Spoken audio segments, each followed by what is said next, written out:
Support for the Hawks Nest podcast is brought to you by Manscaped, who is the best in men's below the waist, grooming champions of the world. Manscaped offers precision-engineered tools for your family jewels. Manscaped just launched their 4th generation trimmer, the Lawnmower 4.0. You heard that right, the 4.0. Join over 2 million men worldwide who trust Manscaped with this exclusive offer just for you. 20% off and free worldwide shipping with my code NEST, N-E-S-T, at manscaped.com.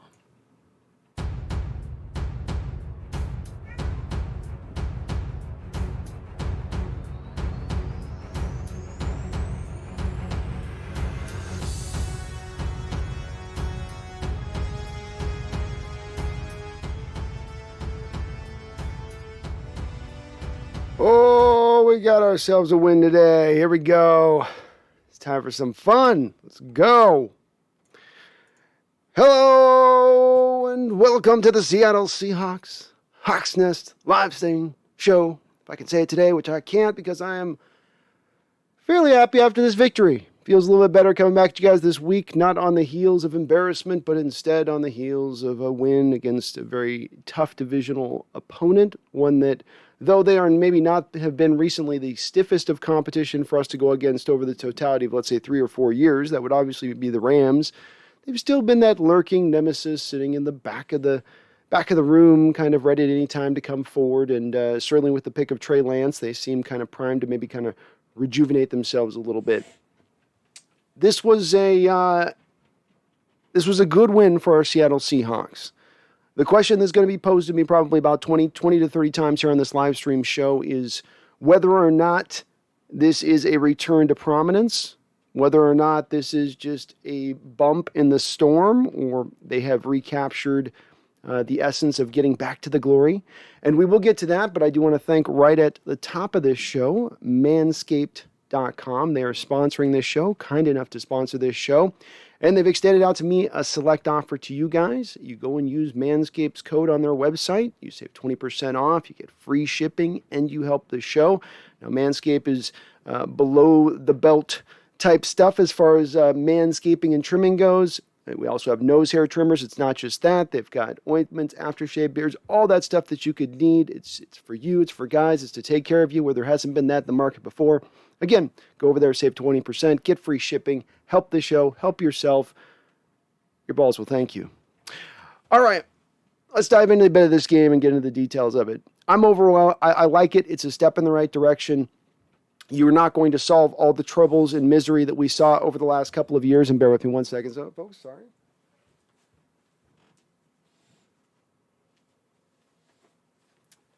But we got a little cat thing going on here. I don't know what's going on. So you're not going to survive. Okay.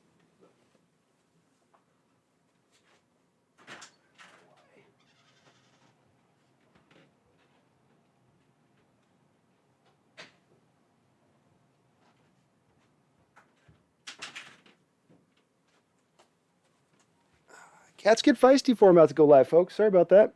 I guess this is one of those days.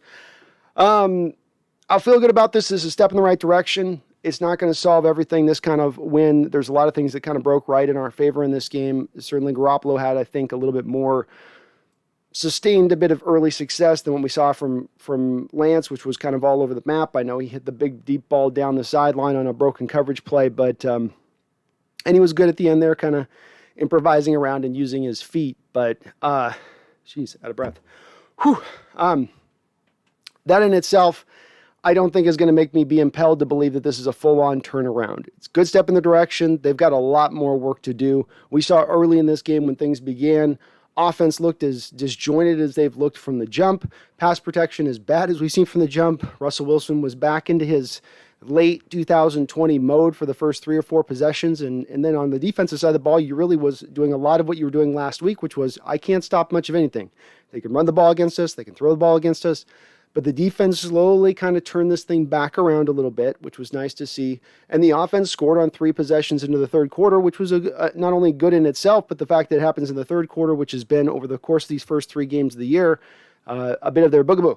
a little bigger the spot that gives them some troubles in that respect. So this is a nice step in the direction where I'd like to see. But again, I still feel pretty much everything I felt last week about where I sit with this defense and Carroll. And the thing that might stand out to me a little bit in this game as I look about it, and he might be just getting his feet under him a little bit, but Sidney Jones did not look like that much more of a remarkable upgrade over what we got at Trey Flowers. And G.J. Reed was fine over there. Again, I think we're a little bit helped out by having a rookie quarterback who's super nervous through the first 5-6 possessions of the game. His eyes are big. He doesn't know where he's going with the football. He's kind of just winging it out there. I think that helped them quite a bit. But, it was a step in the right direction. I'll give him that. Offensively, I'd like to see a few more of these things kind of coming together a little bit. Didn't like to see after we got those 3 scores that you felt like the offense kind of started to dial back a bit. Carroll coming back in with that sort of, let's take our foot off the gas. We're doing good. We're finally clicking on cylinders. Oh, let's dial it off the gas. Let me manage this now. Let me manage this through. And he, to his credit, they won the game and he managed it through with how he played the clock and how they were able to drain and what he could trust in his defense to take the time it would take for the Niners to finally get up the football field to eventually score. But nonetheless, for the sake of this offense and continuing the rhythm of this offense and getting back into this thing where we can see maybe 3/4 of an offensive attack going at all, or God forbid, even 4 quarters of the offense all going at once, that would be really nice to see.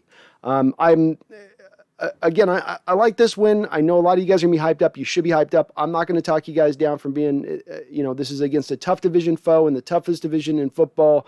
San Francisco is going to have their share of wins in this division as well. I think that they're sort of proving out a little bit to what I thought they were prior to the season coming into it about where they stood and where their roster was really at, especially when they lost Jason Verrett. But the tougher tests are coming, as we see right now today. The Los Angeles Rams are playing the Arizona Cardinals today. Cardinals kind of blew them out of the stadium for all intents and purposes. And when you watch that game, you go, okay, now we're going to need the offense in this game. I don't think this defense is going to hold the Rams down to 20 points.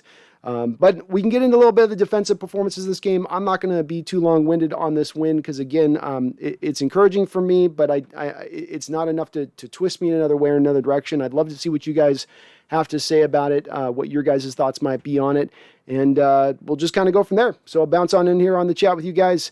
Gem G, yee, Gem G, how's it going? Good to see you on in here. The King, congrats on the win, says Fat Boy Ka. Congrats, thank you, Fat Boy Ka. It was a well-fought game, man. 2 tough division foes, so very, very tough. RSOs, after the first game, I thought the season was over. I'm not going to lie to you guys. You look at Twitter and you're sitting there in the moment when the game's beginning and you're going, oh my God, this is going to be a horrific season. This is going to be really, really rough. To the Seahawks credit, they made a few twists and a few adjustments, I suppose you could say, and they got things back around in the right direction of things, which was good. But it was getting a little dark there. About, not going to lie to you guys, 10 minutes into the first quarter, you're going, okay, yeah, this is going to be a little rough. Thomas Cox says, I'm sorry this game didn't show me something. Yeah, I can't go really, like I said, I lean back into what I still felt last week, where I stood last week. I'm not trying to pull anything away from a win or be negative within a win. There's plenty of positive items to discuss in this particular football game. But at the same point in time, we all look at this through the lens of a football team that's not a little bit better than mediocre, that's not able to sneak its way into the playoffs. We look at this team, we look at where the season's at, and we go, what about a Super Bowl? And what about keeping Russell Wilson here long term? And as good as this win was, there was nothing within it to necessarily say, well, Russell will stay here long term. Will he really? He had 23 attempts today. You ran the ball 28, 29 attempts. Even if you take away Russell's rushing attempts, in those rushes attempts, you still ran the ball more than you passed. And I think that's going to eventually be something that's going to make him happy to move out. That possession at the end there where you ran 3 times and didn't even trust him to throw the ball once because you're just going to grind the clock down. It's always the lens I'm going to look at through this game, this season, where we're at. I'll still be entertained by it. I'll still enjoy the team, but that's just the part where I stand with it. So I agree with you, Thomas. I do agree with you. TJ, what happened to the offense first half, but great win? Well, Cedric Abuja hasn't played in weeks. I don't know the last time he had any game action. Maybe the first preseason game, if. So he's coming in there now to play for Shell, who's out of the game, and he certainly struggled out the gate. no doubt about that. The line didn't do good in general throughout the day. Really, honestly, they didn't create many holes in the running game. And in pass protection, it was maybe a little bit marginally better. But there was just kind of a sieve in the first half. Russell Wilson was really inaccurate to start the game. Those throws were a little wild. There were a couple throws in this game where it kind of got away from him. Other throws where the receiver, like DK, on a couple of those catches should have made catches for him. He made a nice throw down the field there. It's not an easy catch, but you got to catch that. That's your bread and butter. You got the man beat, you got separation, the ball's there, make the catch. The telecast tried to provide, say, well, no, it's the defender made a good play there. No, he didn't. Defender got beat. Make the catch there, DK. So Russell also didn't have perfect play by the wide receiver routes. Not a lot of people out there are getting him a lot of yak right now, which is supposed to be necessary in this offense. DK could at times, but you saw one bubble screen there to Tyler where he just got jackknifed. And you go, yep, that's we need to get a little bit better downfield. We're missing Gerald Everett's presence, I feel like, a little bit in this football game. But again, good. There are a lot of good notes to talk about. I don't want to get negative on this. Just it's good. Carl says, we are not out the woods by any means. Not yet, Carl. Not yet. It is still, we're in the sagebrush. We're hacking through it. There's undergrowth everywhere. Down trees. You better believe it. D-Mac. What's up, D-Mac? Good to see you, my guy. Hope you're doing well. Clara. Hello, Clara. Hello, my friend. Listen, a win is a win. However, Thursday we play the Rams, who lost today to the Cardinals. Yeah, you're going to get a Rams team that's going to be fired up, coming off a bad loss, like we came off this bad loss last week. I talked a little bit to you guys about this on our Wednesday live stream about you have a team that has its sort of heart questioned across the board, not just locally, but nationally. We saw this happen to the Titans in the first game against the Arizona Cardinals, where they just really got embarrassed at home on their home opener, so they came in and they embarrassed us on our home opener. And then the week after that, you have the Vikings, who are at that point are in danger of going 0-3. If they lose to us, come out fighting, come out hot, playoff-like level intensity from their side of things. We really probably didn't match that in any way, shape, or form. So now we get questioned. It's sort of like now we're wearing the hat for a week. And now we get to play on to San Francisco, and we get to unleash that onto San Francisco, who's maybe not playing at that moment with the same sort of urgency coming into this game. So you're going to get Rams. We're taking that hat, taking it off our head, putting it over on the Rams' head and saying, all right, you guys we'll see what you guys got. You're going to get their best punch. It's going to be Thursday night, short week. Pretty physical football game out there today. I saw a lot of guys out there taking some pretty stiff blows. We'll see where our guys are at physically. Can't imagine the Rams are going to be in much better shape because they had to play a pretty competitive game themselves in a divisional thing. So everybody's going to have to kind of wear the same sort of fatigue. But it'll be a tough game, Clara, and I'm agreeing. It's good to see Clara along with everyone here so far in the chat that does seem to still share my feelings about it, where it's a good, encouraging win. A win is a win, but then you still go, but it doesn't really, you guys haven't convinced me yet. Brian Koski says that first 20 minutes was ugly as F. Lucky win. Good luck this Thursday. Well, I don't know if it was a lucky win. I think we earned the win, but yeah, it was not, to your point. 20 minutes was ugly, no doubt. Bash, good second half by both sides. I'm still a little worried about some of the soft zones, but overall, way better performance than other games. Yeah, I think it was like someone had said in the chat last week here about Seattle just sliding back into more of the cover 3 stuff, more of the let's just stay who we are, take out all the exotic blitz stuff, just keep it front 4, trying to generate pressure, stay to our value system and what we do. Maybe that's a little bit of what we were seeing here in this game. I'll have to kind of double check the tape this week to see if that's the transition they made defensively. My instinct is probably so. It's not like there's a lot of tricks up the sleeve of either of the defensive coordinator we have or our head coach at this point. They're going to have what they're going to have, and that is what it is. But it was good, and nonetheless, I thought they played solidly throughout this game. The defense didn't do well at the start, I guess. They did get browbeat a little bit there at the opener, but they brought it together. They made the adjustments. Leland Kimball. Hello, Leland Kimball. Good to see you on in here. This is the defense answered. I'm not overly impressed, but it was probably a get-right game they needed. San Francisco showed their whole hand on defense in the first half, and we were able to adjust. It did look like we were able to do something. That's a very one of the more encouraging traits to take from this game is that your offense was able to adjust after getting stymied a little out the gate, whereas opening games we've seen them having a good initial game plan A. They get up the field, the defense figures us out, and we don't have anything to really counter with. They seem to be totally not sure of what to do off those initial snaps, figured it out, found their way, Leland. It's a fantastic point. An encouraging sign for Waldron to notice those adjustments in it. It was nice to see, too, Russell Wilson he seems to be taking more and more control at the line of scrimmage this year than I've ever seen, which is a very encouraging point from the offense at this measure of things. While no means is anything perfect, while everything is still a work in the progress, them still utilizing Russ at the line of scrimmage, letting him control every call kind of in what he's doing and seeing out there, and then still also working in conjunction with that, the up-tempo stuff. I love it. It's great. It's great on their part. I hope they continue to embrace it. I think the offense will get better with it as they get on with it.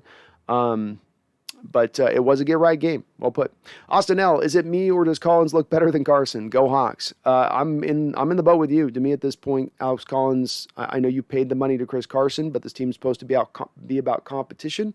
Competition's king. If competition's king, then at that point, Alex Collins to me has kind of won the job. He's a guy who doesn't need everything blocked right. He can break a tackle in the backfield and still get back up to speed and get you yards up the football field. It seems like when Carson gets sort of slowed down, he's not really got the quickness to get back up, to move him back up to speed to get down the football field, even in the way that Marshawn Lynch kind of had. He kind of needs his build-up speed. Once he gets built up, he's a guy that's tough to bring down. But right now, with the way that this line's run blocking, at least, and if you look at the stat line, of course, right now to this game, look at the TFLs down the board for the San Francisco 49ers versus the Seahawks. Quite a few tackle for losses, quite a lot of penetration by their defensive linemen into the backfield. And that's going to be better suited, in my opinion, to Alex Collins' game at this point than it is going to be Carson. I'm not saying don't give Carson any carries, but let's start upping a little bit more of the carries that we give to Alex Collins. Leland Kimball says Alex Collins' touchdown was very impressive. Boy, it was. What great footwork, great use of his vision. Vision is one of the most underrated aspects to a running back. In setting, Alex Collins uses vision and an ability to set up blockers with really sweet feet, those dancers' feet.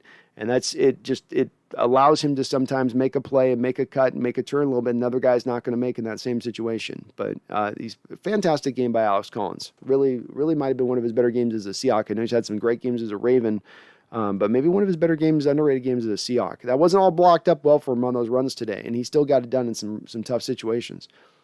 Thomas Cox says, boy, the Cards look scary. They do look scary. I mean, Kyler Murray is peppering the ball all over the football field.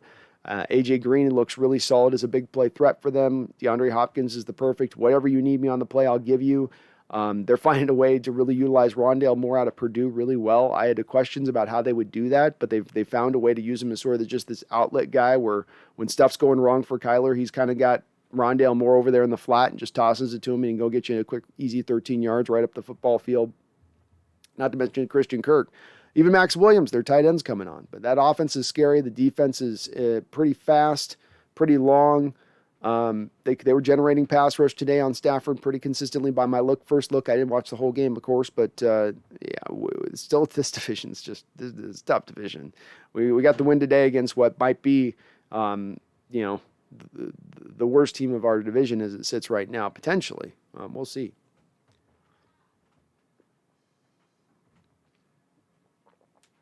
Standard Champion says, so one good half of football from this team. If that is enough to get us wins till the bye, I'll take it. It was nice to see a splash of vintage Russ. What a great way to put that. I thought the same thing and when I first saw that. That touchdown throw to Freddie Swain was absolutely vintage Russ. We don't see it oftentimes, many as we did early in his career. He can't always call upon it in that way. Oftentimes now when a defender gets his hand on him, he's going to be taken to the ground. But that was a vintage Russ move. He spins around out of the cornerback's grip. The cornerback goes flying to the ground in a heap. Russ then somehow, I don't know if he just teleported or what he did there to get out of Bosa, because Bosa didn't even get a hand on him, and Bosa seemed like he was bearing down on him. He was like a foot and a half away from him by how it looks on the telecast. But then Wilson just leaks right out off the side, flicks the ball out like it's nothing. Freddie Swain sitting there. There's 4 49ers standing around. Freddie Swain just caught in awe of Russell Wilson on the play. Touchdown Seahawks. Nice little throw there. Nice little vintage Russ there. Nice to see. Batman 20 Batman says, Hawks win. Yes, we got Rams. They got destroyed by the Cardinals. Cardinals got them. Cardinals are scary, and we're gonna get a tough Ram team here. I think from the looks of things a little bit when the Cardinals are doing, they're blocking up really well against that Rams front four, man. There was not a lot of pressure on Kyler in this game. Props to them. Now, they spread a lot of stuff out, too, though. So the Cardinals bring out those 4 wide receiver sets. They got you all spread out. You can't bring as many blitz packages in. It'll be interesting to see if the Seahawks try to employ something similar where you embrace a lot more of the spread concepts, a lot more of just getting as many guys off away from the line of scrimmage as you can to theoretically at that point really be able to attack if they try to bring an extra free blitzer. Randall McDaniel coming in with a $20 donation. Randall, thank you so much for the $20 dono. I do appreciate it, sir. You are very kind. I salute you as always. Our most ardent supporter here of the channel, and I appreciate it. Randall says, last Sunday guaranteed this W. Hashtag Go Hawks. Randall, well put, well said, and I agree 100%. It was last week and what went down last week, which allowed you to propel yourself here into this game a little bit by that energy. You have people across the board question, where are we paying you, Jamal Adams? What do you know anymore, Carol? What was it?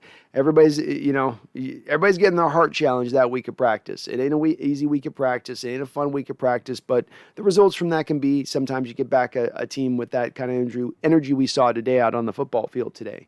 Which was just good and a step in the right direction. We'll see what they can do here against the Rams now in a short week. It'll be interesting to see if this is momentum or, again, just a little bit of a blip. But thank you so much, Randall, for the $20 dono. RSO says, will Everett be back by the Rams game this Thursday? As I understand it, you got to be in 10-day protocol when you go in the deal, which I think he would have been in like Monday of last week. So technically, yes, he could be able to play if he got out of the protes. He's got to get out of the protes. Devin Schultz, is it possible to get either Dante Jackson or AJ Bouye from the Panthers? I don't think that you're probably going to be able to do that. I could see why you'd think the Panthers would, but they, of course, got their rookie who's got a broken foot right now. I don't know what they're looking at the timeline that they get him back, even though they did just trade for C.J. Henderson. I think as well as when you look at them making for that trade, that how good do you feel about either of those two guys at this point in time? Are we riding off a guy like A.J. Boye's rep from maybe 3 years ago versus maybe the player he actually is now?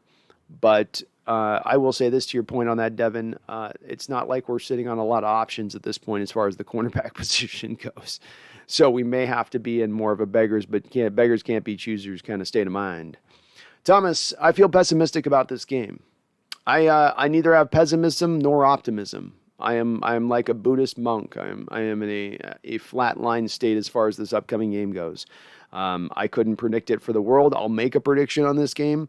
But right now I've got no real feel for which way is what. I don't think our defense plays the same way as the Cardinals, so I don't think it necessarily provides the same problems to the Rams offense that the Cardinals offense provides. But it'll be a divisional fight. It'll be a battle. I don't think either team's going to blow either team out. That would also be my instinct on this. B. Russ says, can we just cut Penny or what? No, he's on IR at this point, so you're stuck with him kind of through the year. When they get injured like that into the season, you can't just go, okay, you're injured, we're done. Unless it's like a veteran you've signed after week 1. So, no, you're stuck with Penny through the year, and he's back on IR. Guy couldn't be healthy. This is when we look at Rashad Penny at this point, and you look at this and go, with every bad decision, it's a lesson learned. It's not just an opportunity to shake and wag a finger at the front office and say, you guys suck. It's a chance to look at things and go, okay, what was the lesson to be learned from this? What was the thing that we should really understand from this? And my opinion continues to be on this, that when you go and look at running backs in the first round, when you look at drafting running backs really high like that, it's a treacherous sort of position to put yourself into because they may be super uber healthy in college and then suddenly fall apart in the pros by a couple of weird tackles they take or a torn ACL that then leads to a calf strain. It's a highly injured position. And this goes right along with the analytics, which tell you that you should really more favor towards trying to build towards the offensive line than trying to look for the elite back who's going to clean up a crappy offensive line. And that continues to be, for me, the underlying lesson as we sit here and look at Penny. And I didn't like taking a running back in the first round at that time. Many are advocating, so why couldn't we get Nick Chubb? And Nick Chubb would have been fine, but I still wouldn't have wanted to go for first rounder at the running back position. I could think you can get commiserate value later on down in the draft. It's not required for you to have to go that high. And it's, especially when we have such, we're so bereft of talent at times in other positions, like, for instance, offensive line. Young one AZ, how about them Cardinals? Haha, go Cards. Fantastic win today, young one. Fantastic, young one. Fantastic win it is today for you. You should be happy and pounding out your chest. You guys, that was not a close game. You just moved the ball up the field at will on the Rams defense, which is a defense many thought coming in this year could have been a competitor for the best defense in the NFL. So props to AZ. They're going to open up a lot of eyes this week. Young one, you're going to get to relish a lot this week because a lot of people are going to be hyping up that team and about where they're going. Ahmad, we won, but it was clear that Pete and Norton's defense was incompetent. Well, I'm not, like I said, I was in that lane, Ahmad, last week. I kind of finally landed on that lane. I've been wavering on it over the years here. I finally dumped over into that side of things now. It's been long in the coming for me, but I'm there in one game of them having a defense play okay with Jimmy Garoppolo, who's a bad matchup for them, and then getting a rookie quarterback. And then, look, we got the benefit of a couple of official calls in this game. If I'm going to point out the officials last week and working against us, I got to point out this week at times, and the officials working in favor a little bit of us. It wasn't fixed. It wasn't the reason we won the game. We won this game. But certainly, the officiating was a little bit of a mixed bag situation as far as that stuff goes. But none of this makes me think that they have somehow solved anything or that Sidney Jones is going to be that key element to bring everything together on the defensive side of the ball.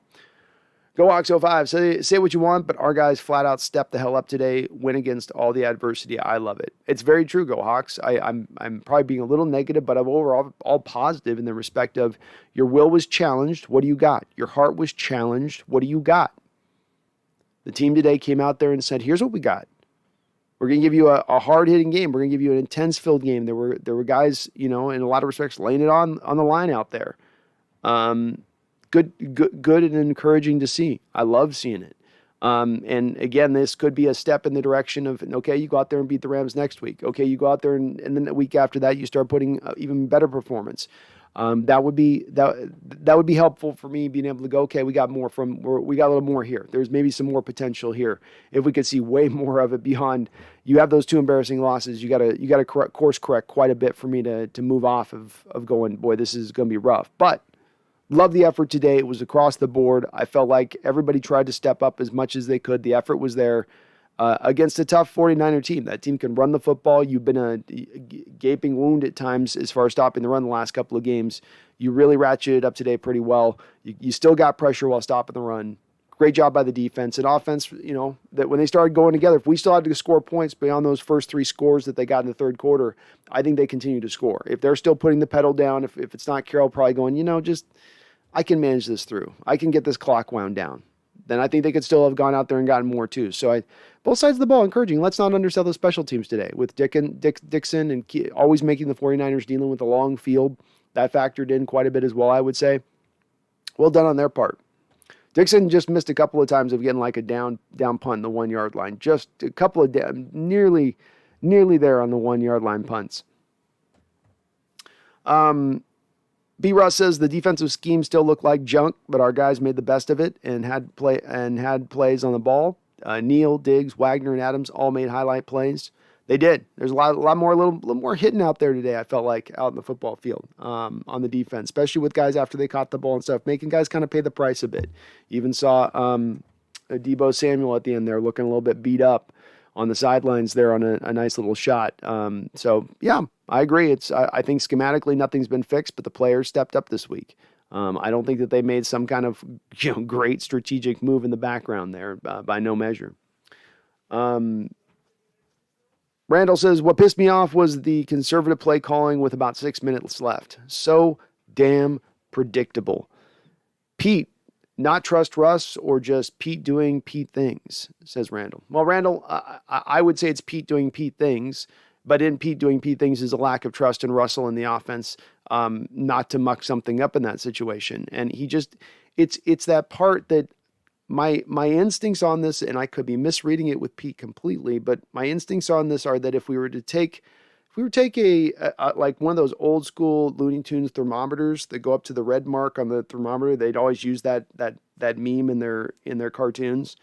And we were looking at the micromanagement by Pete Carroll over time, as it occurred on all things, especially here in Seattle, I think that meter's at its highest point, right? Like it's up in the circular part of that old looking thermometer meter. That's right at the spot where Pete's at as far as his micromanaging. So when he looks at a game like this and he goes, up by a couple touchdowns, my defense will handle it. They can do it. I'll trust my defense. That old optimism of his kicks on in. And he goes, I know if I do my math now, if I get the ball back, I can clear out 2 minutes and a half. They got one timeout. This will force them to call their second timeout, which will draw them back that way. I sincerely think it's not analytics, but him thinking of it that way. And again, he's not wrong on it, Randall, and that's how it played out in this game where, he was able to bleed the clock down. But here's where I share your frustration in is how many times over the Coach Carroll era we had times in him doing this type of stuff where teams come back in those moments because they end up scoring really fast. They'll just get right. His whole clock management structure is built on the offenses taking about 2.5, 3 minutes like we saw with Lance, coming up the field and taking that long to get in there and finally score. And so he's like, well, that 2 minutes will come off. Then they'll be forced to onside it at that point. They'll have to. And we don't even have to get another defensive stop. We won't even have to get another first down. And I get where he's coming from and thinking that. It's just that, man, it's precarious. It's precarious. It's one big play on your defense, and your defense has had a tendency at times to give up those big plays. So it's a little precarious. So I'm with you, Randall. I don't like it. I'd rather trust your Hall of Fame quarterback. Rather than worrying about the bad that could happen, be the optimist you are, and trust your quarterback. B-Russ, can we talk about the holding of Dunlap going on? The guy was held all day and legitimately tackled by a lineman twice. Yes, it was bad today on that aspect. I did point to the officials helping us today on the calls, but a lot of no calls on the side of, especially on Dunlap with the holding stuff. When Dunlap's got his hands on the quarterback and the offensive lineman's got his hands on Dunlap's shoulder and he's dragging Dunlap to the ground as Dunlap's trying to make the tackle, and then that prevents Dunlap from making the tackle on said quarterback, and it's right there out in the open. It's in the center of the field. There's no lineman about. There's not a big, murky pile of bodies. It's just there looking at you right in the face if you're the official, and you got three guys looking at that play, and nobody calls a holding penalty. And again, I saw it multiple times on this day with Dunlap. I understand you're going to let him play at times. I don't like a game littered with flags. But you can't let the lineman get away with that at that point. If they get beat, they can't be allowed to take the defender and pull him off of their quarterback at that point. To me, that's one of those rules. It's like I almost feel like the second that at that point he's got his hands on your quarterback, to me, it's like there's a part of me that's like, I don't like this. I'm going to now get the opportunity to like basically rip him off of my guy. And that's all square and legit now because he happens to be trying to tackle the quarterback. Leland Kimball says Brandon's cat's entered the chat. She has. They always know right when I'm about to go live. I swear they've learned now it's Pavlovian, and so they all start they start freaking out and going crazy and just like, my goodness, come on now, I'll be done soon, chill out.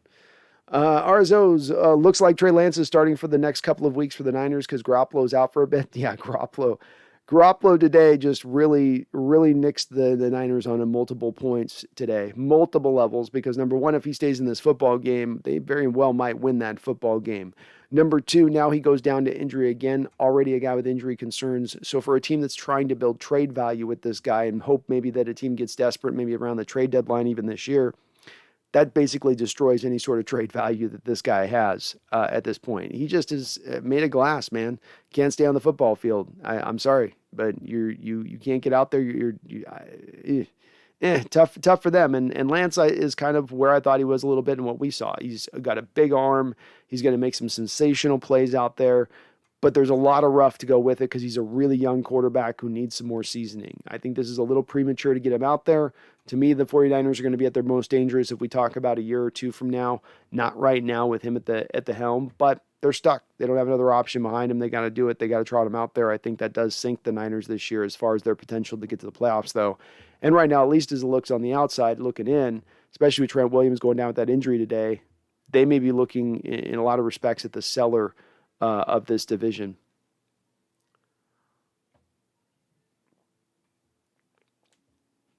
Thomas Cox asked, what did I think about Sidney Jones? I think Sidney got picked on pretty regularly early on in this football game by Garoppolo especially.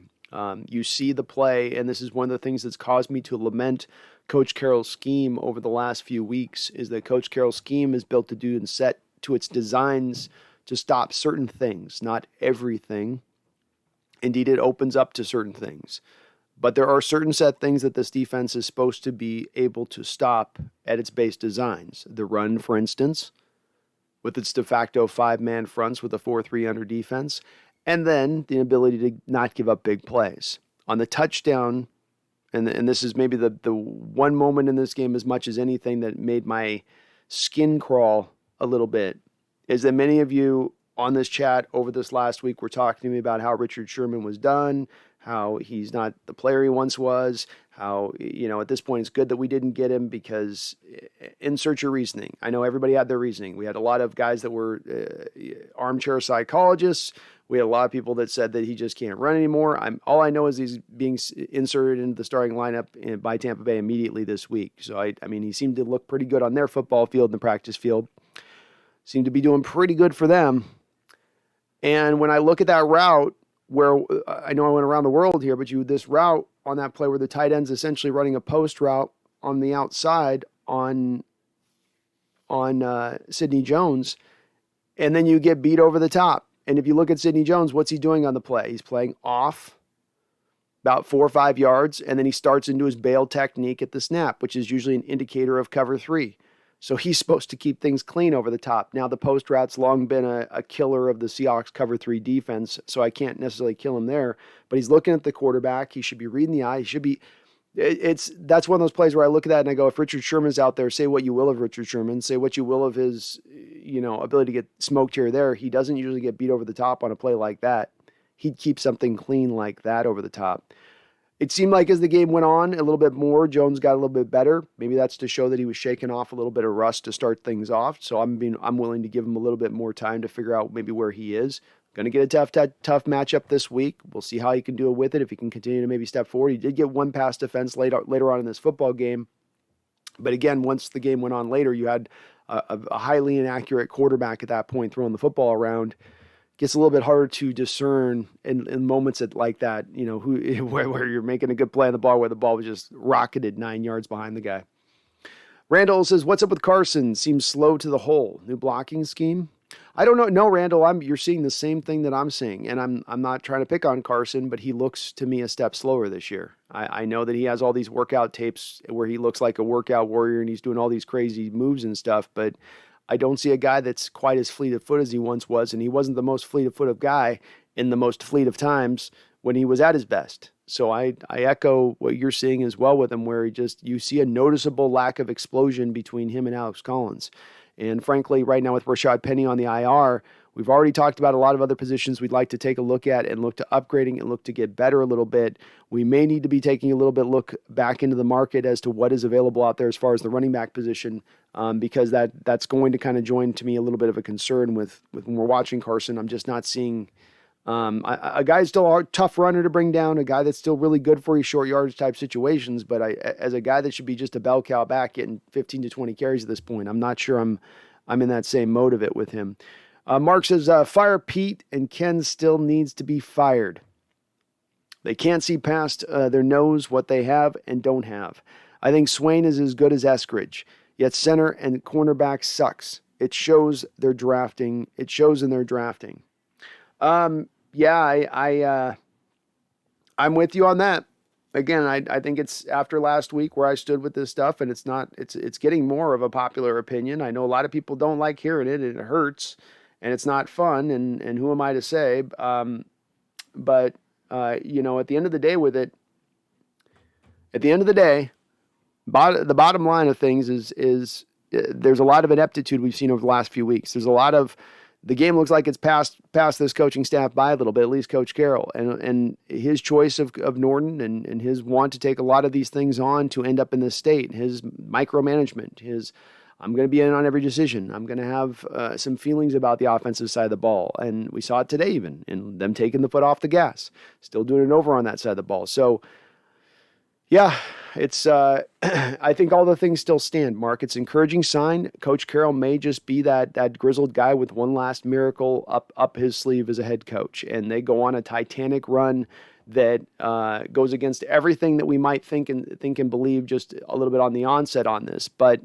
it's, to me, still remains kind of what it is. at the end of the day. Sam Dog, the Infamous, says, we needed that, and Elena McCollum said we were going to get carved up. We did need that. Yep, we did. And I never thought we were going to get carved up in this game, but I did worry about them dinking and dunking and being able to run the ball on us. Mirza says, Neal and Diggs look good. They did. Quandre Diggs has played, I think, amidst a lot of guys not playing good on the football field out there through the early part of the year, especially in those last 2 games. I think Diggs has played pretty well overall this year, like really well this year. He's playing like a guy's playing for a contract, but he's been out there, putting his body out there, trying to lay hits for a much smaller guy against much bigger guys, setting a physical tone from the free safety position. Neal also set a tone today as a physical kind of guy out there. He made a couple hits. I'm going to be interested to see how they used him today. I don't know if it was actually 3 safety looks or if it was just their dime package stuff where he was coming out there and they were showing dime a little bit more. But good things seem to happen when Ryan Neal gets out on the football field.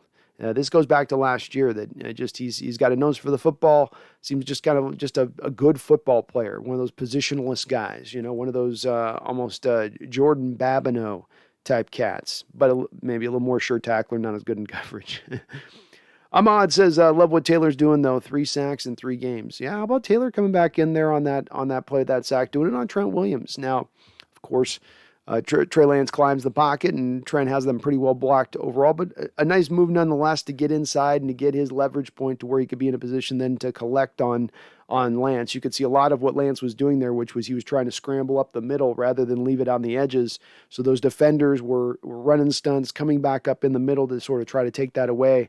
And he was able to take advantage on that play. But we were seeing some really good flashes from Taylor. He's really coming along, finding himself. They got him some snaps in this game. It was great to see Alton Robinson out there starting from the jump in this game. Get the best talent on the football field. Get your best players out there playing, not the names or the most veteran-y guy. Get the best guy. Randall says, I love seeing 3 and 4 safeties and not much Barton. Yeah, less Barton at this point. I don't care how it happens is better for me, from my standpoint. I think Cody Barton's pretty much only real position he probably should be put at this point is probably middle linebacker. But yeah, I don't know if it was, and again, I'm not sure, Randall, because I was just so kind of just locked in on the game, not watching some of the sort of the details of it. It'll be interesting if they're running actual 3 safety looks or if they were just bringing, Neal up as far as a linebacker, as sort of kind of like a Will up there a little bit. I'm going to have to check that out a little bit. See if there's, it's going to be the number one thing I'm kind of watching for in the film, because if they start embracing 3 safety looks, Randall, I'm going to get real excited. I'm going to get real excited at that point if they're doing that over their love affair with linebackers, especially lesser talented linebackers.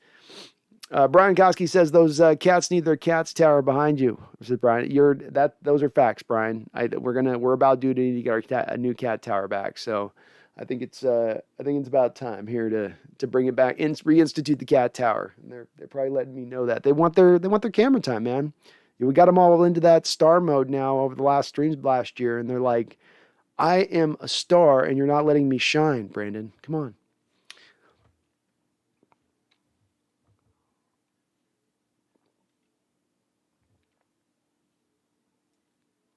Leland Kimball says Adams also didn't play the best game, but showed up finally. Yeah, he looked better today. I don't know on the wheel route who's that's going to be on. I'm hoping the media asks Coach Carroll about that, and he can give a little bit more of an answer on which person was supposed to pick up what on that. I think anybody guessing on that, I know Adams pointed. I don't know. We'll see who that particular play was on. But he made a nice play on Kittle in the end zone. Kind of a play when you need at that time, when you need the Niners to burn a little bit more clock so you can get into the victory formation off of the onside kick. And that play helped to make that happen, because if that play happens now, there's a little bit more time on the clock. It gets a little bit more interesting now. It's a little bit more interesting. But, yeah, didn't do a whole lot as far as a pass rusher in this game. Again, my instinct on this is that they're playing a little bit more of their vintage cover 3 stuff that they did back in the day, and that he probably was sort of sitting on the underneath routes and just sort of the lurker kind of role there as a safety on the short stuff. But he was pretty good in the run game, I thought, today. He came up a little bit on the run game fairly well. Sam Dog says it's just one game, though. It's going to take more than one game to get back in it. It will indeed, man. One game does not make it the rule. Roxanne Rose Hello, Roxanne, and thank you for the $20 donation. Roxanne, very kind. Very kind, Roxanne, very kind. Thank you. Roxanne says, I travel to Seattle this week and will be at the game. My first ever game in this stadium. Go Hawks. Go Hawks, Roxanne. Make sure you're in there screaming loud and proud. I know I don't have to tell you. You're old school. You're like me. You know what's up. You know what time it is. You don't have to. I don't need to be. I need to tap in. I wake up tapped in. That's how we roll, right, Roxanne? Us. So you're gonna have an awesome time there. It's an electrifying environment. Hopefully, it's a good game. I mean, hell, if it's anything like that Ram game, a Thursday night game, I think a couple years ago we played. Just after Paul Allen passed, that'd be a hell of a game to watch. Hopefully it's a good one. Rams are coming off a loss, but you picked a good game to go see. It should be a competitive affair out there, Roxanne. And thank you so much for the donation. I really do appreciate it. I really do. Leland Kimball coming in with a $10 donation. Leland, thank you as well. I do appreciate you. You are also all of you all of you very kind in the donation game.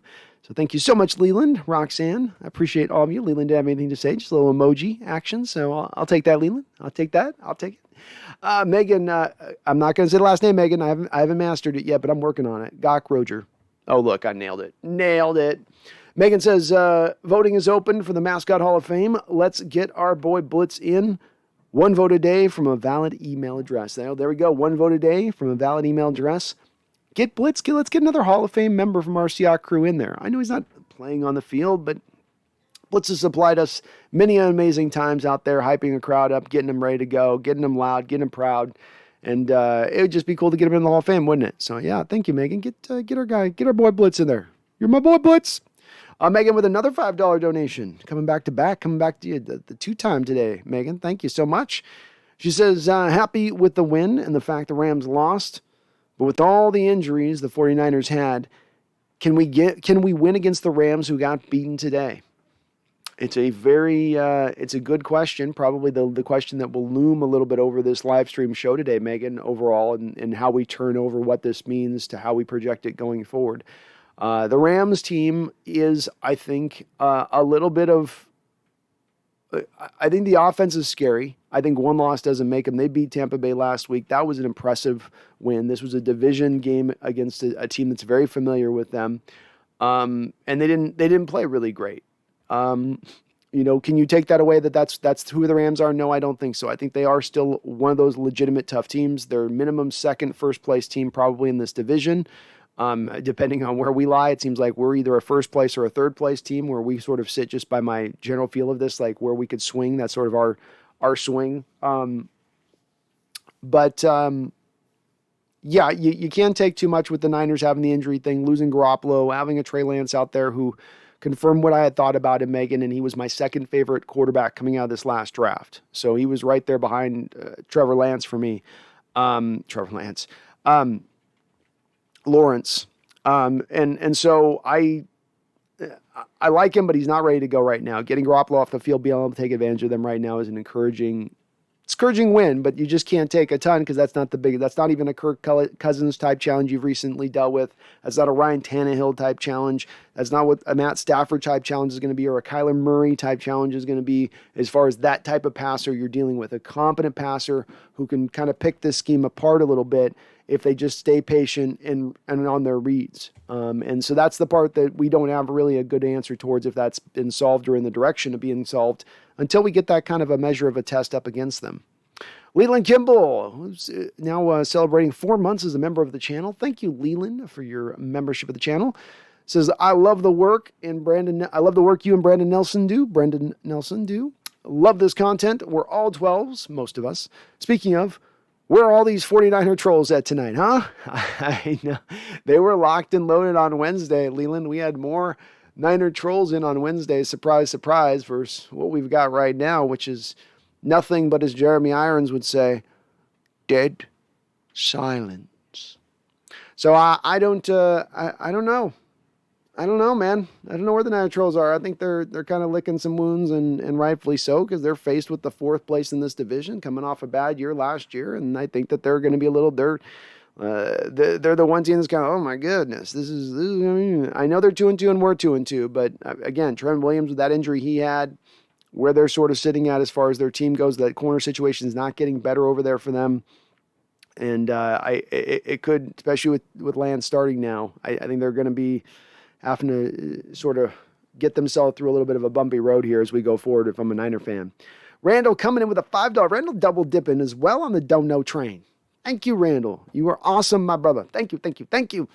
Randall comes in and he says, I am guaranteeing. No. I'm not saying I think it'll happen. I'm not saying maybe it'll happen. I'm saying I guarantee it. We got Randall bringing out the Joe Namath tonight, folks. He says, I'm guaranteeing a W on Thursday. 3-2 going into a mini bye. Hashtag Go Hawks. I love your optimism, Randall, and does not let it be said that your optimism has not shaken, not wavered for a moment yet throughout this year, and I appreciate that because I am an emotional little bitch about it sometimes, and I don't like that, but I definitely get swayed towards the negative. I got to own that. But thank you for the $5 donation, Randall, and I love the bold declaration. I wonder if the Cardinals put something on tape, a few chinks into the armor of the Rams, and if they can potentially maybe open that armor up into a full-on hole so we can get a nice spear up in there. Wouldn't that be nice? A little poison spear. Barry Soy Toro with the $5 donations. Barry, thank you. You are also very awesome. Very kind of you guys tonight with the donations, and you are very kind, Barry. I salute you, sir. Barry says, ugliest win in some time. This defense is still a problem. Trey Lance is not ready for prime time. This offensive line is going to kill Russell Wilson. Barry, well said, and thank you for the donation. I agree with you 100% that there's a good chance you could get this Russ killed a little bit behind this offensive line as it's currently constructed. Once you lose Shell, you certainly have a huge drop-off at the right tackle position, and Shell's not all that good to begin with. I think you're getting a little bit still of a mixed bag of Damian Lewis out there. And the center position, do I have to even tell you guys about the center position? A stat that I saw that made me weep this week that I posted onto my Twitter account, and this is from Pro Football Focus, is that the only rookie offensive lineman in the NFL not to allow a pressure this season, entering just today's games, I don't know how he did today, but he's not allowed one pressure all season long, only rookie offensive lineman not to have done so, goes by the name of one Creed Humphrey, the man that you could have drafted instead of D. Eskridge, the man that I was begging and pleading to God in the moment of the draft that we would draft instead of D. Eskridge, who I had no idea we were going to draft that high. That one looks to be a little bit in retrospect like you might have overthought yourself on that one just a little bit. Eskridge might turn out to be a good fly sweep guy, good gadget guy, good guy to get you 5-6 touches a game. Creed Humphrey would be in there for every play of the football game. And when you talk about pass protection, that's what he does first and foremost. He put it on the tape at Oklahoma. He put it on stoutly on the tape at Oklahoma. There's a lot of reason that not just me, but so many people out there were clamoring for him to be taken. It wasn't just group think. It was, wow, this is something that's been missing from our offense, especially the center position recently, and that might help out Russell a little bit. But, yeah, not so much on that one.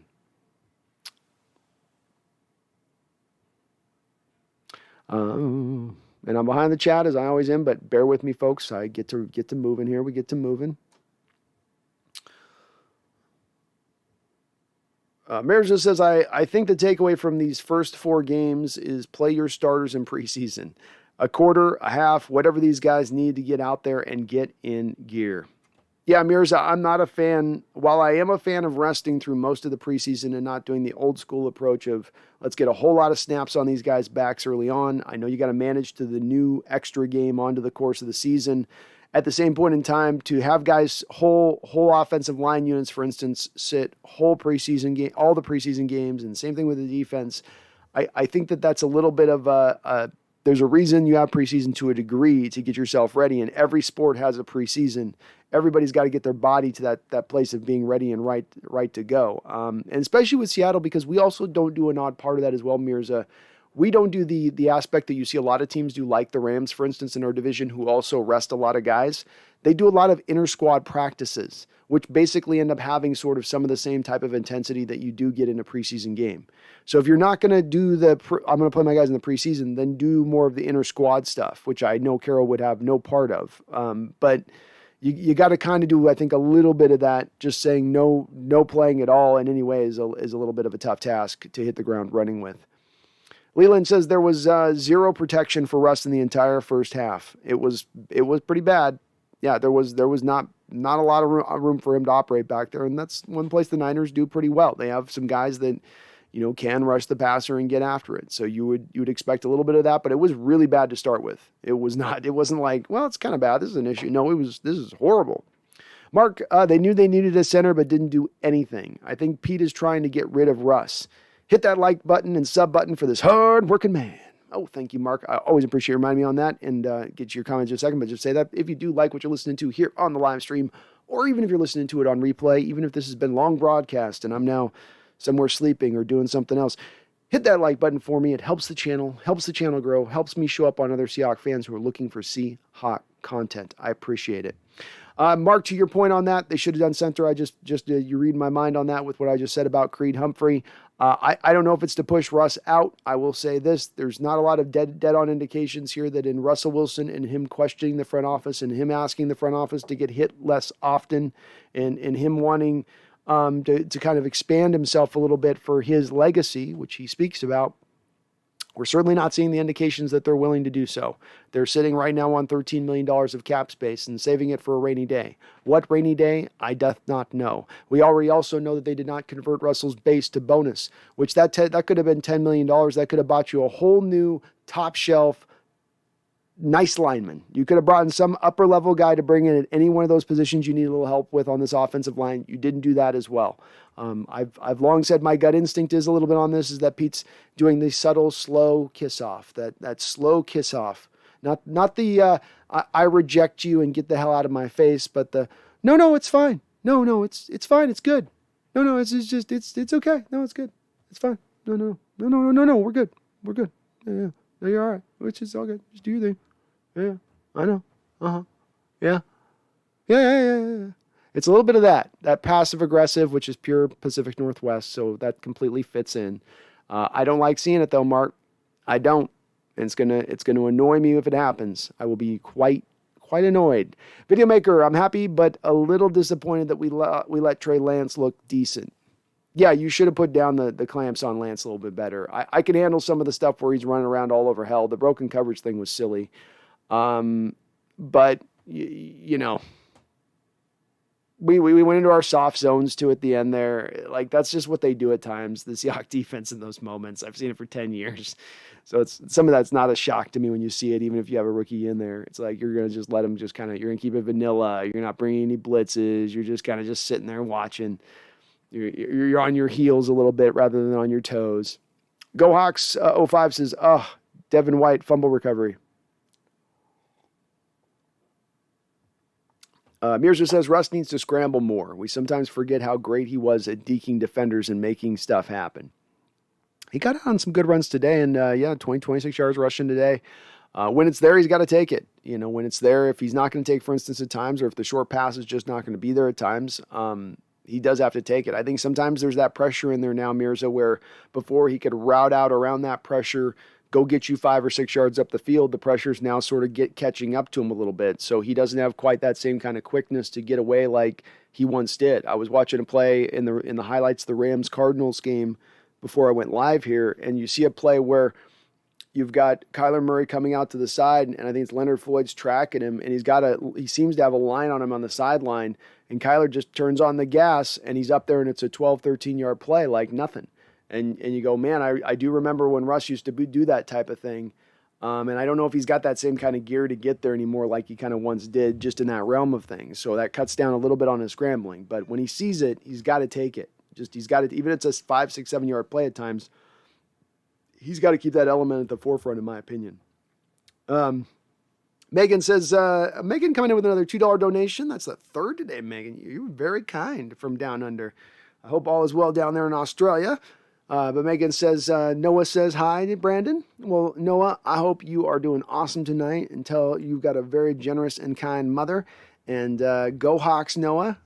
Luckily enough, you got a good reason. You got up early in the morning. You got up early in the morning today down under. I know how it is with your guys' schedule, but you guys did that because you're committed 12s down under there. And Our Hawks reward you this week, which I love to see, Megan. They reward you. They make you wait sometimes. They don't make it easy, but they do reward you. Jonathan Salazar with a $2 donation. Jonathan, thank you very much as well, kind sir. I appreciate you and salute you. Jonathan says, honestly, we won, but it wasn't impressive.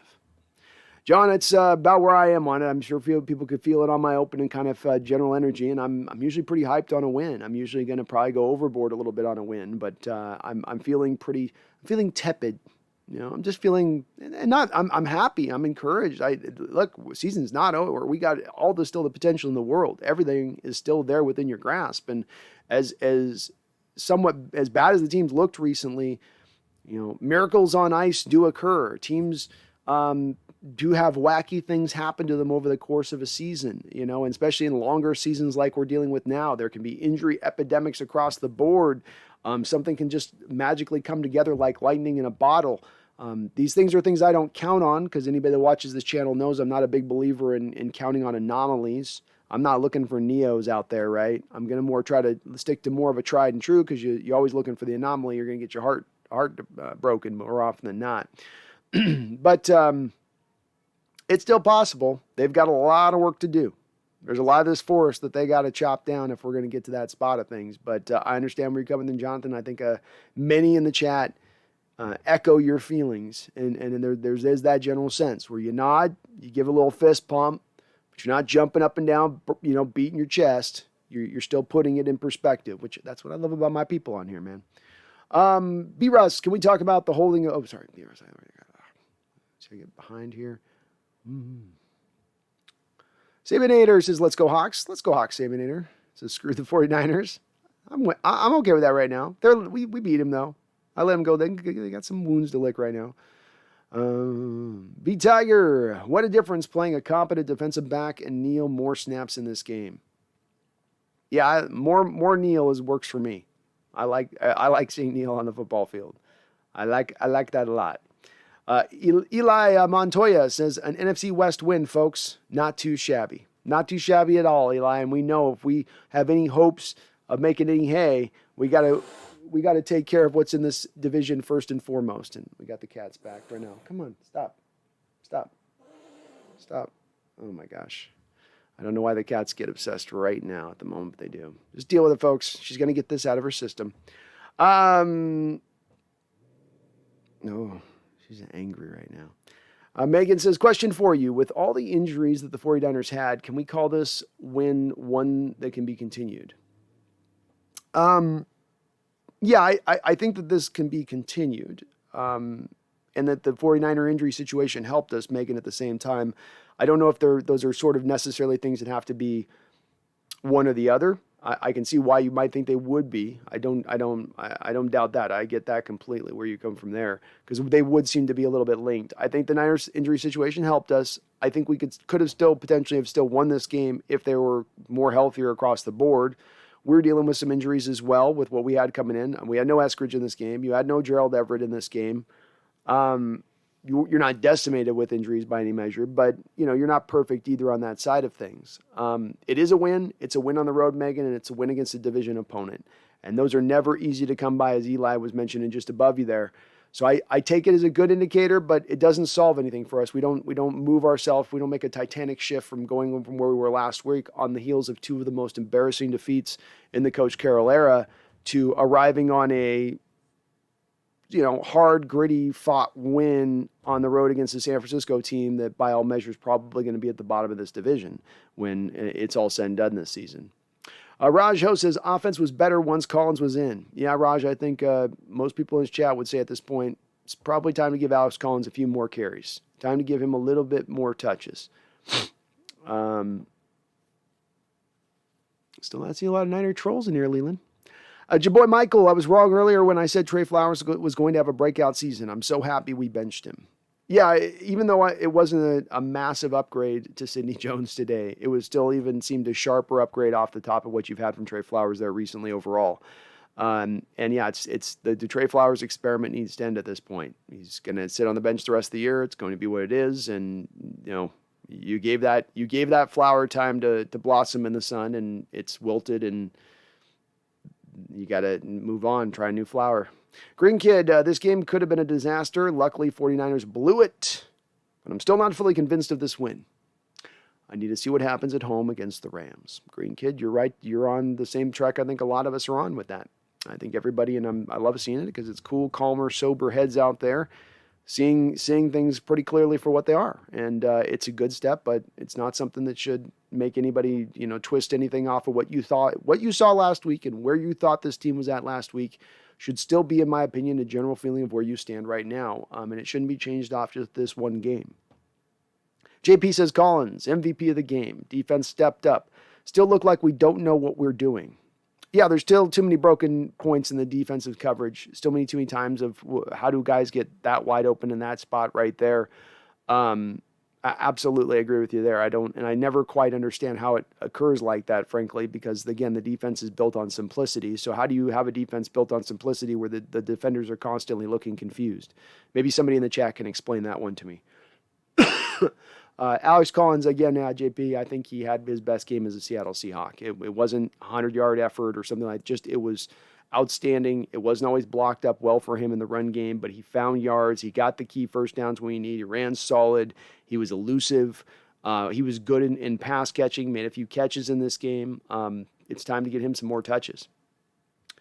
JP says the offense doesn't look different from last year. It didn't to start the game for me, JP, but I feel like as the game went on, especially into the third quarter, you were seeing a little bit more of the new offense, a little bit more of the screen game worked in, a little bit more of the short passing attack and intermediate attack worked in.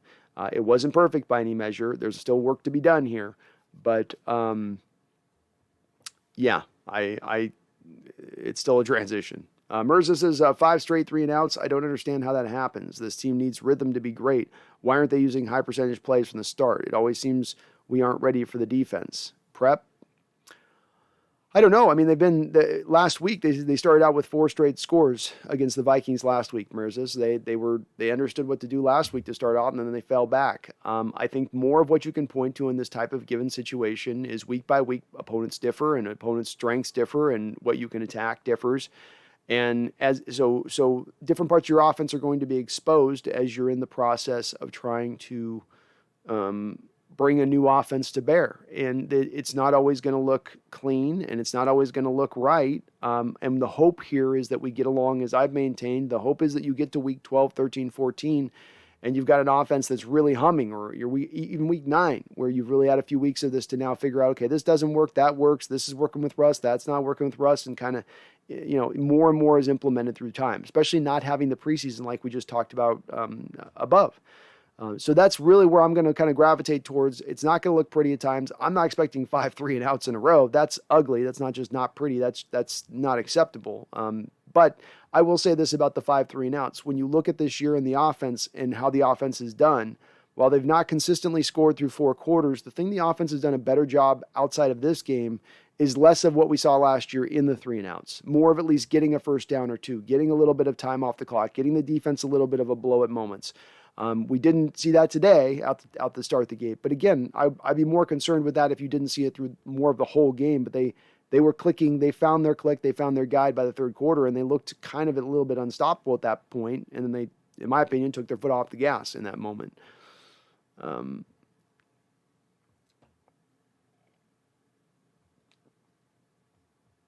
Lolo says there was a decent amount of things I liked, lots of things I didn't. I'll share some thoughts throughout the stream. Sounds good.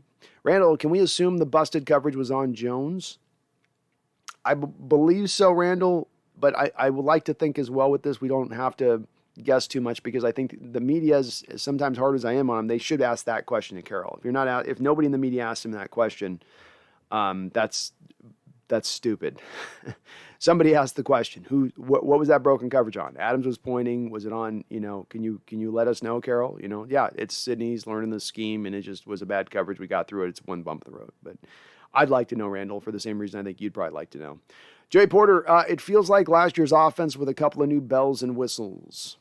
I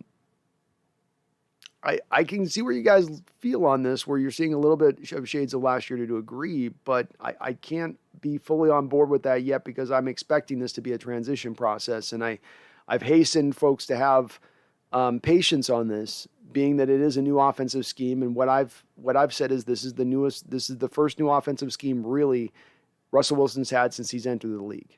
And it's not only is it a new offensive scheme, it is a 180-degree different offensive scheme than what they were running prior.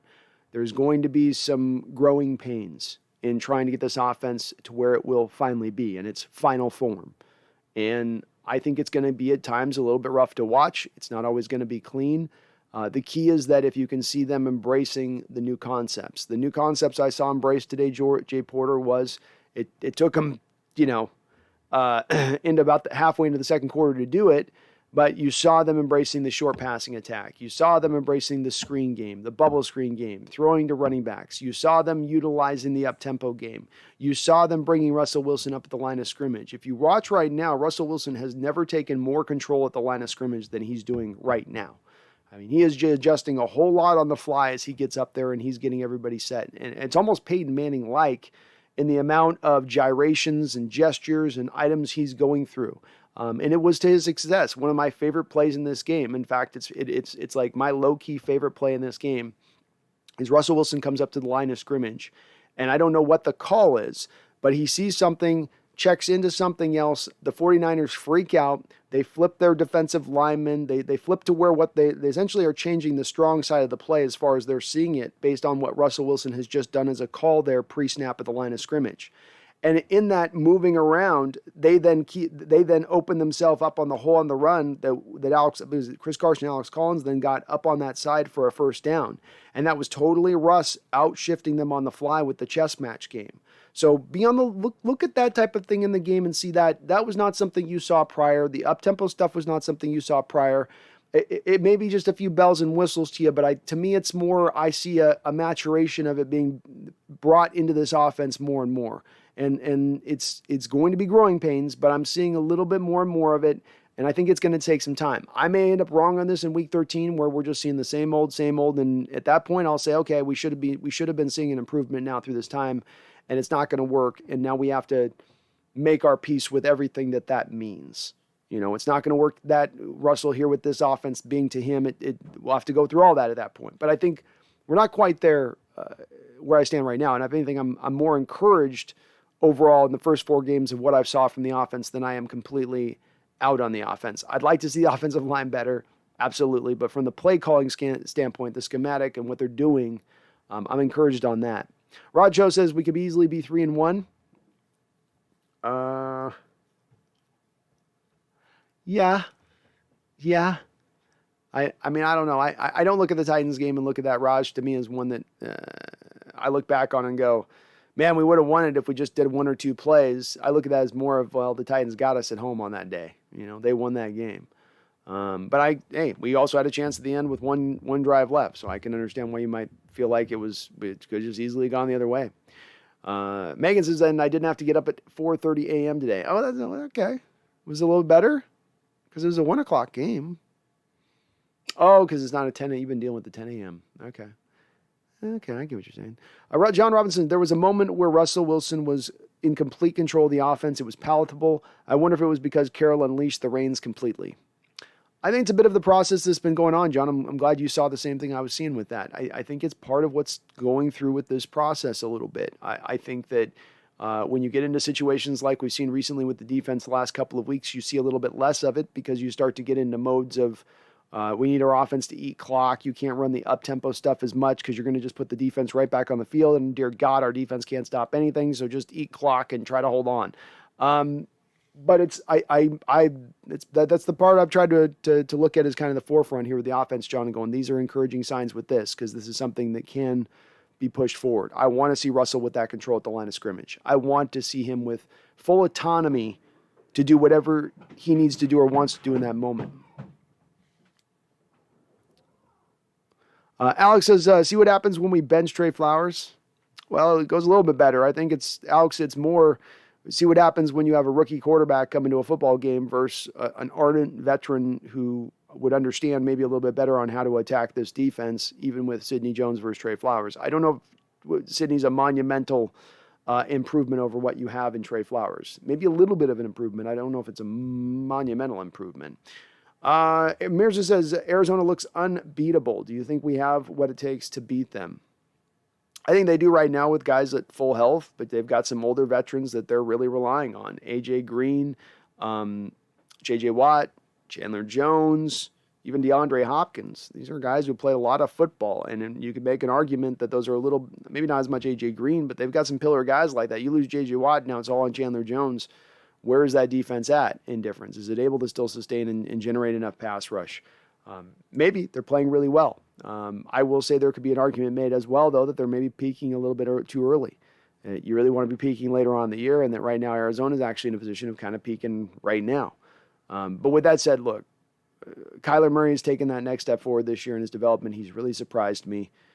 He's playing safe. He's playing effective. He's explosive. He's not just concentrating and locking on DeAndre Hopkins. He's spreading the ball out all over the field, and spraying the ball everywhere. Just essentially trusting his reads as a quarterback. And that makes him scary as a QB, because now he's a guy who has every bit the movement of Lamar Jackson, but with basically none of the limitations of Lamar Jackson as a thrower of the football. Rajo says our tight ends are non-existent, both blocking and receiving.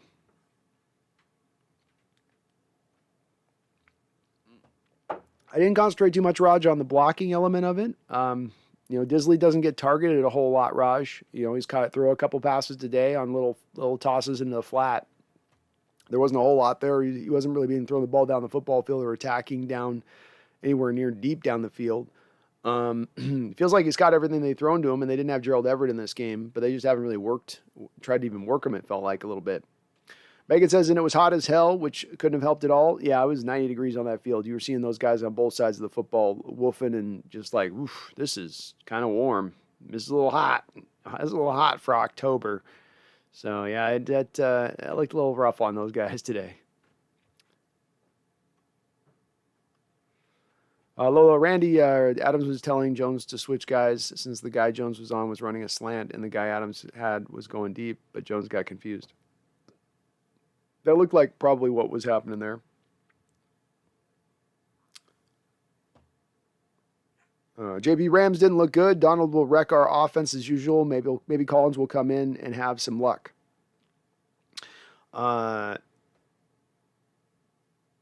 In Nichols, thank you for the $5 donation. In Nichols, you are awesome. I really do appreciate it.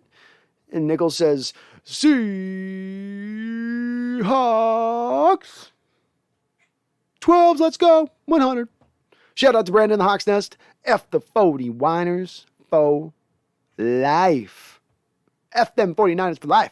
F them 49ers for life. I love it in Nichols. I agree, and thank you for the $5 donation. Glad you're riding high. I appreciate you, and I love it. I love the energy. I love the positivity. Let's bring that. Let's bring that on in here. Patrick Renault says it should not over or underreact on a weekly basis on any sport result in which there is a ball involved, no matter what shape it is. Well said, Patrick. Agree with you on that, and I think that nobody is. To everybody's point, I think too much. Everyone who's come in the chat so far that I've read on has been pretty reasonable in how they're looking at this win overall and where their kind of basis is on it. And I think that speaks a large part to a lot of the fan base who is looking through the lens of this season, not just into the start of this year, not just in the last two games we played leading up to this game, but in the lens of the last couple of years, because we have seen, I think, Patrick, a very detailed sort of picture of how things play out, and they seem to somewhat play out the same kind of way on even every given season. But well put. Clara says, please click that like button. Thank you, Clara. Smash that like button. I appreciate you for reminding me on that. Mirza, how many injuries do we have right now in the O-line? 2 starters out? No. What happened to Eskridge? I want to see them let that beast loose. Yes, we had Cedric Abuja out, I believe. I don't think you're down any other offensive linemen other than that. But, yeah, Cedric, you were down Brandon Shell. So Brandon Shell and Eskridge were your 2 guys, I guess you'd say, were out as far as starters, if you count Eskridge as a starter. But that was all you had out, I believe. Megan says, does this win mean we still want to get Ken Norton Jr. fired? Well, I never landed on that shelf myself, Megan, mainly because of the fact that I, of course, come back around to the side of saying that this is really Coach Carroll's defense and not as much Ken Norton's defense. Ken may have a little bit of effect, but it's got Carroll's fingerprints all over it. But I think people are still at this point ready, especially at the first quarter film they put out there, were like, get him off. But I don't think it makes any real big difference to this team bringing a new defensive coordinator on the fly right now. And the only way it's going to work is the same way this Waldron offense is going to work. The prior offense had Coach Carroll's fingerprints in it as well, and this new offense will work if Coach Carroll butts out and lets the offense and the new offensive mind, the young offensive mind, the innovative offensive mind, let him go out there and do the job you brought him in to do. Coach Carroll needs to do that on the defensive side of the ball. I don't think that he has the willingness to do that or the want to do that, but he should do that. MSR Rook says, at least Ryan Neal had a really good game. He did have a good game. And thank you, Ed Nichols, again for that $5 super chat. You're awesome. AI says, the front four don't really get pressure alone. A lot of clean pockets for so early. Yeah, it wasn't good early on. They were attacking with the short throws too. They were definitely getting the ball out of the hand. I mean, Garoppolo's back foot, that ball's gone when he's in the football game. So he's doing a really good job of just sort of picking things apart a little bit early on. But the pass rush has not been super great. I think Dunlap had probably his best game of the year as a pass rusher. Hopefully that foot's okay. He went out later on. Hopefully it's not some broken foot thing, God willing. And Taylor finally got some snaps as well, but we really do need to see more, especially and I know Geno Atkins does remain out there. We're not getting a whole lot from the inside. Al Woods got a really key pressure in this game, able to knock a ball down. I think Brian Monet is dealing with like an elbow thing, but Poona Ford's not getting you anything as far as pass rush from the 3-tech. And you could really use a penetrating 3-tech on that front four for your pass rush situations to collapse the pocket a little bit or force him to the outside. Megan says, what was up with Russell holding the ball for way too long and getting hit hard? That's old habits die hard is the thing I go to on that, Megan. I don't know what he sees sometimes pre-snap or post-snap. He got caught on a blitz today where it was obvious the blitz was there pre-snap. He didn't see it. He didn't play the perfect, crystal clean game. But that's kind of Megan a little bit of Russell's thing. He's a quarterback. You look at last year, held the ball on average for 3 seconds in the pocket. That was good enough for 27th in the league. As far as that's on the wrong end of that, not getting the ball out of your hand quick. So it's just kind of a part of his game a little bit. It's a part of his game he's got to get better as this year goes on because this offense is about getting the ball out of his hand. So he shouldn't be having these moments as much anymore where he's sitting back there eyeballing a guy, staring this guy down there, then looking over there, staring this guy down. There should be a completion somewhere on the field if he's making his reads right. Not every time is the guy's open, but that's theoretically. Lance, the Seahawks look pretty good today versus the 49ers. Finally a good game to be proud of. Yeah, Lance, it is a good game. You beat a division opponent for sure. Lolo says, it bothers me that Quandre is our best corner, yet he's a free safety. Well, he's a former cornerback convert, Lolo, so he started out his career as a slot guy in this league. Yeah, he's playing the best. He's probably the best secondary player so far this year. It's not exactly a big benchmark of excellence, wearing that crown, but it is the truth. John, the intensity of the 49ers in the beginning was ridiculous. I don't think any team could have moved the ball. They were on fire. Guess you can't sustain that as a defense throughout the game.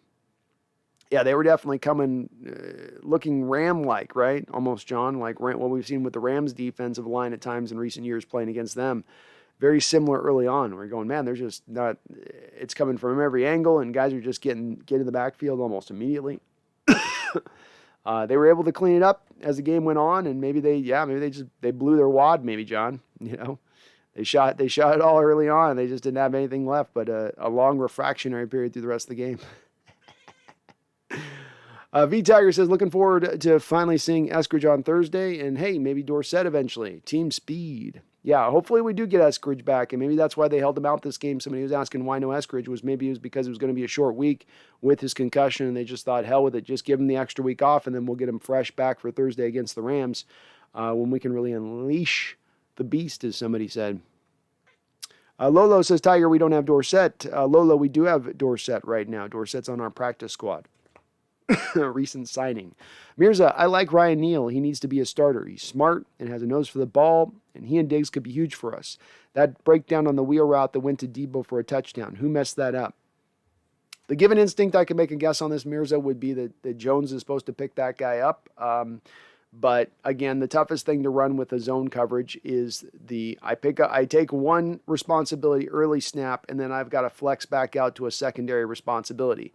So I initially want to take this zone underneath, which we saw Jones do, I think, on the play.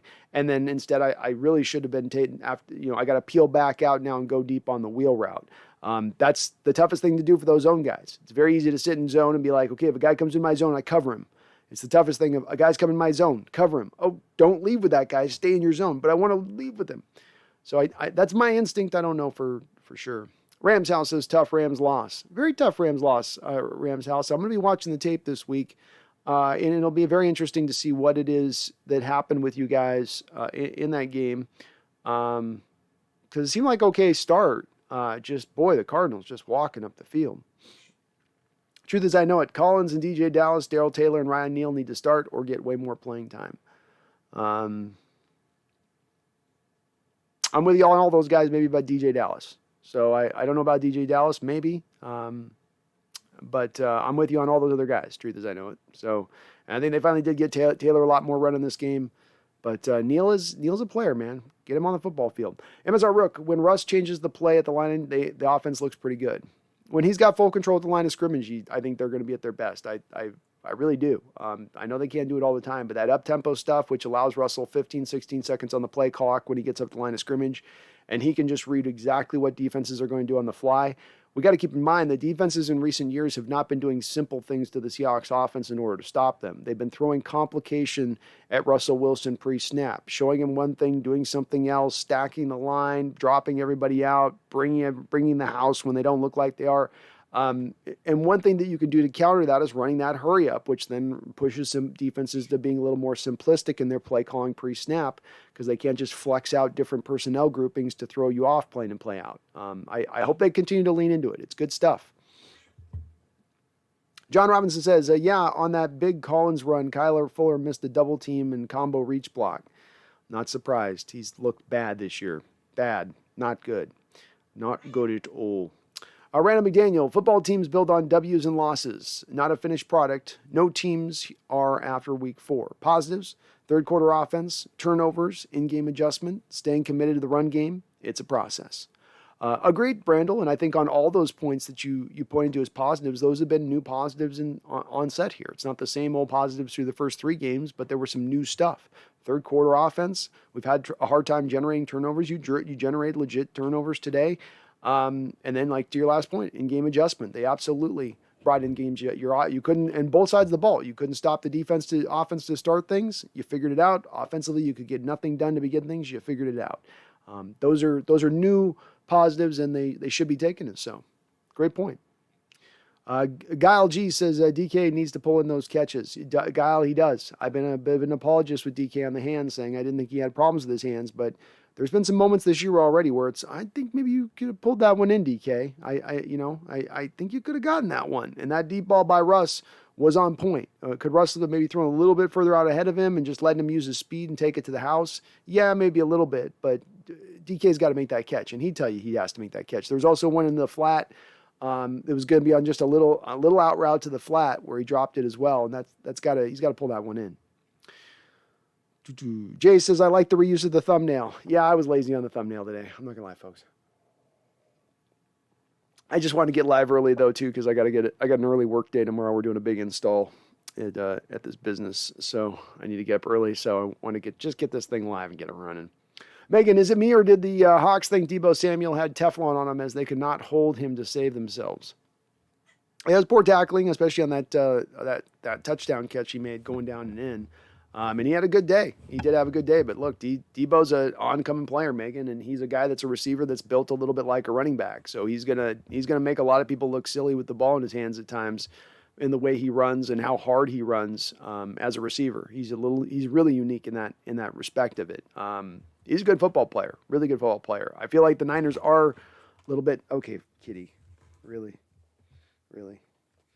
I feel like the 49ers are overusing him just a smidge. But look, he's going to probably be a Pro Bowler for them this year.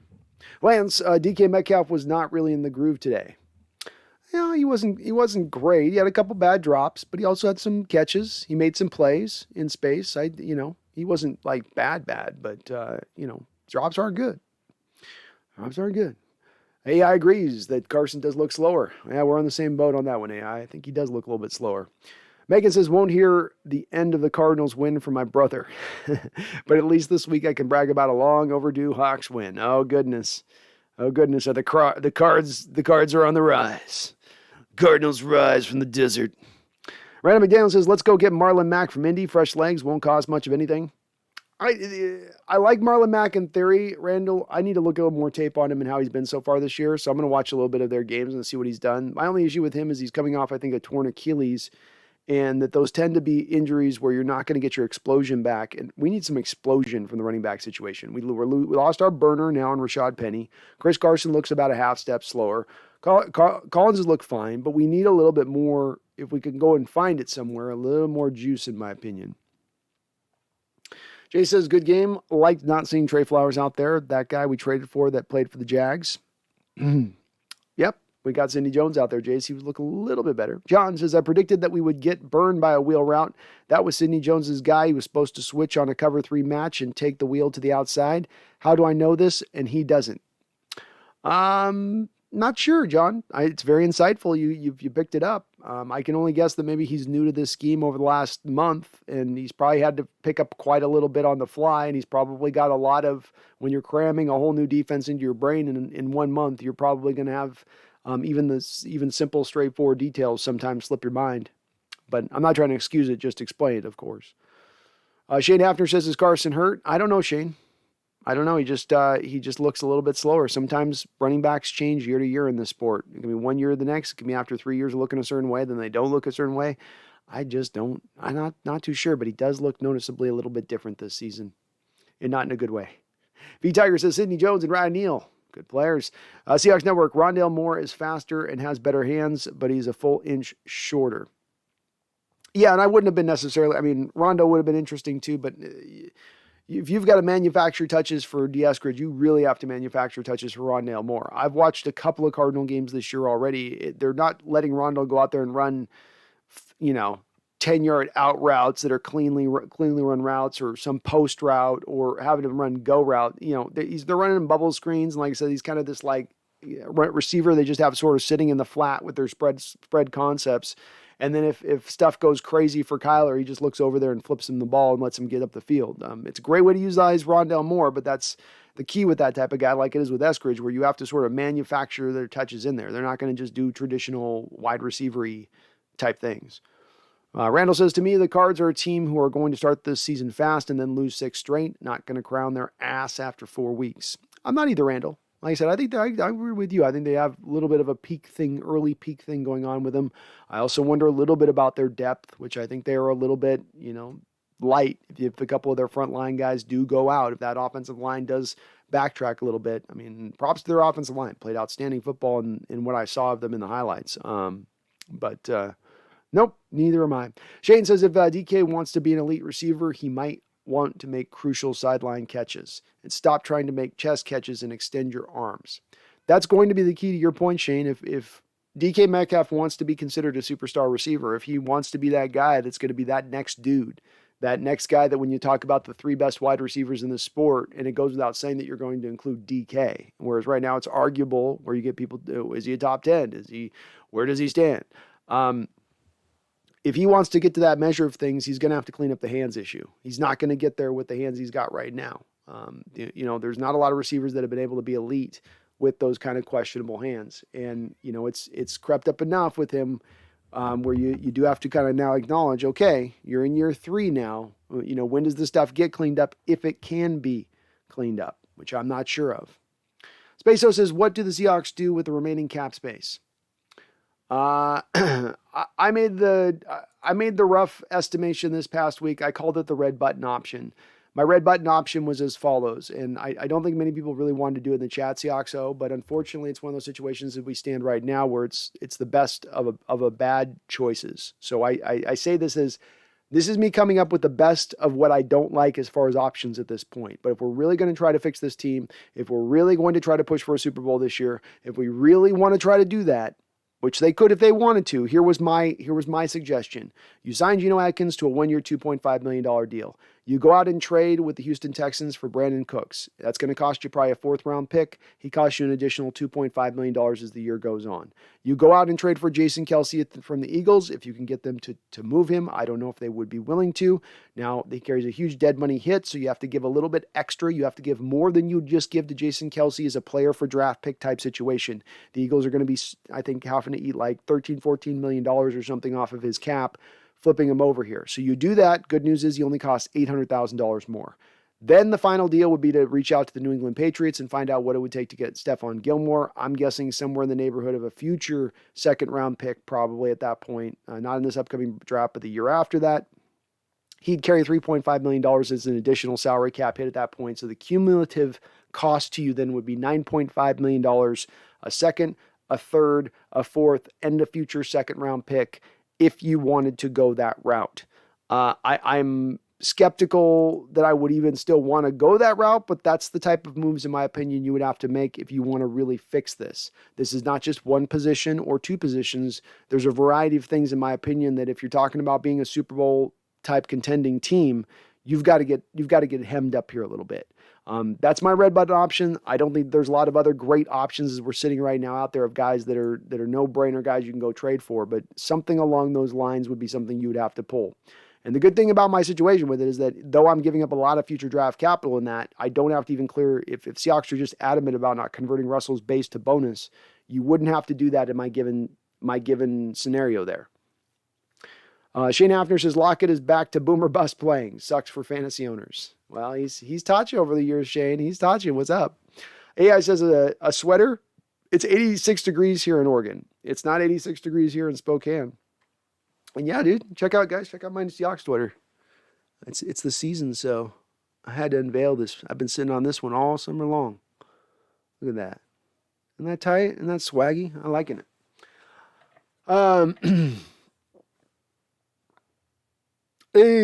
A says, you seem a bit down today, bud. Everything okay? We just won.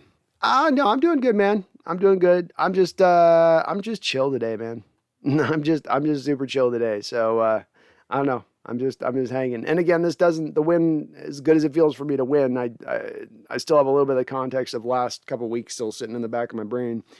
B. Ross says Everett has just had back-to-back COVID tests over 2 days. No 10 days for vaccinated guys.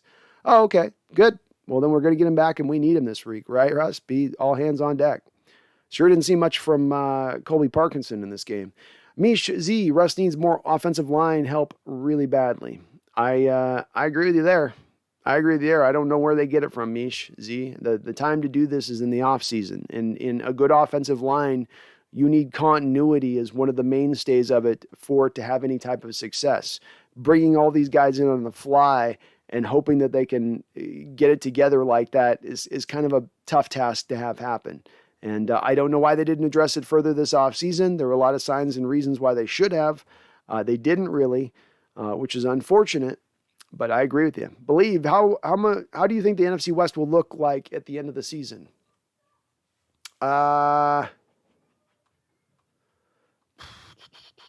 I think it's still a little bit too early for me to tell. I think that the one thing I would say at this point is I think the San Francisco 49ers are pretty solidly in last place at this point. The 3 positions above and how that they play out, believe, I'm going to need to see how everybody plays against everybody else. You know, I think it's a little too early at this point to kind of fully know where the top 3 spots play out. I think the Cardinals, Seahawks, and Rams are all going to kind of be in that mix.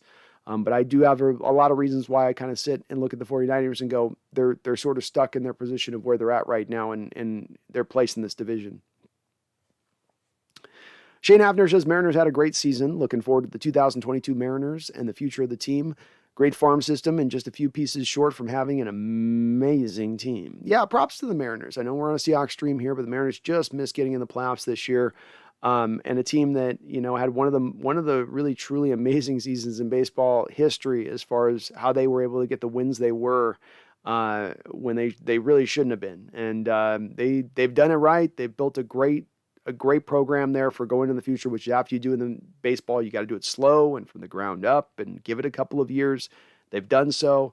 They're going to finally have some money to play with as well to finally bring in select guys to kind of fill it all out and make it all work. And you may be looking at a team, the Mariners, that even next year could propel and push to get up near the World Series kind of end of things. I know that's a big jump for a team that's never been there, but they've never, I don't even know if back in the days of the 90s teams and the talent you stacked back then, where you've stacked up this much talent in your farm system.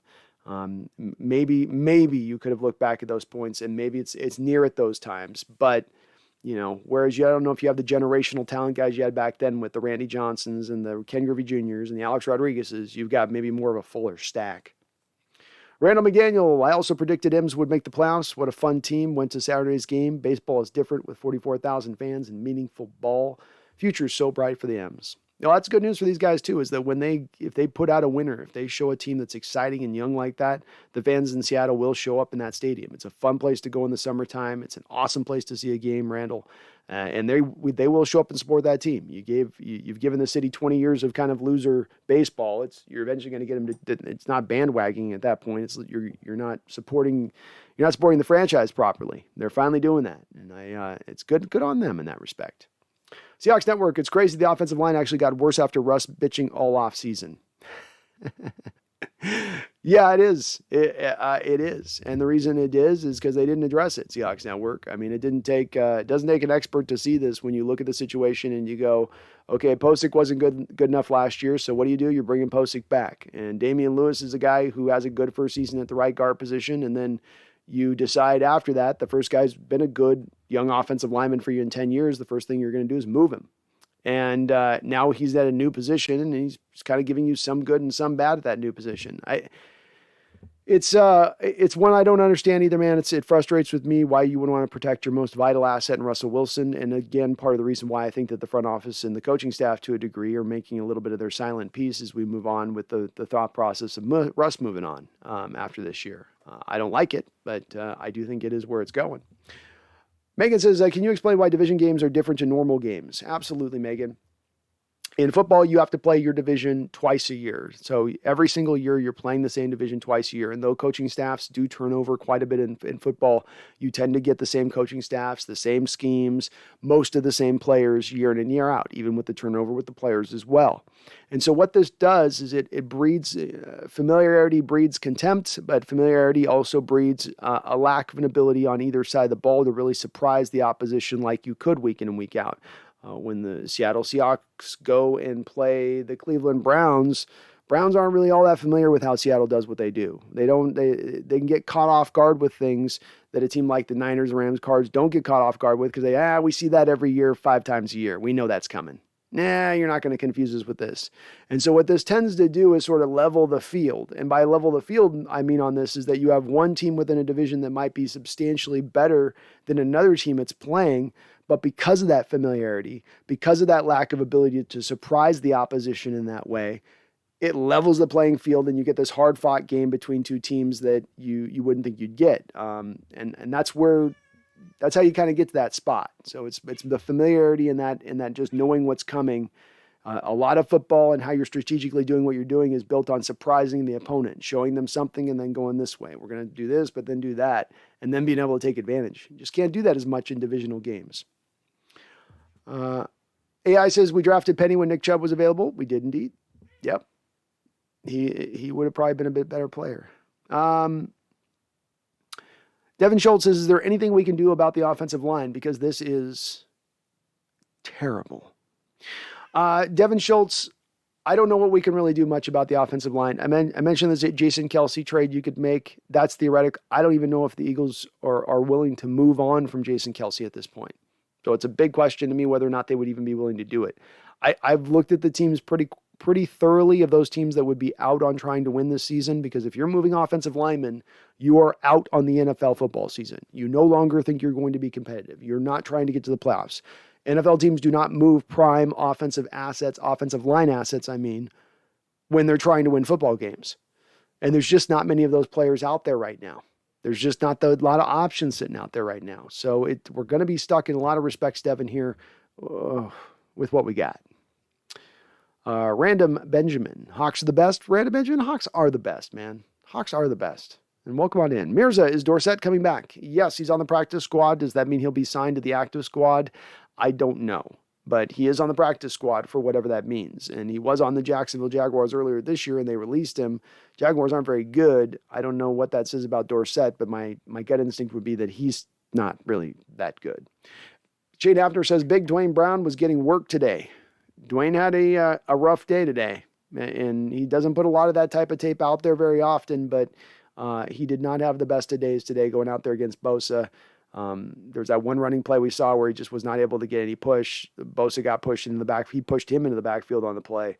Bosa is going to do that to a lot of very good offensive linemen in this league, frankly. But not his best game. Yeah. Tenshi, how you doing, Tenshi?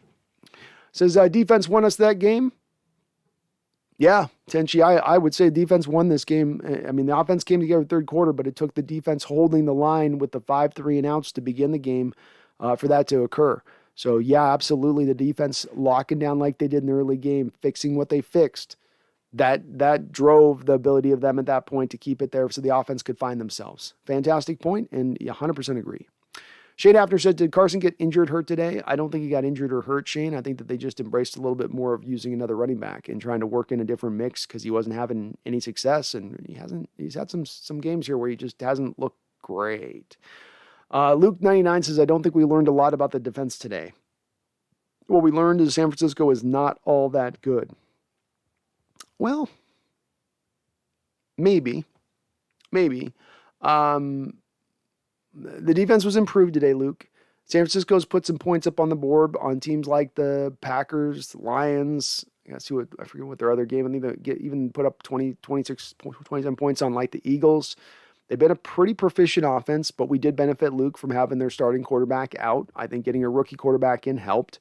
But I agree with you. I don't think we're going to take a lot from this game as far as we know something's been fixed. But again, just to my point back to Tenchi there a second ago, if we're just talking about how this game played out, that defense held the line for you while the offense was kind of scuttling early on. And that's not been the case much this year as we've seen.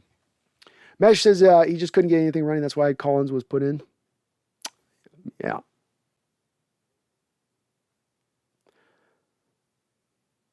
Luke99 says, can I get Tom Collins with a side of Carson? I'm with you on that, Luke. It's time for a little more carries to Collins. He's earned it.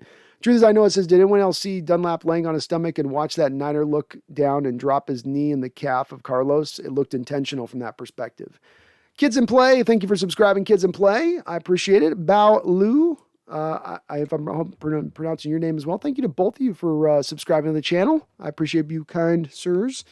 And I lost my train of thought. You guys, I'm so stoked you subscribed.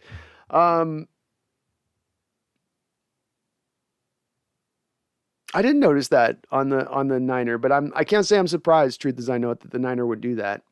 You know, there's still a little bit of bad blood between those teams at times. It's still there. It's silent. It's dormant at times, but it does exist. Timothy Boone, the defense stepped up today. They did indeed. It was looking rough again, but they got it around.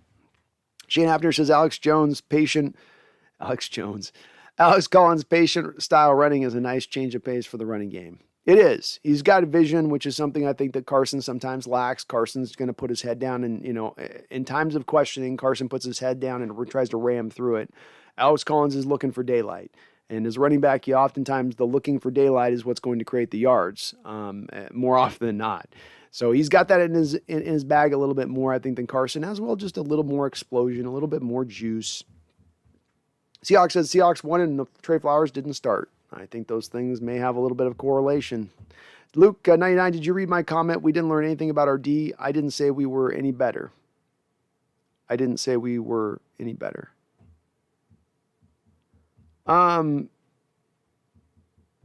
Yeah, I don't think we learned anything about our D. This isn't a tough enough test to say you learn anything about your D. So I do think that, Luke.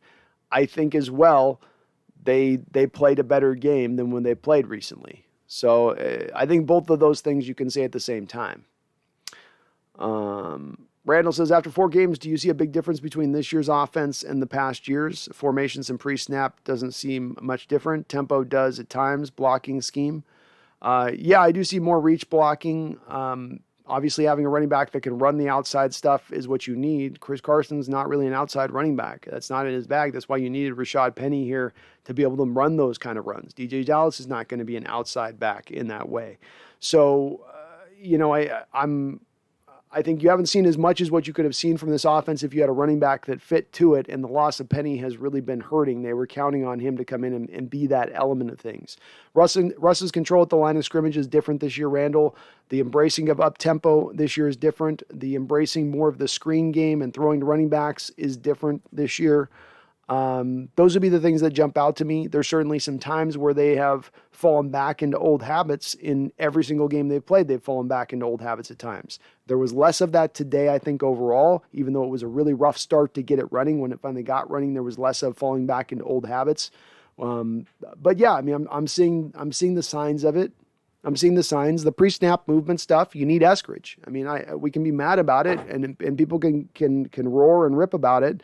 But you basically hitched your fly sweep cart to Eskridge. And if Eskridge isn't out there, you don't have a guy that can really run the fly sweep stuff. So, Swain can do it a little bit, but not what you're trying, not making it the dynamic element like the Niners make it with Deebo Samuel, right? So I think you'll see more of that once you get Eskridge back into play, because it then becomes more of a threat. The defense has to be more accounting for Eskridge in that moment. Whereas if Lockett runs it right now, that's not going to affect the defense. I don't think you're moving a linebacker out of his gap with Lockett pre-snap motion. Ruben, Nolan R. Vance, thank you for the $5 donation, Nolan, and your membership. I do appreciate you. Nolan says, I think this win came from the 49ers special teams and poor rookie quarterback, but I'll take it.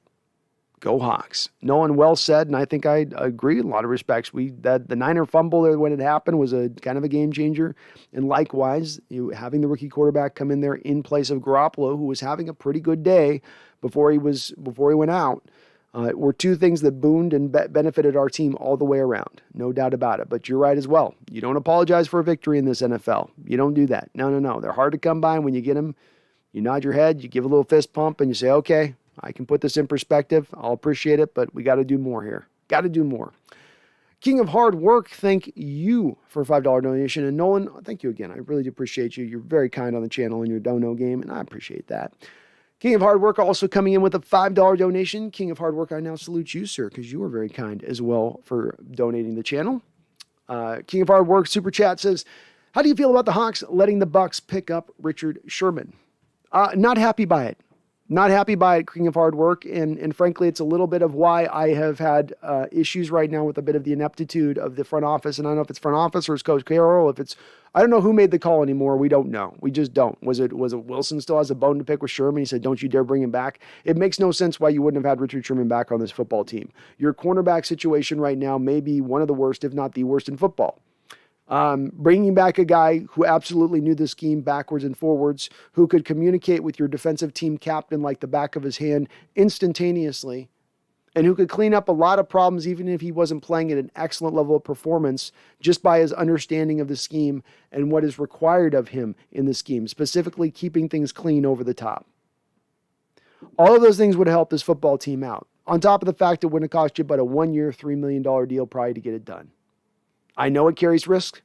I know people are worried that Sherman's going to snap into head caseville, but I don't think Sidney Jones is going to be the answer, and I don't think that there's a lot of readily apparent answers out there on the market as far as trade options are concerned. It's pretty bereft. It's pretty empty. It's pretty vacuous. If there was a line of cornerbacks that was sitting out there that, I could understand people's resolve of being against anti-Sherman, but when there's no options available, why wouldn't you take one like that at a reasonable cost with not really very much risk? It seems pretty silly to me for a team that supposedly wants to go out there and compete for a Super Bowl. Hard work. So I find it disappointing. Maybe they'll be proven super right on this, and Sherman goes out there and freaks out in Tampa Bay, or he just looks slow as the elderly. Maybe. We'll see. But if he goes out there and he performs well and continues to perform proficiently on the football field, as he has when he had gotten on the football field with the Niners, because there's no stiff fall off of play necessarily with the Niners, then I'm not a fan of it, man. I'm not a fan of it. But I am a fan of the $5 donation you dropped, and I do appreciate that. Roxanne says, glad for the win today. I felt hopeful during the third quarter. Then the offense let off the pedal. I don't understand that kind of mindset. I understand it, Roxanne, but I don't like it. So I think that's kind of what you're saying also within that. And it's Carroll, as I've spoken to on this, and I think it's him putting in there and saying, I can manage this game down. I can eat this clock out. I can make them earn everything offensively as long as offensively you do yay. You eat offensively 5 more minutes of the rest of our 12 minutes. I'll get the rest off the board with my defense. I think he kind of applies it in that way. It drives me crazy too, because more often than not, you get games where, you can go all the way back to a 2012 game. I did the Great Seahawks Moment game based on the Chicago Bears game, right? Where your offense goes down and gets the win, or Russell drives down during the end of the regulation, gets the win, but there's like 13 seconds left. But then your defense gives up a bunch of big throws down the field, and the offense is up the field in 15 seconds. That same year, the Atlanta Falcon game in the playoffs, same sort of way, where you got them down to like 27 seconds. They're right up the football field. I don't know why you would think that you can just crush the clock down that way and that's always going to be the way it works. But again, Roxanne, he's not if you and I were to bring this up to Coach Carroll right now, he'd be shaking his finger at us saying it worked today. You're nailing me on something that worked, and I get that. It still drives me nuts. King of Hard Work with another $5 donation. King of Hard Work, very kind of you. Coming in with a lot of double donos today. You guys are awesome. King of Hard Work says he just recovered a fumble for Tampa Bay. First game, laughing out loud. Of course he did. And I wouldn't be the least bit surprised, King of Hard Work, if he were to go out there and get an interception in this game. And my prediction is he's going to end up playing pretty solidly with that Tampa Bay unit, with that pressure that they get on the quarterback. He's going to look pretty decently. And a lot of these folks who are saying, oh, Richard Sherman's done, he's got a fork in his back, let him go, are going to be sitting back in retrospect going, man, we probably should have just gone and got him. How much did he cost? He would have cost just a 1 year, $3 million. 1 year, $3 million? Just that for that performance? Yeah, that's it. That's all it would have cost. Kind of weird that we didn't do that, right? Yeah, it is kind of weird. I don't know, man, but that's funny. He got a recovery out the jump. I'm going to be watching Richard. I'm going to be seeing where the front office was on this one, if they were right or wrong, or if that was could have been one of the big misses going down this year, is what you could have done with the defense and bringing him aboard. But thank you for the double donation on that, King of Hard Work. You were awesome. Go Hawks 2021 coming in strong with a $6 donation. Thank you, Go Hawks 2021. You guys are very kind tonight. Thank you so much. Go Hawks says, what do you think of this move? Sign Dorsett to a practice squad. Don't try Gordon. That to me is messed up. I don't know if Gordon wanted to come here at Go Hawks 2021. Quite honestly, I think Gordon looks at the receiver situation with Kansas City and says, I can go get into the number 2 receiver spot really quickly with Kansas City and have Mahomes chucking me the ball up the football field, and I've got a good chance to go get a new contract after the season. I don't think even with his familiarity in Seattle, he looked at Seattle with DK, Tyler, Eskridge coming back into the fold and thought, yeah, I'm going to crack into the top 2 of that lineup. I'm going to get a lot of touches in this offense, which is infatuated with running the football more than it is passing the ball. I think that we didn't have a lot of a chance at Gordon at that point when he was trying to make that determination. If I was Gordon in that moment, I wouldn't come to Seattle. I wouldn't. He's got to make hay while the sun's shining. And that means going to a team that's going to get him touches, get him catches, get him receptions. If he hopes to get another contract after this year, as he's obviously sitting on the precipice with his career of it being over if it goes one way or another wrong. I don't like signing Dorsett as the option, as instead of Gordon, I got to get Dorsett.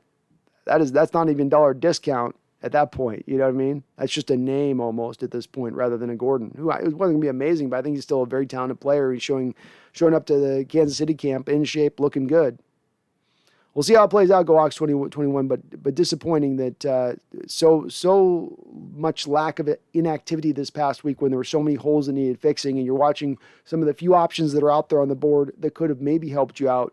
Oh, Josh Gordon. Oh, Richard Sherman. Oh, C.J. Henderson. And Seattle's not even a whiff on any of those deals or those moves. Seahawks is going confident in the chat right now, and he's saying Seahawks are winning the Super Bowl. I love it. I love that confidence, Seahawks. Let's go. Let's do it. In the tech world, yes, Mariners' future is so bright. So bright, they got to wear shades. B. Russ, I'm kind of impressed with Swain so far this year. Is he a superstar? No, but he looks like a solid number 4 and can be number 3 in a pinch. Get him off the punt return duties, though. Yeah, I don't need to see him on doing punt returns. He doesn't supply you a whole lot with that. May not have a lot of good options back there with the punt return game. But yeah, he's looked like a solid 4. He's looked like a solid 4 to me, too. That's about his spot. I don't want him on the 3. But as a number 4 on the football field, I'm okay with that. AI says Dixon's is good. Yeah, Dixon was good today. He was kicking the hell out of the ball. And he had one that got called back, was like a 62-yard punt, but Marquise Blair was the first one to touch it, coming back out of the out of bounds marker, and it nullified the punt. But that was an awesome kick on his part, and he fooled the punt returners. The punt return on the play goes way too deep, and Dixon did this a couple of days. You guys saw this. He did it a couple times today. He would hit it as a low line driver with a ton of spin on it. So he was taking advantage of those guys going too deep on him, and then that ball would just keep spinning and spinning and spinning. A cool little technique on his part to get around those guys trying to prepare for his boomers. Jeff O'Kelly says, go Hawks, go Hawks. Jeffrey. D Nugget. Hey, what's going on, D Nugget? Seahawks says, we finally won, let Russ cook. I'm always down to let Russ cook.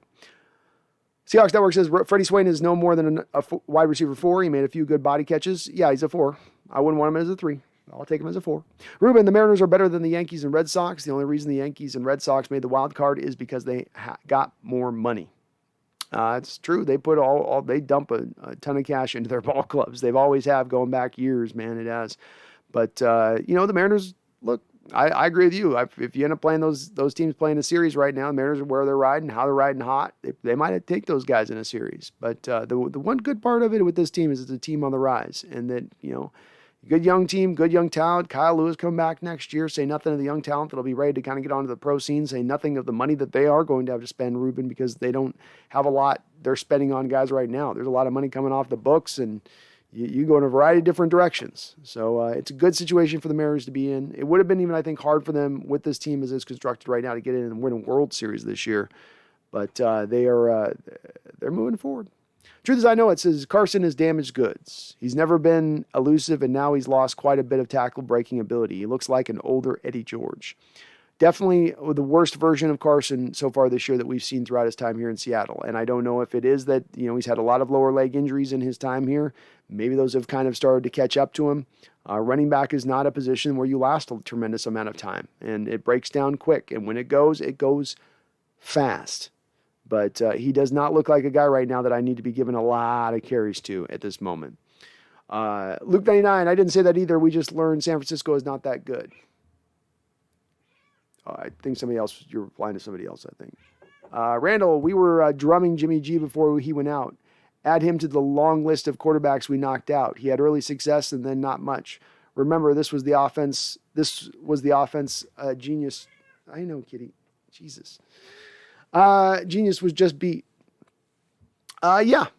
I think the one difference with when I look at a guy like who's given the offensive genius column, Randall, versus a guy like Sean McVay with Shanahan, I think they both are for different ways. And I think that McVay's offense is more built to beat Carroll's defense, whereas the 49ers offense is just kind of constructed to beat anybody. And I think that's a little bit of a difference there, where you could even make the argument a little bit that the offense is built to kind of have us be able to attack it. But I thought Jimmy G did pretty well throughout. We did slow him down. We did get the better of him as that half went on, in the first half.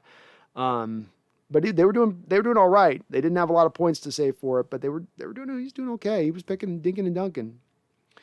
Shane Russ loves overthrowing the receivers. I get that he has to compensate the trajectory of the ball in order to get over the taller offensive lineman, but damn. He throws 2 to 3 feet over the targeted receiver. Yeah, his accuracy early in this game was really bad. And there's some times in games where he just misses throws. And sometimes it's him when he's moving. The ball will sail on him a little bit, it feels like. If he's kind of moving around and then trying to throw on the run, it just has that tendency to go up and high away from the receiver. But I saw the same thing.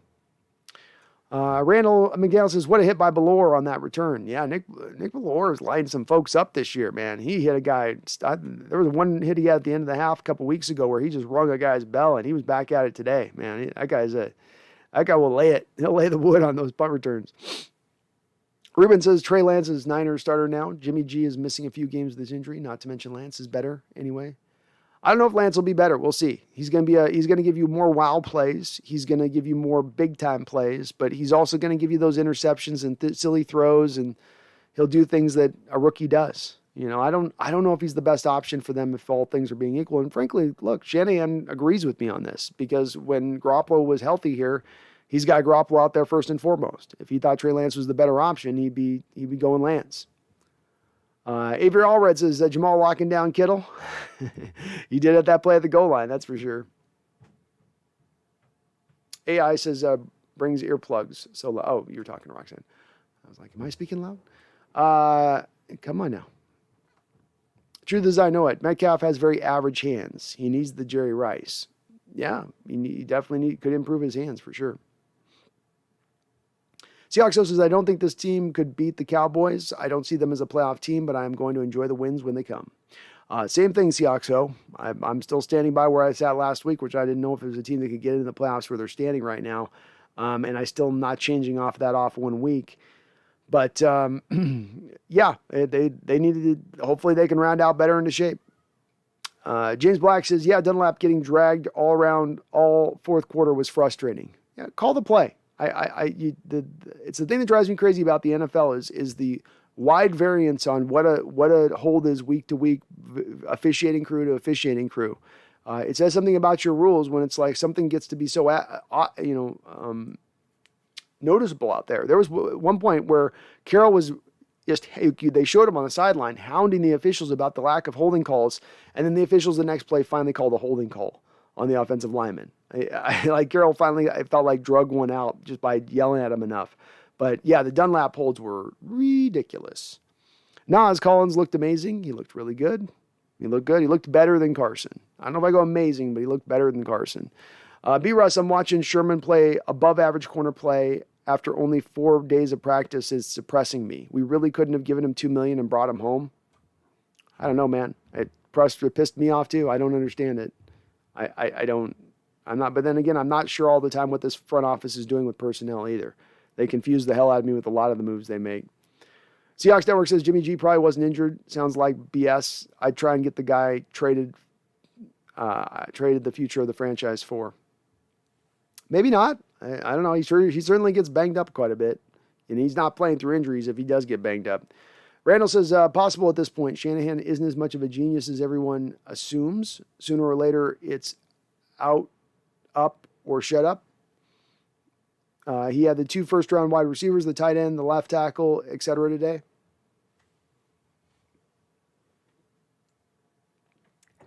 I don't know if I'd go to that standpoint of things with it. I don't know on that, Randall. I think that Shanahan realized this offseason that Jimmy Garoppolo is not going to be the answer for him long-term like he initially thought. And you could make the argument that that is his mistake to own at this point. He got to handpick the quarterback he brought in. He went with Garoppolo instead of getting a more talented guy to execute his offense in full, not just in partial.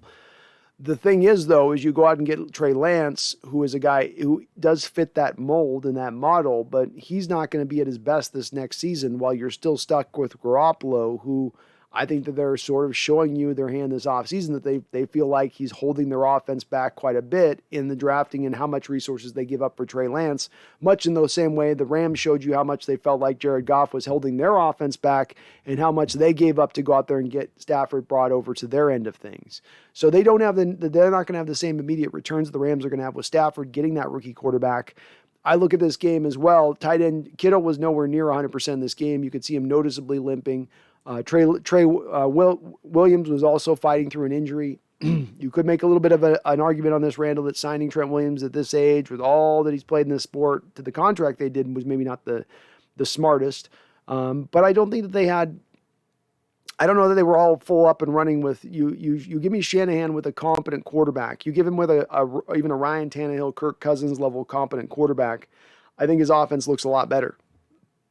You give him a Jimmy Garoppolo, you give him a Trey Lance as a rookie quarterback playing his first game as a pro, it's going to maybe not look great.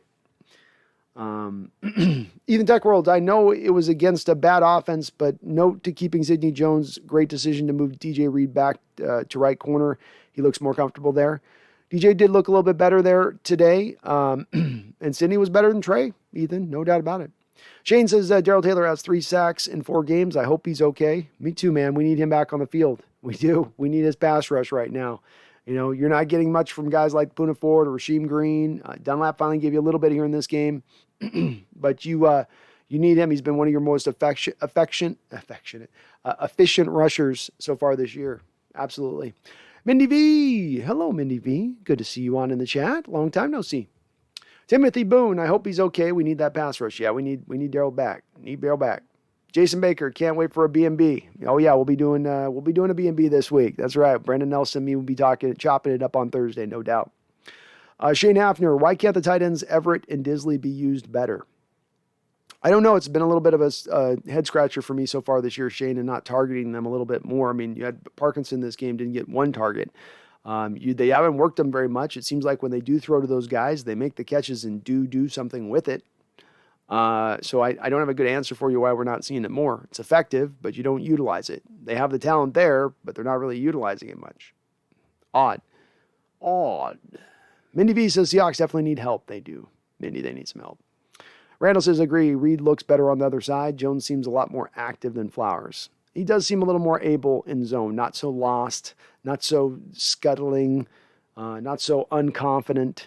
Nas, I saw Taylor back out there at the end of the game. Hopefully that means he's all right. That's good to hear. It's good to hear. Seahawks Network says armchair psychologist. Yeah, I saw a few people come in the chat, and I get where they're coming from. They're like, you know, look at Sherman, read the stories, learn about him, read all this stuff. He's got head things going on. He's got okay. I mean, maybe. I don't make that. I try not to make those determinations. I think when you get a guy who goes completely sideways time and time again, you can maybe say something about that. But even then, I'm like, all right. Shane says Seahawks have great tight end groups. Utilize them properly. They're going to need to mix them in more and more if they're going to use this offense in the best way. Jason Baker says Sidney Jones wants it more than Trey. Well, he played better than Trey today, Jason. Still got picked on a bit early on there. I mean, he wasn't perfect, but he was also probably a little rusty. He hasn't been playing in about a month.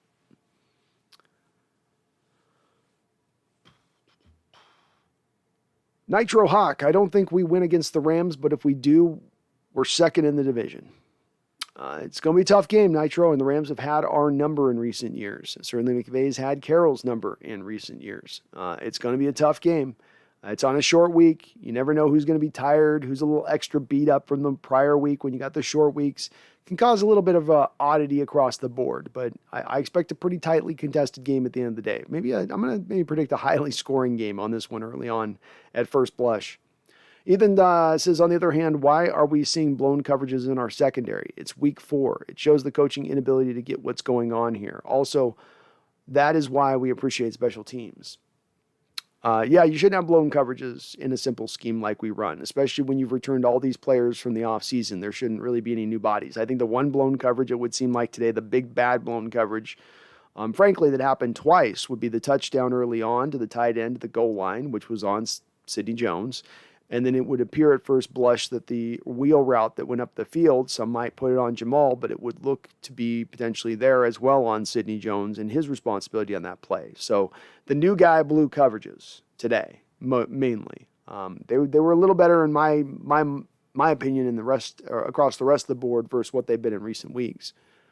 Mindy V says, what are the mistakes that the Seahawks coaches do over and over again? It seems like they have very good players, but they can't. They just can't score. It's a pretty in-depth question, Mindy, because there's a lot to unpack as far as an answer goes. Offensively, well, your offensive line couldn't pass protect early on. A better pass protecting offensive line gives Russ a little more time, gets in a rhythm early on. Maybe they're going quicker in this game. Defensively, they were going back, I believe, into more of their simplified coverages, less of the blitz packages, less of the stacking up at the line of scrimmages. And when you get a quarterback who's back there, who's patient, and sits back there and he can work, that's what happened. When Lance came back in there, he showed off that athleticism and speed and ability to move around in the pocket, which is going to be hard for any team to deal with. I think that they did a pretty good job of holding things down overall around that. But like I was saying a second ago, the blown coverages in this game, Mindy, for instance, with Sidney Jones, he has not played a game in a month. He's new to this team. We're going to have to expect that there's going to be some blown coverages bringing a guy in that late like that. Probably why they've been a little reticent to get him out on the football field so quick on just bringing him on the board. But it's my guess on those items. And there's not much you can do in either respect of it, Mindy. It is going to be good or bad. There's not a lot of way of changing it at this point. Randall's big on Marlon Mack. All right, man. I'll go look. I'll try to see if I can watch a little tape on him and see where he's at. Sophia Ann says, happy that the team won, but still hate the way the D is being called. I don't love it either. I don't know if there's a lot of things they can do differently because I don't know if they're programmed to do things much differently with it. So we're just going to have to ride and die with what it is this year, I think. But I agree with you, Sophia. I feel the same way. GoHawks05 says Marlon Mack would be dope in this scheme. He's available via trade. I got to see where he's at. Maybe he's back to running full speed. It'd be odd coming off that Achilles injury at the running back position and off of just last year that he would be back at full speed. But like there are not a lot of options available out there at the running back position either. So, maybe the best of the bad options that are available. Luke 99, it seems like Carson hesitates trying to be a patient runner. Sometimes you need a guy to just hit the hole. A little bit. And if he's trying to be patient, it's not his game to really go look out there and find open spots. He's not really, going to cut back across the grain and find a hole in the backside of the line. But he just looks slower to me. Randall says Carson's going to turn into LeGarrette Bunt. Might be. LeGarrette always could fight through mainly arm tackles. Carson's getting taken down at times by arm tackles now. Seahawks Network says trading for a running back would make much sense since you insisted on keeping 5 on the roster. I don't know if you wouldn't want to trade for a running back because you insisted on keeping 5 on the roster if the 5 on the roster aren't very good. It's about if there's a guy that's going to upgrade your running back room and be better than those 5, be the best of those 5, and you're cutting out one of those 5s, then that's improving the team is not the worst thing to happen.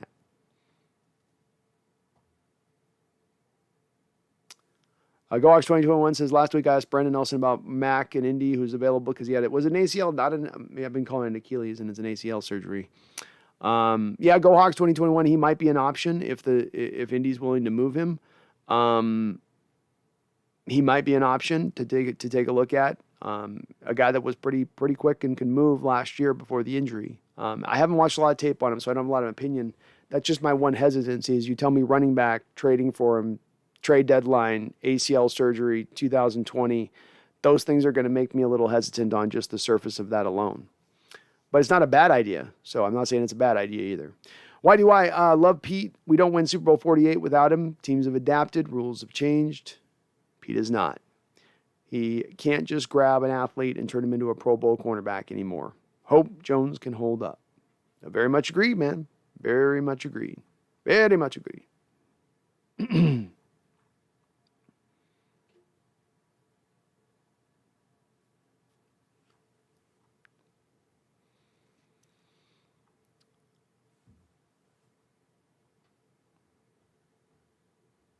GoHawks 21, how did Dwayne Brown make out? Better than last week? Was watching too much to keep an eye on Dwayne. I didn't see him have a ton of impact in this football game. He got beat. It seemed like he wasn't super awesome in this game, would be my instinct on it. I didn't watch him super close, though, either. Panic button, asked Rusk 11. I mean, I was hitting the panic button last week, so my hand's been pressed on it for a week now. Corey Hallback says, congrats on the win. How about my Cowboys? Cowboys looking good, Corey. Cowboys looking really good, surprising a lot of folks right now with how well you guys are playing. So, well done. That offense is scary, tough to deal with it. We got a first-hand view of it last year when you came into our place and was just hanging points up on the board. Looks like you have that division. That division looks like it's yours right now. No doubt about it.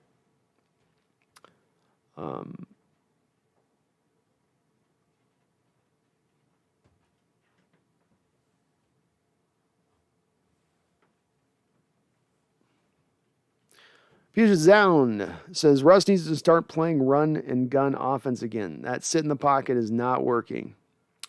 I think the only issue with that is can he get away like he once got away? That's part of why I think he's sitting more in the pocket is that he's realized he gets caught when he tries to get out of it as much as he once did. Thomas, I don't know. I see that Adams at pre-snap was I just got here.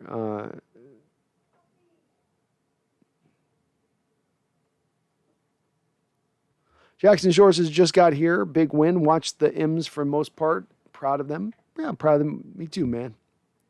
Good team. Jackson Shore, whose fault was it on the blown coverage? I don't know. I know if we fall back onto the metrics, and Thomas, I see you're referencing on this a little bit too. If you fall back into what you normally would do on the play in a cover 3, so you have 2 corners on the outside, they're going to play deep as their responsibility, even if they're aligned on a slant route to start things. You're going to then tend to have the strong safety as the lurker, buzz flat defender, the guy that's supposed to be the underneath guy that stays underneath. You're not going to tend to have the strong safety be the deep guy because you've already got the free safety usually riding the center field position of things. I'm making a guess on this, so I don't know. And again, this we will know for sure. I think after this week we hear what Carroll says about the play because I imagine he'll be asked about it. Somebody will ask him about it. My instinct would be probably the way that Adams gestured and everything else is that it was probably on Jones, but I don't know. Wonko, where are we if we can't keep up with the Rams come Thursday? I don't know if it's going to change a whole lot, whatever happens in this Rams game. That puts you 6 games in the season. The trade deadline's within a week or 2 out at that point. I would still imagine that Seattle would be in a buyer mode, that they're sitting on cap space. I don't think you'll see a lot of moves, like I've advocated for a variety of moves. I think you'll see a onesie is probably about as good as you're going to probably see, but I would expect you to see some type of move made at that point, even if you had lost this game. I think if you'd lose this upcoming game against the Rams, I think if you'd lost both this Niner game and the upcoming Rams game, they might be a little bit more open at that point to being in a seller mode, but I do not think we will be in that mode. Jackson says, did we beat LA? That's a huge boost for our team. Did we beat LA? I don't know what you mean. You mean San Francisco, Jackson? And Nichols says, Ryan Neal was a beast today. Flowers can kick rocks. He can indeed. Done with that. Luke 99, one of the differences between Russ and Murray is always a play away from getting hurt. Very true. It's a part that I've lamented with Murray and a lot of these modern quarterbacks that move around like they do. Too much falling forward head first. Too much going for every last yard. Too much of it could be any given play. Now you're going to get knocked out the whole rest of the year because you're not protecting yourself, and he's not a big dude. He's not. I agree with you. It's a very solid point on your part. And worth monitoring with Murray, kind of a little bit of their whole team with it. It's like you lose one of those great pass rushers, now you're just a one really good pass rusher, and that's it. You can make that argument kind of across the board with them just a little bit. Megan says, smash that like button, ring that bell. Thank you, Megan, for mentioning that. I do appreciate it. The second says, if we get crushed by the Rams, I see a 10-7 or a 9-8 season. If we beat the Rams, I see 12-5 or 13-4.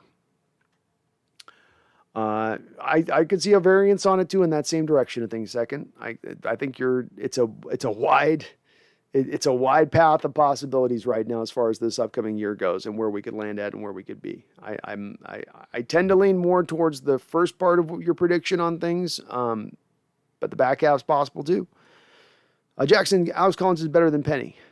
Yes. I think I don't know if he's better than Penny, but he's available. And Penny can't get healthy in his pro career. It's not been a matter of talent with Rashad Penny. It's been a matter of he can't get healthy. And that's been something that's plagued him all the way through here throughout, and he's not getting any better about it. Randall says, hit that ravishing like button. It is. That like button's ravishing. You just got to hit it to get the full beauty of it. Just Jackson Shore, what happened to the first half since I was watching the Mariners? Seahawks went, 5 straight 3-and-outs. Defense started out looking like it's looked through the last 2 games where it just can't stop anything, can't stop the run, can't rush the passer, can't stop the big play. Then suddenly the defense turned it around in an instant. They were able to lock things down, and the offense kind of started to find itself right near the end of the half. And then they were able to kind of build a little bit on that as you went into the next half in the second half. David M says the Rams just got gashed for 216 yards on the ground. I'm actually in favor of going run heavy this week and limiting their possessions. Well, I am too, because I do think the Rams are going to move on our defense up the football field, David, to your point. I mean, the less you can give Rams the possessions in this game, the more you can run the football. A lot of Alex Collins this week would be awesome. A lot of Alex Collins, especially he'd be a really good runner to me because the one thing you can do with Aaron Donald a little bit is you can get a guy that is going to want to get upfield and attack upfield, and he'll leave his gap. And so a guy like Collins can then go back and attack that Sorry, hold on one second.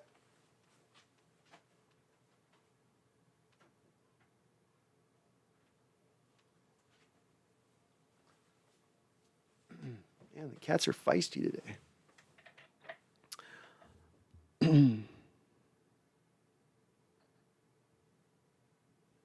Jackson Shore says, I hope DK will be smart against Ramsey. I hope. We'll see. It's going to be feisty, I'm sure, a feisty battle. Megan says, I'm a huge fan of Carroll, but find Norton hard to deal with. Not totally sure why, though. Well, he doesn't endear himself in the press conferences, and he doesn't make you feel like you've got a guy who's really moving the chessboard around, you know. You don't get that feeling. He seems more rah-rah type a little bit. Ian Nichols, typical Seahawks lethargic half-dead first-half offense. Some dangerous heroics and big stands by the defense and DK 100. Definitely some heroics. There was also some 3 sustained drives there, or not 3 sustained, one on a short field, but 2 sustained drives in a short field. I mean, this year's not been the problem in Nichols with them starting lethargic, right? They started out pretty good against the Indianapolis Colts. They started out, it was boom or bust, but it was productive first half up against the Titans where they got up by a couple touchdowns after the first half. Minnesota Vikings, you scored on your first 4 possessions against the Minnesota Vikings. So it's not been necessarily this season's story that the offense is lethargic in the first half. It was today, but it hasn't been this year. Seahawks Network, zone coverage requires much more communication than straight up man-to-man. It does indeed. MSR Rook, if we fire Pete this year, what defensive scheme should we switch to help our guys, a.k.a. Jamal? The best scheme and the scheme that I most enjoy and like would be a 3-4 scheme being brought in. Or if you're going to do a 4-3, find a way of doing a 4-3 attacking scheme. Essentially, having Jamal put a little bit more on the line of scrimmage. He was in a 3-4 attacking scheme with the New York Jets. That's where you got really the best level of his play of his career. I think he's at his best more closer to the line of scrimmage as opposed to out away from the football, out in space. So I would probably move to something a little bit more like that. I like coming downhill. I like attacking offenses. I don't like having things taken to me, especially in this modern age where the offenses are going to get their points. They're going to score in the NFL. Even against really good defenses, it's very hard to stop anybody. But if you can have some game-changing plays, game-changing sacks, strip sack, fumble, a quarterback throwing quicker than he wants to throw because he's got the house coming in his face. To me, if you build up your scheme appropriately around that, you can get more out of that. It doesn't require as many difference makers on your football field as far as the defensive side of the ball goes. I really do, I think, prefer it. Haven't seen really the two sides of it. I've seen it done both ways. Megan says, agreed. Rena Puna Ford, can we trade him? You can't trade him, Megan. You signed him to a new contract. Bear with me. I'm going to get some more coffee here, folks. I'll be right back.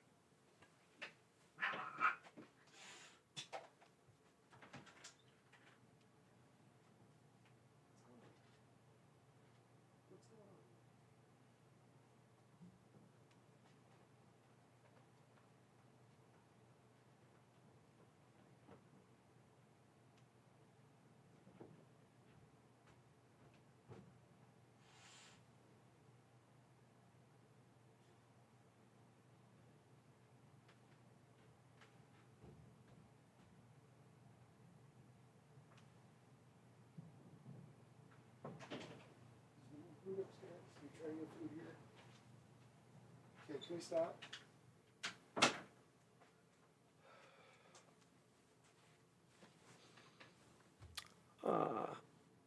Najee Eastwick says Dwayne Brown has really not been good the past 2 games.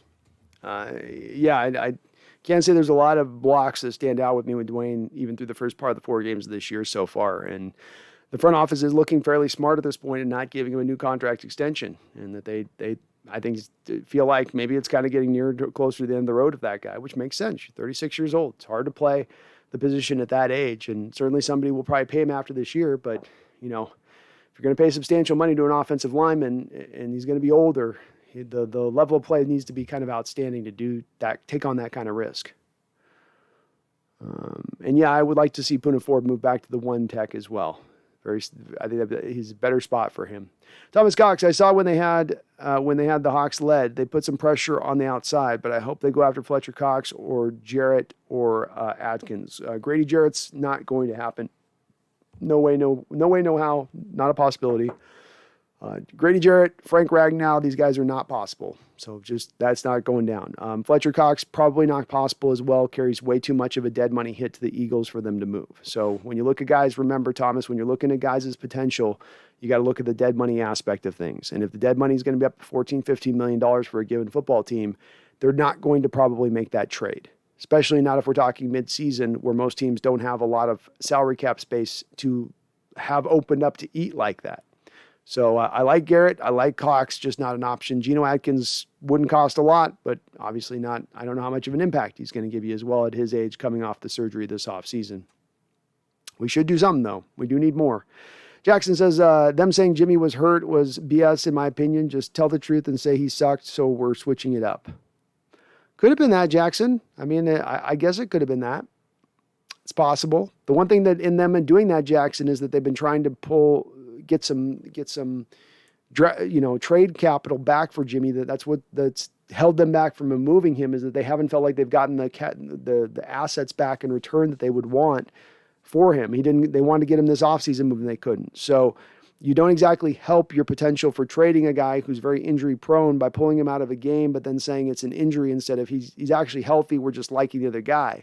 That there may be even a little, I know it's not says something good about that either on the other right side of it, but I wouldn't want to lean towards injury with him if you're still, maybe they're just giving up on thinking that there's any trade value for him. Terrence Brown says, why can't we fire Pete? Terrence Brown, we can fire Pete. You can fire Pete. What is required by a coach to be fired is a ownership group that's got a firm hand, that is active, that is invested, that is watching closely. You had that with Paul Allen. You had that as good a level as you could ask for from an owner with Paul Allen, where they're invested, they're in, but they're short of that Al Davis, Jerry Jones general managership type place of things. The problem is, though, of course, Paul Allen has passed on, and his sister's taking over, and his sister really is just, at this point, not all that interested in football, but interested in carrying on her brother's legacy. So she's probably not going to be actively in a hurry to fire one of her brother's final hires, especially for his baby being the football team. That would be my instinct on this a little bit, Terrence. But you could absolutely fire him. Coaches have been fired in the past, but that's what it would take. And right now we don't have that firm ownership moving that with their hand in the right way to get it done. Run Dove says, integrity means something. Sherman, I have to put away my jersey of him. Sorry. Integrity means something. I have to put my jersey away. Sorry. I don't know what that means, Run Dove. I don't know. The one thing I'll say to the folks that judge Sherman and judge this and judge that, it's like, are you perfect? Have you lived a perfect life? I mean, I don't know. The guy had an incident. Maybe he's been a little bit of a head case that's had things covered up for him in recent history past. But, to my eyes, he's not been a multiple time felon. He's not gone out there and done a whole bunch of behavior where he's shown over and over again that he's done something incredibly wrong. He's charged misdemeanors on this. I don't get a little bit of it. It feels a little bit of like people already had a bone to pick with Sherman prior to him having the situation go down like it did. And this let everybody bring out their knives and start to get to stabbing. I don't quite land on the same stance of it. I know Sherman, is not perfect, man, but I don't quite get that. Jackson, Trey looked bad. By the way, I know you liked him out of college, but I saw a worse Colin Kaepernick and Trey Lance. Yes, Jackson. Trey Lance dominated in college football at the age of 19 years old. And then he had to sit a whole year, played one game and had to sit a whole basically year before he's now been able to play college football, play now NFL football at about basically the tender age of 21 years old. So I liked him, Jackson, but if you remember in my liking him was also that it was going to take him some time to get to be the good player that I thought he would eventually land at, that you weren't going to get him on day one as this shining star. That's unrealistic. There's 24-year-old rookies and there's 21-year-old rookies. 21-year-old rookies, whether they're playing the toughest position to play in football, being the quarterback position, or they're a right tackle, are not going to do very well in the NFL at that age. They're not physically along far enough. They're not mentally along far enough. They need more maturation. So I still stand by where I see Trey, and I see him as a better version of Colin Kaepernick. So I compared him to Colin Kaepernick, but I said he's got a little bit of the hitch in his throw. It's not as bad as Colin, but he can make throws with touch. Not everything's got to be thrown 100 miles an hour, and he's got better movement skills than Colin Kaepernick did. So, yeah, a raw version of Kaepernick is a little bit like it, but I mean, even a raw version of Kaepernick, I think he's, yeah. Terrence Brown, we beat a 49ers team with no quarterback. True. Y2KH, we used tons of safeties today. Thoughts? Seemed like it was effective. More effective than you're putting a safety on the field like Ryan Neal versus taking Cody Barton off, which is a little bit of what we saw today. That's good.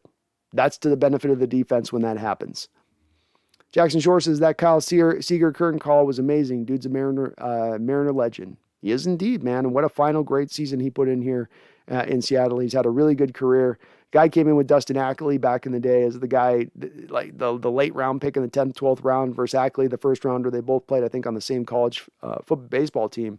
Seager had by far the much better career. Just awesome Mariner, one of the better all-time third basemen we've had here. Maybe maybe make the argument the best if you're going to call Edgar DH. And I don't know. I'm not trying to knock Jim Presley, but you could maybe make that argument. I get you can make that argument. Megan says, I can already hear my brother crowing about the Cards win. Well, it was a good win. He's got a lot of reason to feel good about it. Rusk 11, I think we lose this game if not for the 49ers muff, punt, and fumble. That saved the Seahawks. I don't know if that saved the Seahawks. We were starting to get rolling there offensively at that point. It helped. It was a benefit. I don't know if it in itself was a game changer. In Nichols, they also blitzed every play and had a few blown coverages. Samuel's 76-yard touchdown. They did. Jackson... They also blitzed every play and had a few, I don't know. Jackson Short, how was Sidney? Was he solid or at least better than Trey? A little bit better than Trey. A little bit better. Food Gamer, Ryan was good nickel cornerback and safe to say Russ is finally in cook mode. If we win Thursday, we go to second place. Hopefully we win. Hopefully, Food Gamer. Keep the faith.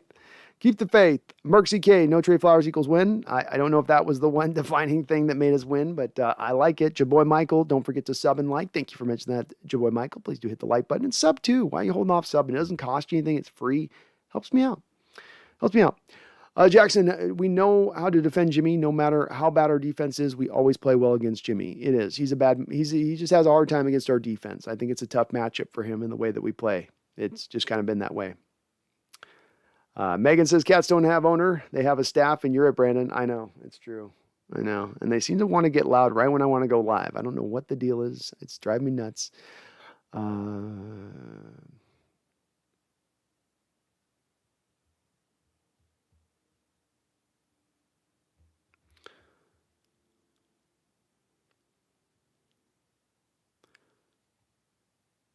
Randall says maybe we should set up a blockbuster deal with Atlanta for Wayne Gallman. You're going to get Gallman here by Seattle. You're going to force it to happen. You just got to project it out there, Randall. You are going to make this happen. Jackson Shore says, I'm a little worried about Damian Lewis. Love the guy, but he's not a left guard. No, he's not. Should be a right guard, but they're going to keep him there for the rest of the year. He's not going nowhere. Jaboy Michael S. I'm not cool with our running backs, though. We could add another, but yes, I know it's not practice, but it's Gilmore.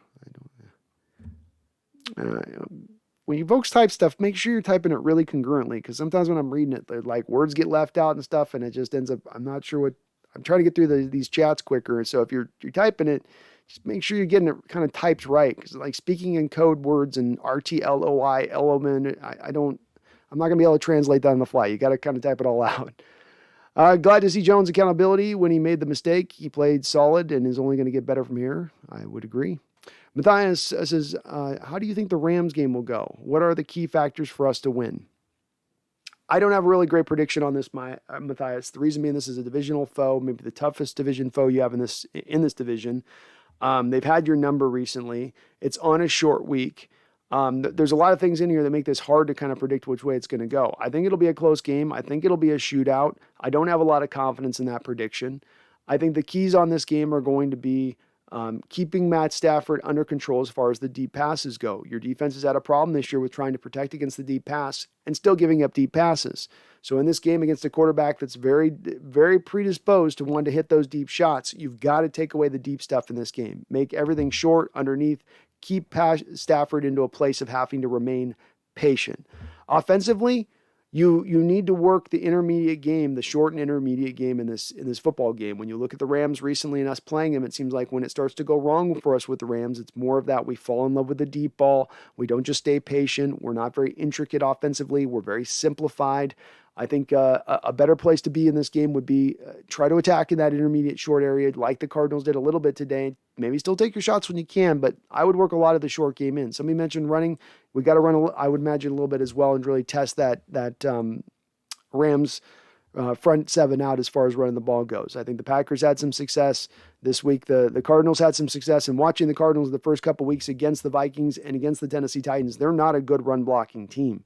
So for them to put up the yards they did, and as far as establishing the run like they did, is a good indicator that you should probably attack in the same kind of way.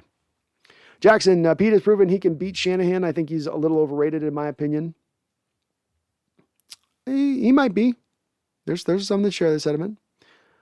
Megan says, as an Aussie, I constantly surprise myself with how much I actually know about this game. Luke, do you think maybe DK's hands issues might be a result of much weight in the room, meaning his arms are too big? No.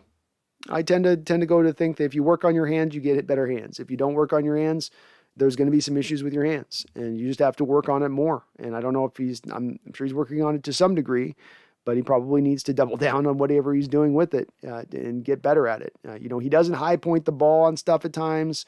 It's just sometimes he's fighting his hands a little bit out there, is the way I would put it. We saw that last week where he jumped up for that one ball, mistimes his jump. If he times his jump right, he probably makes the catch there. Last week in that game down the field where Russell kind of throws up a miracle prayer to him a bit. Zach Sargent says, just got here. Are we happy? I am. We are happy, Zach. I think everybody's pretty encouraged. Nobody's over the moon on this win, but encouraged.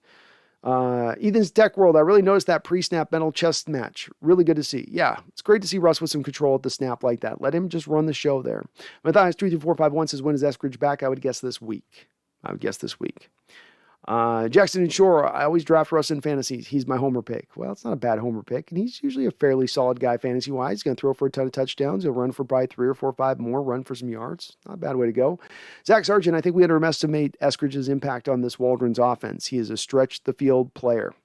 He is indeed, Zach, especially for those fly sweeps. I mean, that's vitally missing on this team when he's gone. You don't have a good backup for him when he's not there. We saw in that Colts game the difference between the way he runs it and the way somebody else will run it. Sean Maney says, Canetown, Sean. Welcome. Jackson Shore says, I don't know why Shanahan gets so much love for one winning season. I'll tell you why I give him the love I give him. I don't know if he's to full genius mode as far as a coach goes, but he came to the San Francisco 49ers with not the most stacked deck of a football team. They were in pretty bad disarray coming on the heels of Harbaugh and then the chest hair guy. And I think that left them in a state where, they didn't have a lot of great options out there as far as what they were doing. He had to come in there and kind of fix things whole hog there to get it back to right.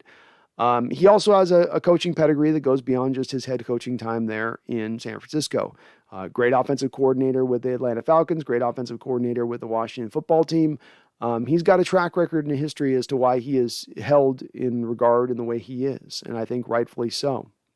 Corey says it's time for the Seahawks to go out and either trade or sign a new running back. Carson looks done. I agree with you, Corey. I think that's been a common sentiment here on this chat so far, is that we sure would like to see a little bit more juice from the running back position. Randall says, just seen Dr. Dre commercial for the Super Bowl show. He looks different, kind of like how Chappelle looks different. Pretty sure they cloned him after the brain injury last year. Very well, maybe. You never know. And yeah, Chappelle looks way different than he once did. It's weird. Zach, if we beat the Rams 4 days after handily beating the 49ers, I would be comfortable calling us a contender. I don't know if I'd land there quite yet, Zach, because of the fact that it's a short week and weird things happen on short weeks. Guys get beat up after today's game and they're just not ready to really go at full service come Thursday. We've heard so many stories from players about how difficult it is to get your body ready and right, depending on how maybe even more sore you might be coming off that prior game on the Sunday than having to play to the Thursday mode of things. I'll feel a little more encouraged. I'll feel a little more confident. It's going to take a little bit more sustained, really good play for me to feel like we're at that spot. Just not quite there. Luke 99 says, hello, Phil. Luke 99 says, hey, fellow Seahawks Spokane man. Can you believe the Zags are only a month away? Oh man, it'll be awesome to watch. I don't watch a ton of Zags. I gotta be honest with you. I'm usually in Seahawks season, and college basketball is only so interesting to me. But hopefully they can get it this year. I thought last year was going to be their year finally, but couldn't quite do it. Jackson Shore says, "Let's beat Stat Padford." Oops, I mean Matt Stafford. Let's get that boy. Let's get that guy. Zach Sargent says, "Me neither. They are scarier than ever right now." Yeah, they are scary. Jeff Fornall, yes, a step in the right direction, plus a lot of holding that was never called all game, all on the defense. Yeah. I've tried to ban him too, by the way, the Orin guy there, webcam person who likes to come in. I've tried to ban him. YouTube doesn't give you a good way to do it. And it won't let me ban him either, Randall. I've tried. Food Gamer, seeing Fuller and Cedric out there on offense line just makes me cringe. Shepley at center, at least, if not get Jason. Why did Pete start Cedric when he hasn't even practiced that much? I don't know. I don't know why they do with what they do with the offensive line. It's pretty much a big question to me as well. So let me know when you figure that one out. I'm completely confused by the way they use their offensive line at this point, and doesn't seem to be rooted in a lot of logic and reason. B. Russ, should the Seahawks bring out the highlighter uniforms for Thursday? Those babies are unbeaten since still, I believe, and we need any luck we can get. I guess I hate watching the highlighter. I don't like the highlighter uniforms. It's way too bright, way too loud.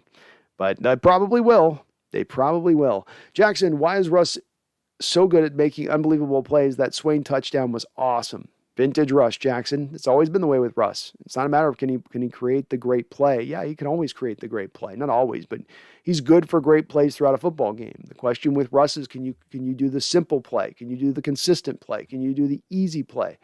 As funny as that sounds, that's been what's been holding him up at times in recent past history. And I think he's doing a little bit better of it, the job this year, but it will be a transition for him.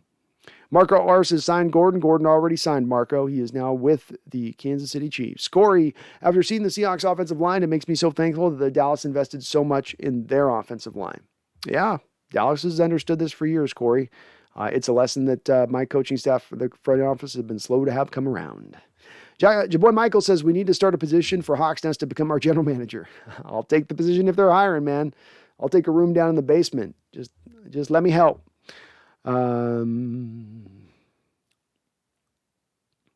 Jackson Shore says, will DK finally smoke Jalen Ramsey? He's gotten the better of him a couple times, Jackson. Especially his rookie year. I think he got him on a deep ball or two. But we'll see. It'll be a good fight. Good matchup. Eric99, let's not kid ourselves. The defense only did well against a bad set of quarterbacks and backup running backs. The test is Thursday.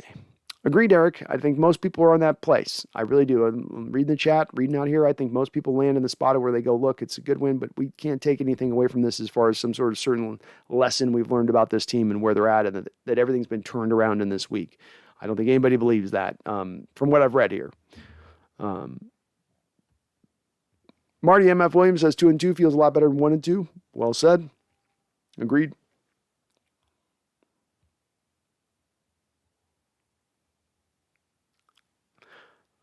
Food Gamer says, honest opinion, you think we should not re-sign Brown after this season if he keeps playing like he did today? If so, do you think Stone is ready? Stone is probably would be a worse player right now than Dwayne Brown, so you're not ready to go to him. Is he ready next year after the season? I would probably want to hedge my bets with that and get him competition out there. Being that you're not paying a lot to Stone is just even a swing backup tackle. If he happens to play out of his mind, have an off season, and he just takes that step forward in his development, great. But if not, I'd like to have another guy there for a challenge to him. So I do think you don't re-sign Dwayne Brown at this point, and you go in a different direction after this season. You do look to get younger, and probably at that point a little more talented, frankly, from where maybe he is. Where he's still probably good, but maybe you're shooting a little bit higher for the potential there.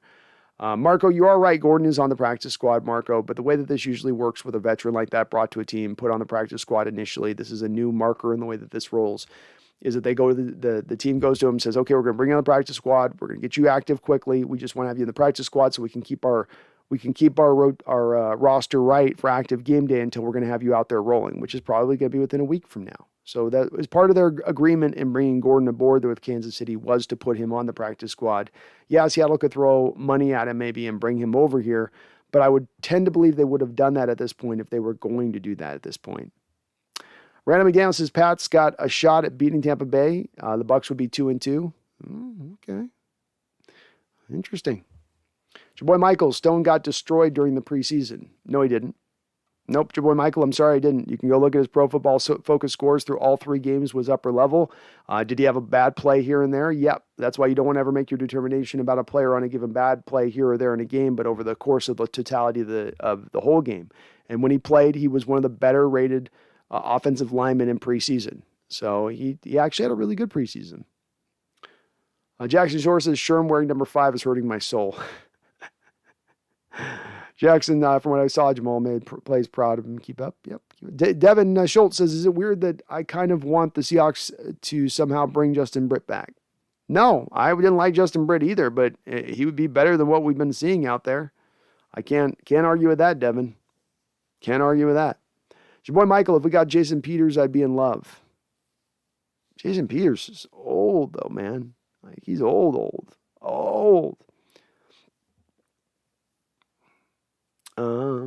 Mark Ock, I was surprised by the Niners' lack of respect for Collins. 2 high safeties when he was in the game. Were they not doing 2 high safeties when Chris Carson was in there, Mark? I thought Carson was getting the two high safety look as well.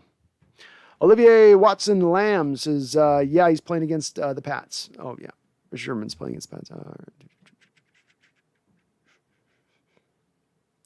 Devin Schultz says, how do you feel about Cody Whitehair from the Bears? I like him. He can give you some positional flexibility and that he can do both center and guard. He'd be better center than what we've got right now. Right now, though, I would wonder a little bit, Devin, in the respect of the Bears are trying to trot out their young, valuable rookie quarterback out there. Their offensive line's not very good right now. Are they willing to offload one of their better parts for that future build? If they were, I'd be willing to jump on him. But I would tend to be leading to believe on this that if you've got a rookie quarterback and you've got valuable offensive linemen, you tend to keep and hold on to those offensive linemen. Excuse me. Drop Top Submarine says, you think Alex Collins should get the start Thursday? I'm less worried about the start prospect of it, Drop the Submarine, as I am get him more touches. He should have, at this point, more touches than what we're getting out of Chris Carson. He's being more effective as a running back than what we're getting out of Carson. So from that standpoint, whether it's him starting or him just coming off the bench and getting a lot of touches, he needs more touches. He does. Eric99 says, Sherman's not been doing that well tonight in coverage.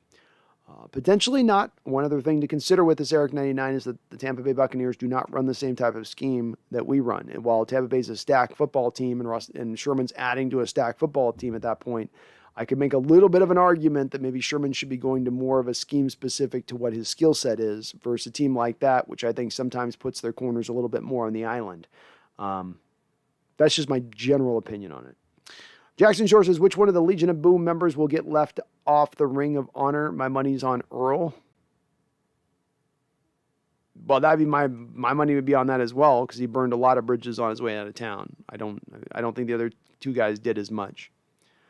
Mark Hawk says he's gotten torched on man coverage tonight. Yeah, so that's kind of more to my point, Mark, on that too. What I was just saying about up on the top of it being that Richard Sherman should not be playing a lot of man coverage. Richard Sherman should be playing zone off coverage. That's what he would have been doing if he came to Seattle. But going to the Tampa Bay Buccaneers, I think that's a little bit more if he went to the Tampa Bay Buccaneers because it was like, oh, the stacked team, good chance of me get back to the Super Bowl, rather than, is this the best fit for my skill set at this point in time in my career? Your boy Michael, I'm pissed about the Sherman going to Tampa Bay, but you know what could make up for it? Bringing in the cornerback from New England, that man, Stephon Gilmore. That would be good. That would be good, man. D-Nugget, I think Sherm said no to the Hawks. Too much bad energy from the past. No, D-Nugget, what happened was the Hawks didn't show enough interest in Sherman, and they only did this. They did this flippant last-second call to him when he was on his way to the airport, just to make it look to the fans like they were going to put an overture out there to him. But they were obviously not interested in bringing him back.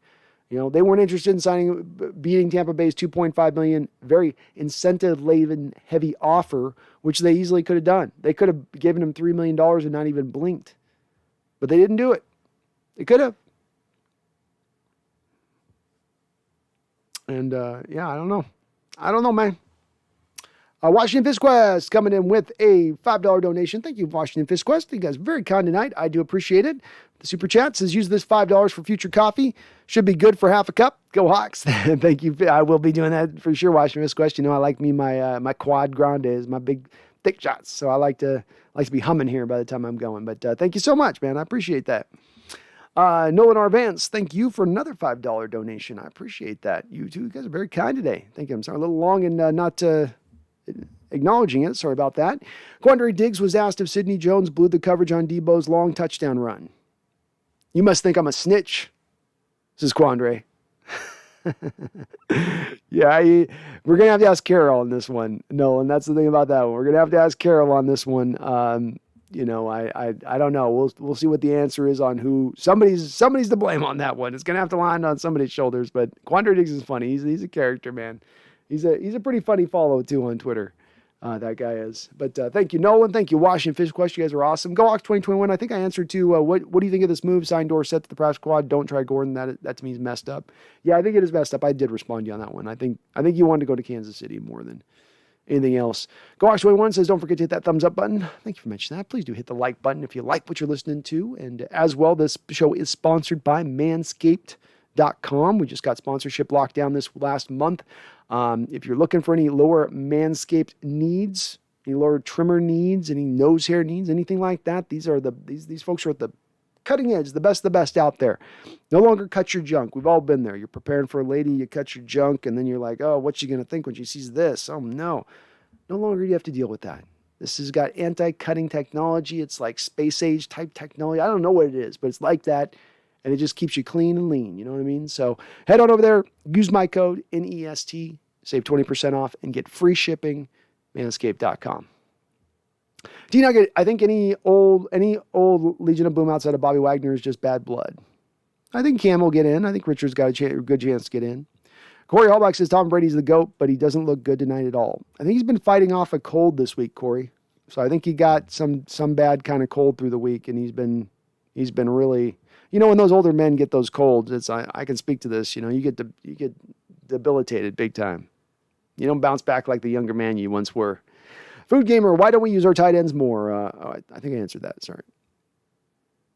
Jackson Shore says, let's try Al Woods on returns. I'm open to it.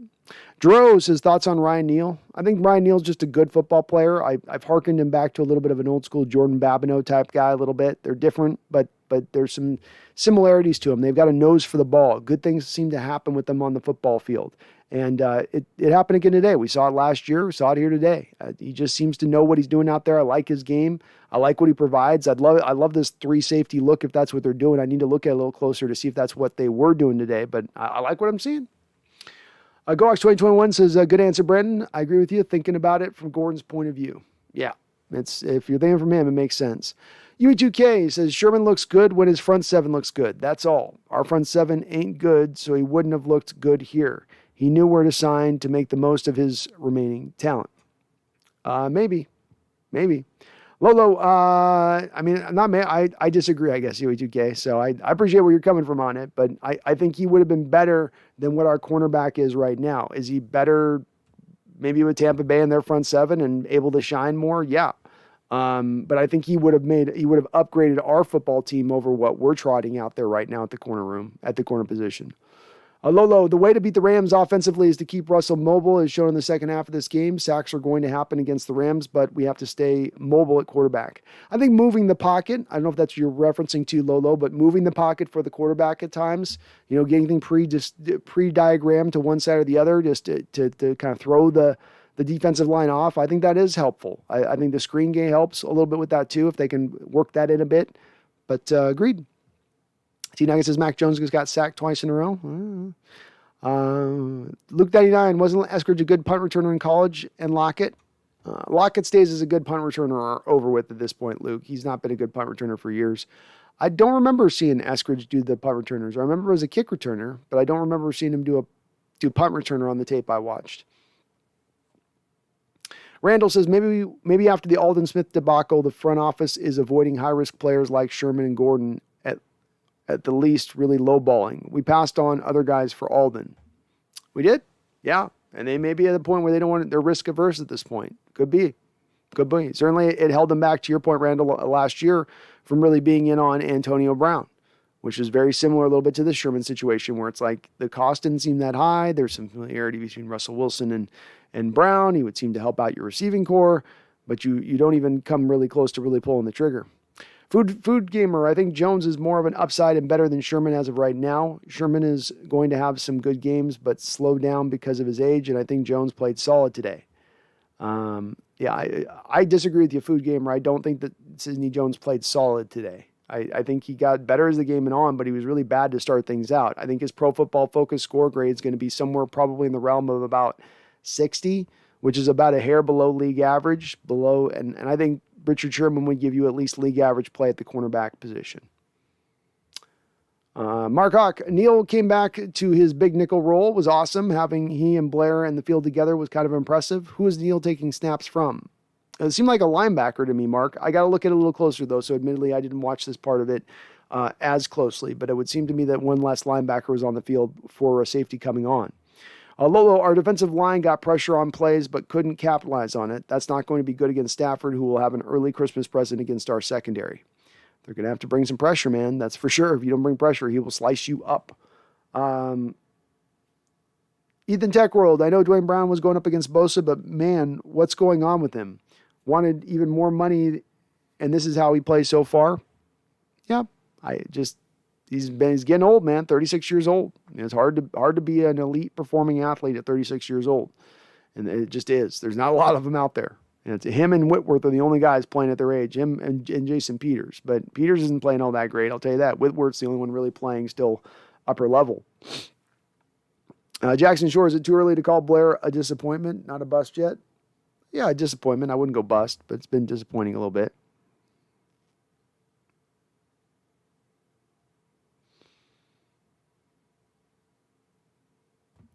Matthias33451 says, any injuries on either team that could affect this game? Well, it looks like Dunlap's got a little bit of a foot problem, so I don't know where he's sitting with that as it stands. I didn't see any injury reports yet from the Rams game, so I'll have a report on that on Wednesday, Matthias. We'll look a little deeper at it. Randall says, Lance is going to start. Niners go 5-12. Do you save another year for Shanahan? Yep. I think drafting the quarterback saved him another year too, Randall. You can come back to the front office and say, we knew Garoppolo wasn't it. You can't fire me after 1 year of Lance at 21 years old. You got to give me at least one more year to get him ready to roll. So I think that's going to buy Shanahan another year. Lolo says, Disley had some action. Everett was out. But, sorry. You mad, bro? I am glad we got a win today, but we will need to improve our defense. I don't think it will be that easy on Thursday against the Rams. Agreed. They're going to have to play even better than they played in this game. You're right. They hope to win. D-Nuggets says, how much did Sherm get in Tampa Bay? $2.5 million, which with a lot of incentives to that $2.5 million. So it wasn't like it was all just guaranteed or given to him. Luke99 says, any word on Everett for the Rams game? Yes, it would seem like he's not going to have to go through the protocols for 10 days. And so that's because he's had the shot. So that would mean if he has a couple days back-to-back with with negative tests, that will allow him back up onto the field. I would expect him back out there on Thursday. Jackson says, if we win against the LA, that's a huge boost of confidence. It is. Yeah, it would help. B-Russ, how did Kittle not blow his knee out from that tackle? I'd have a torn ACL, MCL, and ligament damage. Yeah, you and me both, man. That was a rough one to look at. When it twisted back underneath him like that, you go, ooh, this is... You could see him kind of hobbled on it. I mean, Kittle was not full speed in this game. Corey Hallback says, where would you rank Dak? Is he your top 10? Just wondering. Yeah, I do. I do have Dak in my top 10. I think you look at the production in recent years. It's funny, Corey, you're not the only guy we have coming here. I got a Cowboys our number one fan who comes in here, and we talk about this a bit, and he's really down on Dak. But I'm not. I've watched him up close and personal for a couple games against the Hawks, and just in passing, I would consider him a top 10. I wouldn't put him probably into the top 5 of range of things, but top 10, yeah. And I like him. He's really good. The thing he does have, Corey, he always seems to have a lot of pass catchers to throw the ball to. So he's got a lot of good guys at the skill positions to toss to. But I've been impressed as well this year, Corey, in the respect of he's doing better with probably, I think, an offensive line that's not been at its best. Lyle Collins is still on suspension. I think Tyron Smith's way past his bedtime as far as his prime is concerned. Martin's still playing good, but Frederick's retired, and I think they're kind of getting along there with the offensive line, but he's still been able to play really well around that. Jaboy Michael, would you like to see Mitchell short signed maybe halfway through the year? Sure, but I don't know where he is health-wise, Jaboy Michael. That's the question with Mitchell. You got reports he couldn't even bend down to tie his shoes this offseason. Is he improved? Is he ready to roll? It kind of depends on what his status is. Ethan Tech World. So I know Shanahan's having to deal with really bad quarterback play. Lance will be a problem eventually. I'm sorry, the media talks about Shanahan as if he's the greatest ever. Genius this, genius that. Why? Yeah, I don't know if I go to full-on genius. I think he's an upper-level offensive play caller in this league. I guess let's parse it down to something like that from my standpoint. And the genius factor, again, comes down to, he comes to the Niners, which the Niners were not a juggernaut when Shanahan arrived. And he turned them around to a Super Bowl team within a pretty good span of that, You also then look at the time he had with the Falcons. He got the best season out of Matt Ryan. He turned Matt Ryan into an MVP and got the help to get that Falcon team to a Super Bowl. He's coached underneath his father when they were going to Super Bowls with Denver. They got Robert Griffin to have one of the great rookie years before his knee got broken in half in his rookie year, and he was the offensive coordinator to get that done. The guy's got a track record of being a successful play caller in this league. So I get a little sensitivity on the chat here to Shanahan. I don't know why folks are hating so hard on him. Maybe not a genius level, but a guy that is acclaimed for a reason in this league and looked very fondly throughout the league, not just by pundits, but by people in NFL circles, would tell you that Shanahan is one of the more upper-level play callers in the entire NFL. James Valvis, great sweater. Thank you, James. Gotta represent as we get into fall here, man. Go Hawks 2021 says Arizona has lost 8 straight against the Rams till today, as you know. Go Hawks. Well, hopefully we can turn around our travails against the Rams this week as well. Megan says it must be the Aussie in me, but I'm a huge fan of Coach Carroll. I get it. It's easy to like Carroll. He's an affable guy. Jackson says, let's not forget he did tear his Achilles. Jones would have been a top 15 pick. He would have. Question comes down to if he's fully recovered off that or not. Randall says, my point about Shanahan is it seems he gets a pass and a lot of excuses. Carroll takes a lot of criticism, me included, from the fan base. He's 31-37 and 1 winning record. Yeah, and I think a little of that has to come into a couple different aspects of this. What he's walking into, we got to think about too, Randall, right? Where was the 49er franchise when Shanahan walked in the door? Coach Carroll has a lot of control as he sits as the grand poobah above everybody else in this organization. Does Shanahan have that same kind of level of power of control? There's a little bit that goes with that. Carroll has a Hall of Fame quarterback in his prime over the last couple of years at his dispense. Has he been getting the most out of the Hall of Fame quarterback? Or has he been able to just sort of benefit from that quarterback and ride on the back of that Hall of Fame quarterback while the inadequacies of his team and his defenses and the way that they've scouted and drafted, frankly, have been able to be sort of glossed over a little bit because of that? I think that's my personal reason on it. Megan says, Brady has man flu. Just say it, Brandon. Thank you for the $2 donation, Megan. And yeah, he probably does. Yeah, he might have the flu. He might have the big one. Let's hope not. Let's hope he can fight through it. Fight through.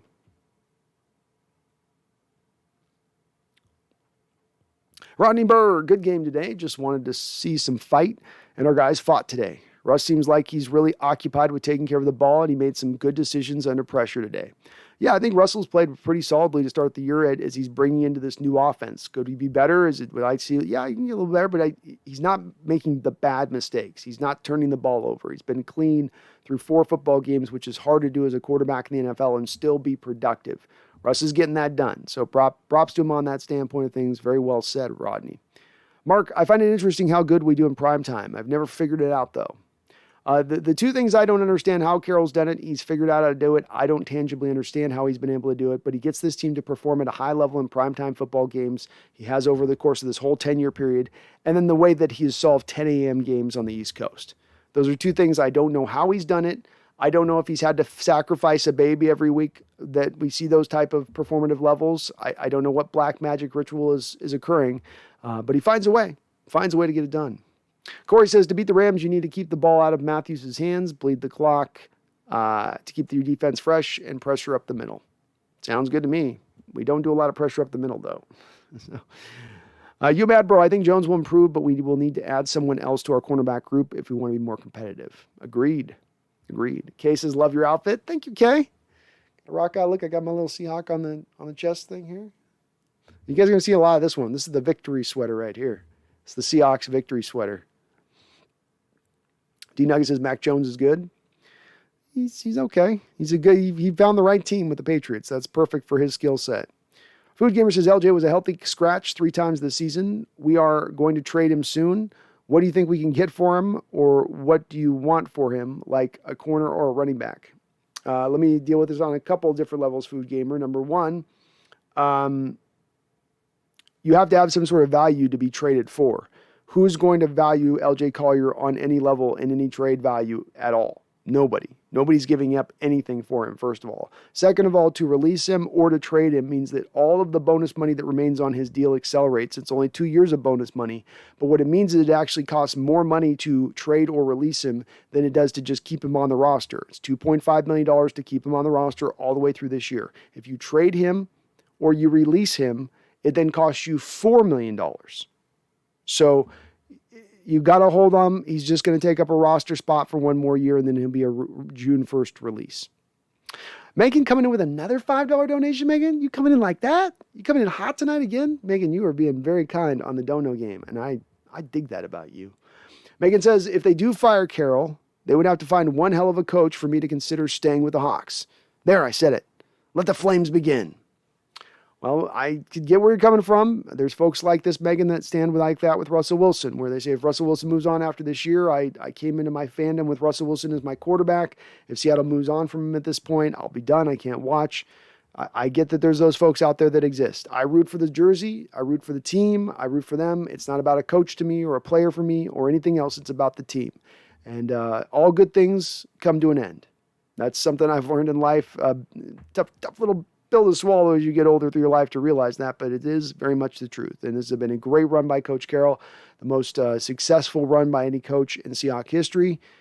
But the time is winding down. And you never know, Megan, they might surprise you and end up finding a quarterback or finding a coach that comes in and does a pretty darn good job.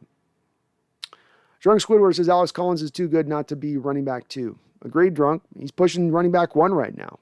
He's pushing running back 1.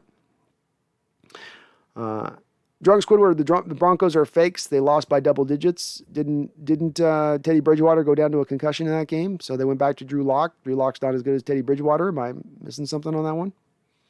Corey, Dallas with all these turnovers reminds me of the old Seahawks teams. You can see Dan Quinn's impact. He's a good defensive coach, Corey. He is. There's a reason he was hired as a head coach. The reason as a head coach he got that Atlanta team to a Super Bowl, and he knows what he's doing. Eric 99 says Tampa Bay's defense is a joke. They're making Mac Jones look like Tampa TB12 2.0. Okay. Jeez. It's odd with Tampa Bay. They look so good early on, their defense, especially in that Cowboys game. Jaboy Michael says, Michael Santalonza. Thank you, Michael, for subscribing. You are awesome, sir, and I do appreciate it. Very kind of you. Jackson, I liked Mac coming out. He looks solid. He was okay for me. I'm always with the quarterback. First and foremost, I need arm strength. If you don't have arm strength, I need other attributes as well, not just arm strength. But if you're missing arm strength, I'm always going to be a little hesitant to make you a top 15 pick in the first round of an NFL draft. Randall says Mac Jones throwing darts. I'm going to have to watch this game. You guys are hyping up Jones right now. JSD, could a trade for Rashad Penny trade to New England because they lost their running back depth and we could get Gilmore in return?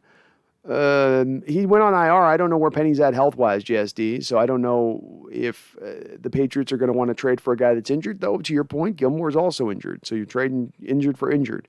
Maybe. I don't know if Rashad Penny would have a lot of value. You'd have to be throwing a draft pick in addition. Like, he's not going to carry enough weight to bring Gilmore over alone, but maybe in addition. Isaac Fisher, is Alex Collins our best running back? Dude's an absolute baller. I think that we've probably all pretty much come to that understanding of things, Isaac. He's had enough run here this year. Running back is a position that goes year by year. You can't fall back on what Chris Carson looked like in 2019. You need to look at what he looks like right now. And Collins looks noticeably more quicker. He's got better vision. He's got a better ability to break a tackle when it's not blocked up correctly. And right now our offensive line's not blocking it up correctly across the board in the running game. He would seem to me to be the best option because of that. Corey says, what is it about the Seahawks offense not utilizing tight ends? Is it Russ? Is it the play calling? They have good tight ends in Seattle. Well, we didn't have Gerald Everett in this game, Corey, but yeah, in general, you're adopting a new offense, and this is part of the ironing out of the kinks and getting out through the bumps in the road of bringing on a new offensive scheme, and really the first new offensive scheme in 10 years here in Seattle. So I would expect what you'll probably see is early on here, the tight end's not utilized a lot. If we're looking at week 13, 14, 15, 16, I'm going to guess that you're going to see probably the tight end's utilization go up much higher over the course of the season as we go along.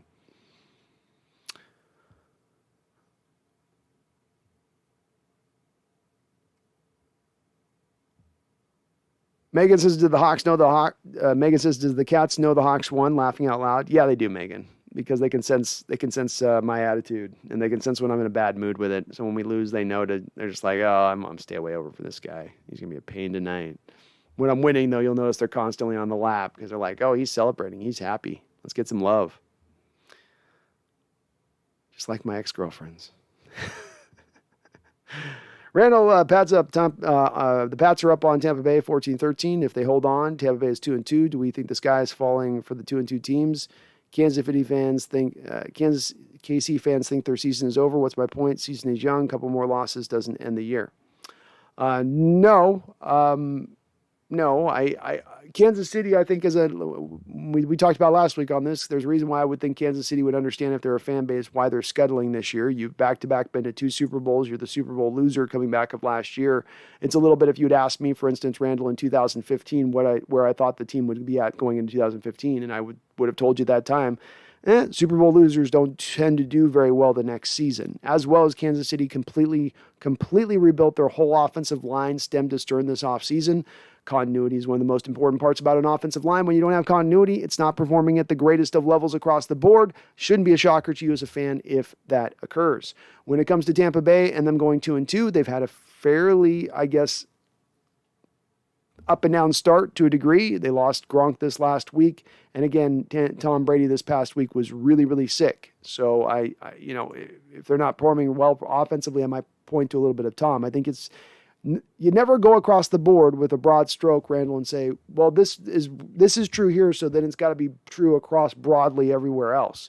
You take every issue, every situation bit by bit, and I think you're relating this a little bit back to the Seattle situation, a little bit back to the mentality at play in some of the fans here, including myself, in being out on this football team and being out on the potentiality of this football team getting to the Super Bowl right now.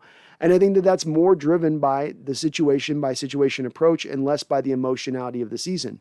As I've talked about it, one of the reasons I'm down on the team right now and as I've turned in this direction is less to do necessarily with just 2 games that we played recently and more to do that these 2 games align with what we've seen in general terms over the last couple of years as a general trend.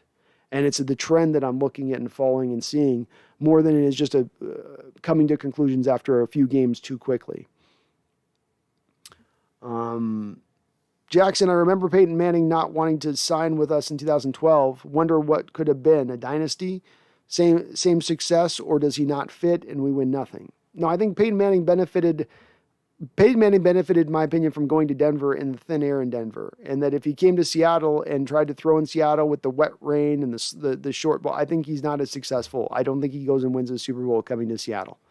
I just don't think that's a good fit for him here. It was good for him to either go to another dome team, go to the thin air.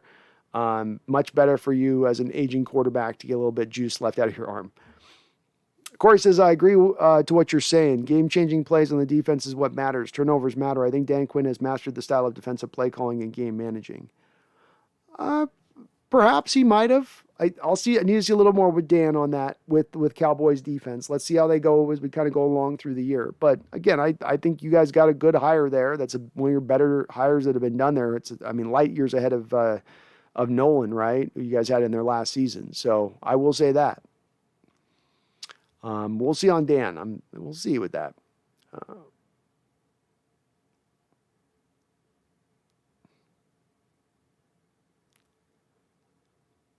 Michael, since Miami looks anemic this year, why don't we make a play for their corners that we wanted? And this is a common refrain I'll make to this, Michael. This is a little bit of the same thing you've got to put. There's players that people want fan-wise, Michael. Like there's a lot of players out there that fans tell me and they bring up. They bring up Fletcher Cox. They bring up Frank Ragnow. They bring up Grady Jarrett. You can bring up Xavier Howard. You can bring up Byron Jones. You can bring up these names, but the thing that I would probably contend you should probably do before you bring up the name is go to Sports Track first.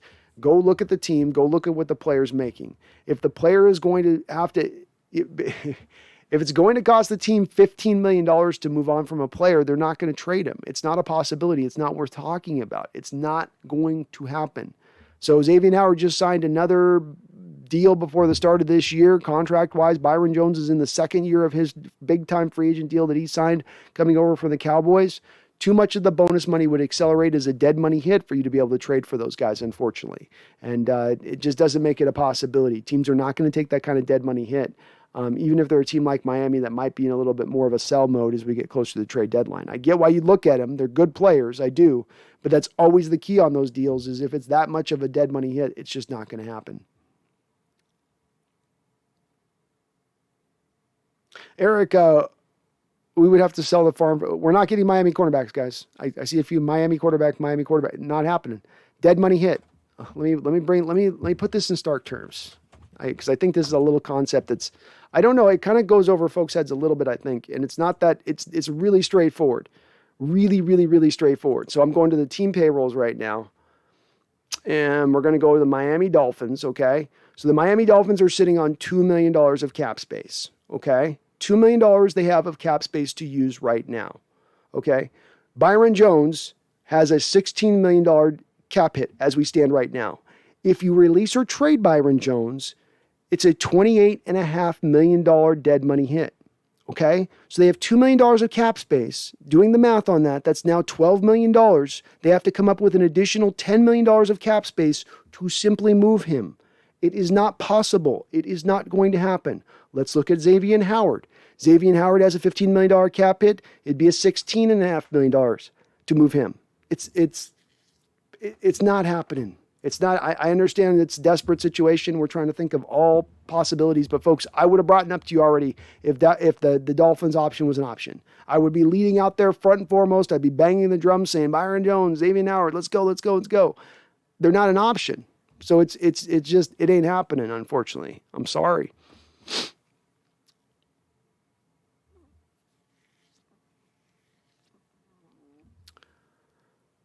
B-Russ says, I can't stand the hate on Sherman for what happened during this offseason. Like, do you want your lowest moment to be broadcasted to the world? Do you have a perfect life? I agree, B-Russ. This is where I stand on the people that are in the, psychologist realm of things with this or drawing really harsh judgments on somebody.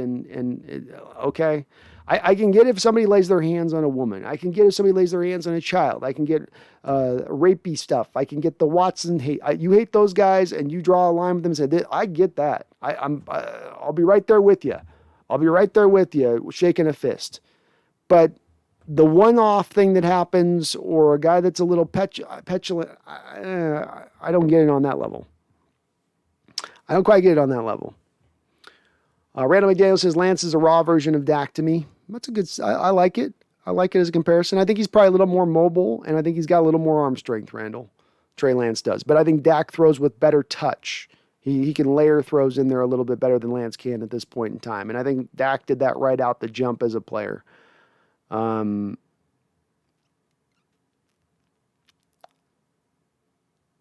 Cassio Faria. I'm going to go with Cassio because I think I pronounced that part right. Darrell Taylor and Allen Robinson should start at the ends.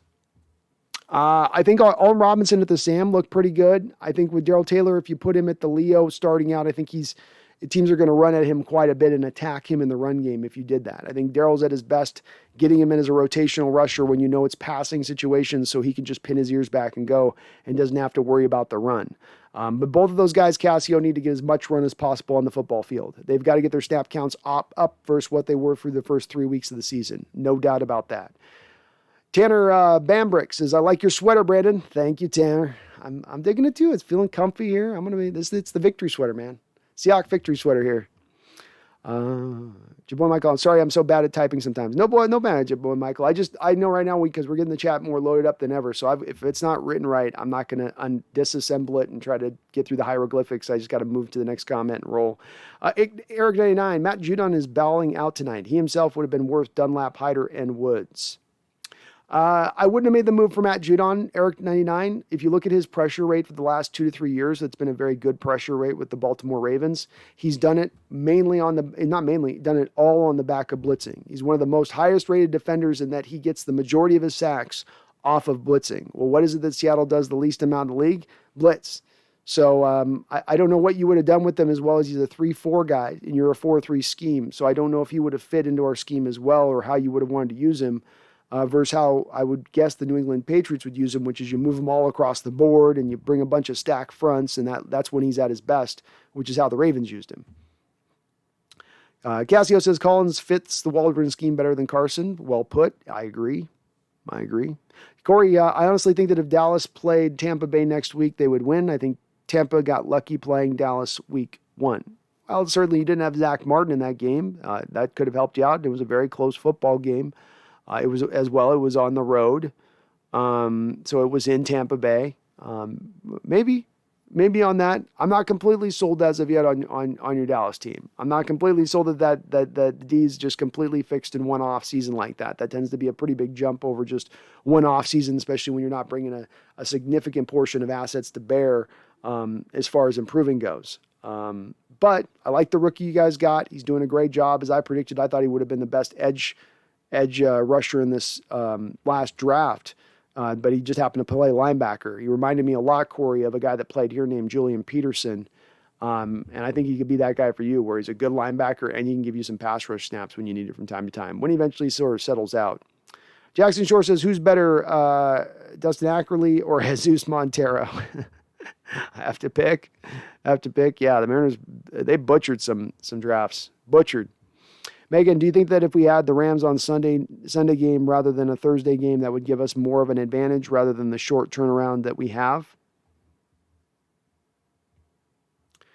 I don't know. My answer on that, Megan, would be dependent upon the injury situation for both ball clubs, really, more than anything else. I don't think preparation time would have much of an effect because division games are so familiar to each other. You don't need, theoretically, as much preparation time for these type of matchups. But on the health standpoint, it potentially could. I'm not sure either one way or another because I just don't know where the Rams are from their health standpoint.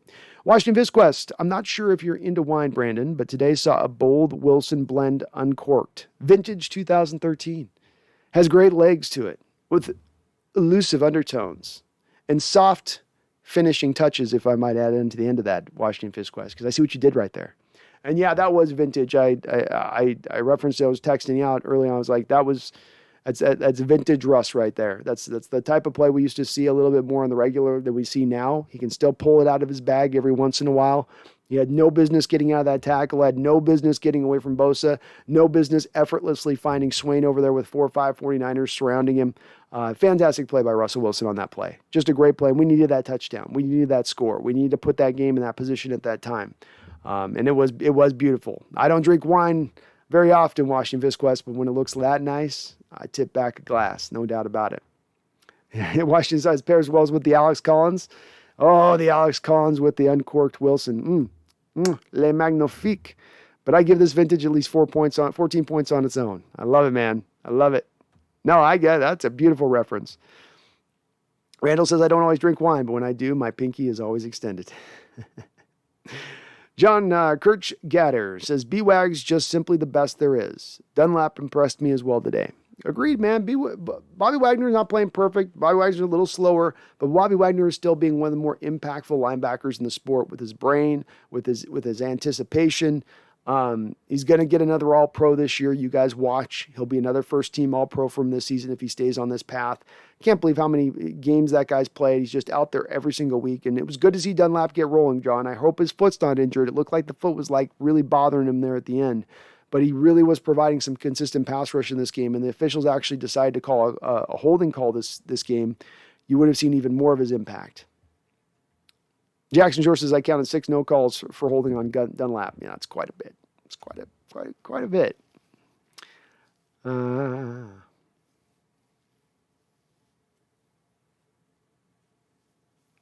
B-Ross says, I think we should bump our brakes on saying Carson's done. He's still averaging 4 yards and getting us third in shorts. He had a solid week, 1 and 3, and punched in 2 touchdowns in the second game. Yeah, I'm not saying I'm done with Carson. I'm just saying I'd like to get Alex Collins more touches versus what Carson's getting in touches. I think it's more that Collins has taken hold of the position of being the number one back than it is that Carson is just that bad.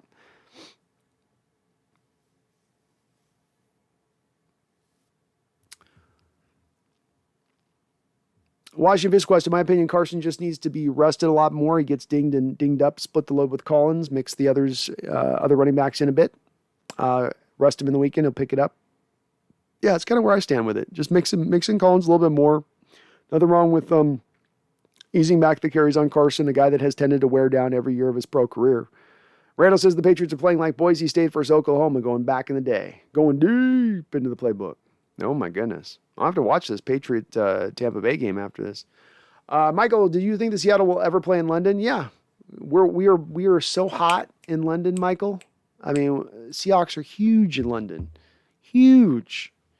I'm not even talking about the Scottish northern side of the country, man. We're even bigger over there.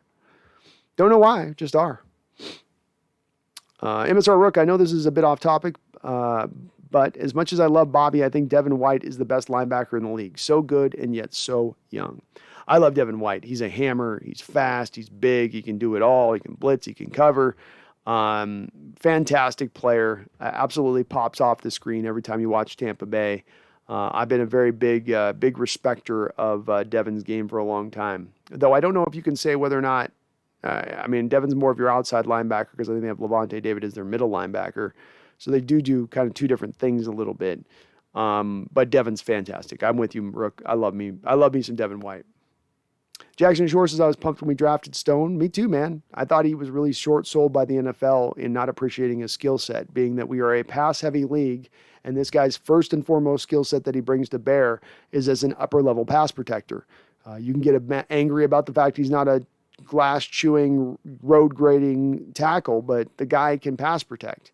And that's something that I think will show up into the future here in Seattle when he is put on the football field. Washington Visquest, I brought a highlighter green Seahawks hat on and wore it today. Now I must not take it off until we lose. Well, that's what's going on with this sweater, man. I'm gonna have to wear the sweater next week when we keep winning, man.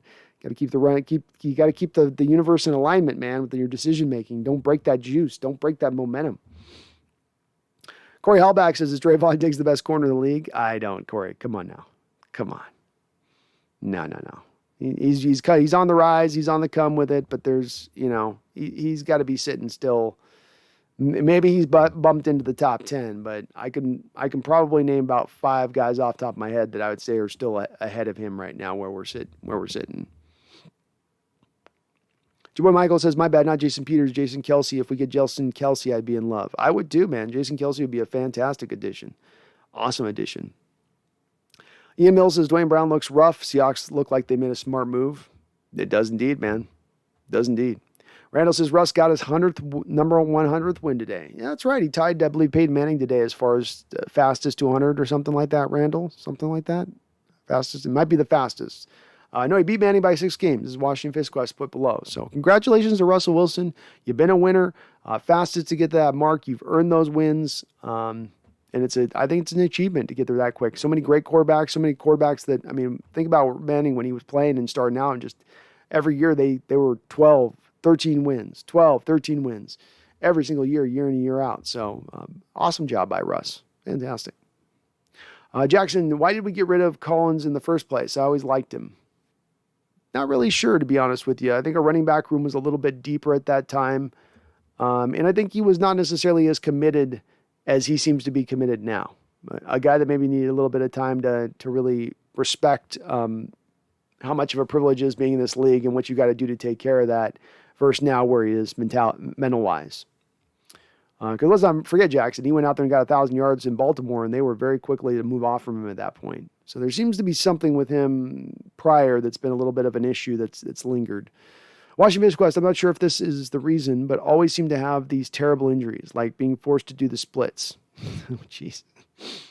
Why were you forced to do the splits? Seahawks, I'm all down for Gilmore, but would he fit our scheme? Seems more like a man corner than his own corner.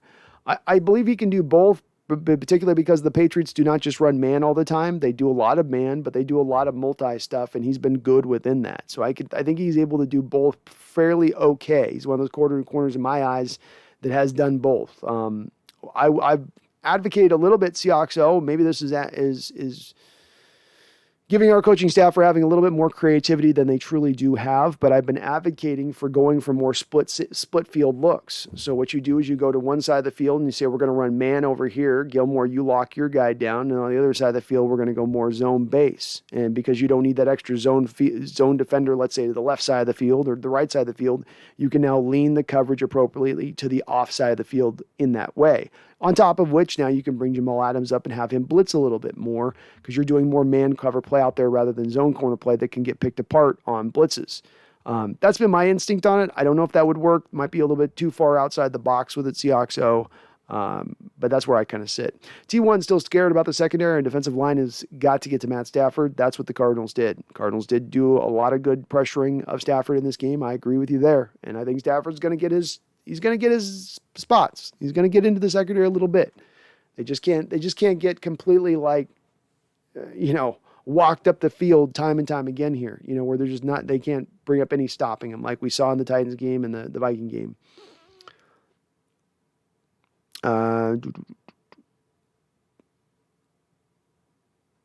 AI says, Pete said it was Sydney's fault. Many people have said that. Okay. I figured, but I want to get it from coach. Make sure he's saying what's up with it.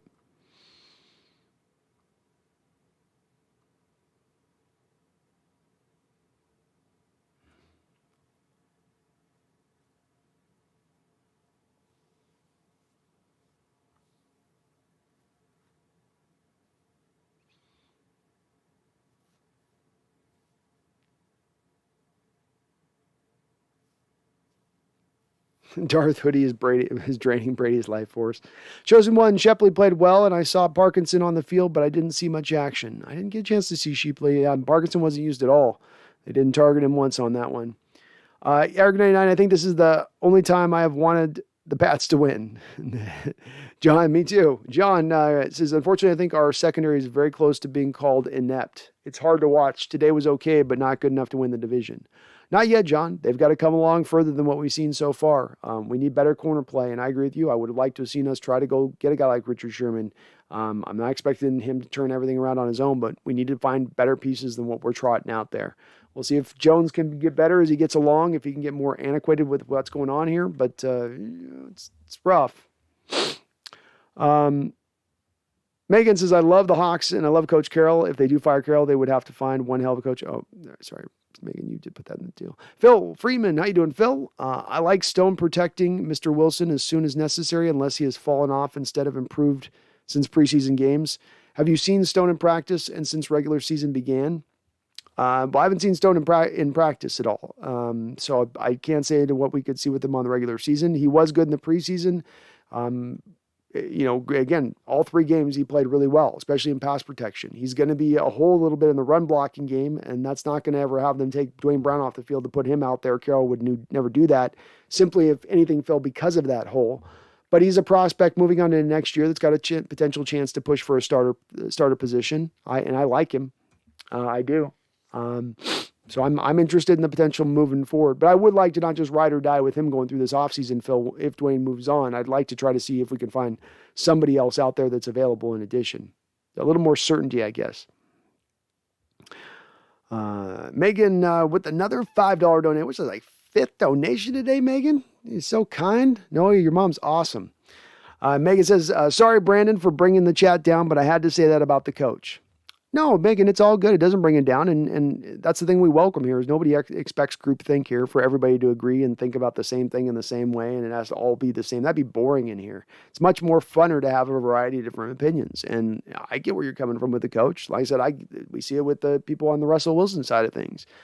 Understand from both elements why people think that way. I don't land that way, but it's a little bit, some of that has to do with I've been on this team for 30 some odd years. So I've seen all coaches, all sizes, all players, all shapes and sizes. And so I always end up just coming back to the team of things. But I I get where you're coming from, and it'll be a very important hire to bring in and generate generate some excitement, especially coming on the heels of such a good coach like Coach Carroll's been here for Seattle for so long. Michael Senalonza says, hey man, I discovered your channel from Brendan Nelson. First time here. Well, thank you, Michael, and I appreciate you subscribing. Welcome on in. Brendan does some great work, and we're going to be continuing on to do our little coaxial stuff every week. So every Thursday we'll have to figure out, see if we can get on early here before the game this week, maybe right before the game, in fact. But I love what Brendan does over there. He is absolutely killing it this season. That guy might be at darn near 10,000 subs by the end of the year at the rate he's going. So, yeah, doing good stuff. Love to see it. And welcome on in. D Nugget says Belichick hugged Brady. Not surprised. It's good to see. Guy got you 5 championships. At least you can do is hug him.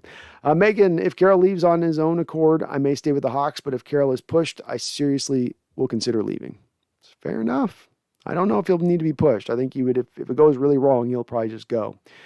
James Valva says Carroll's 70 sooner than later. He's done. If he is all that tethers you to the Hawks, probably best to just mosey now. Michael, you even said my name correctly. Thanks, dude. Oh, I got it right, Michael. I am a historic butcher of last names. So I'm glad I got that one right. I will hopefully nail it every time I see you on in the chat. So thank you. U2K, NFL is what have you done for me lately? League. That goes for coaches as well as players. Pete's defensive scheme has been solved for, and he's been riding on Wilson's coattails for at least the last 4 years. I can't argue with that, Huey. I can't argue with that, man. I'm in that camp at this point as far as where I'm seeing things as well. John Kirkchatter says change is always and will be tough. But hey, that's football. That is football, and that's something maybe I would pose to you, Megan, a little bit in the nature of the sport of football beyond baseball, beyond basketball. In that beyond maybe even hockey to a certain degree, and that it is a sport for today and then gone tomorrow, and that is one that you have to embrace change and moving on and stuff, because so much is always in change, so much is always in flux. Hell, what do we get? A quarter of the roster turns over every single off season. So it's kind of the nature a little bit of being a football fan to a degree.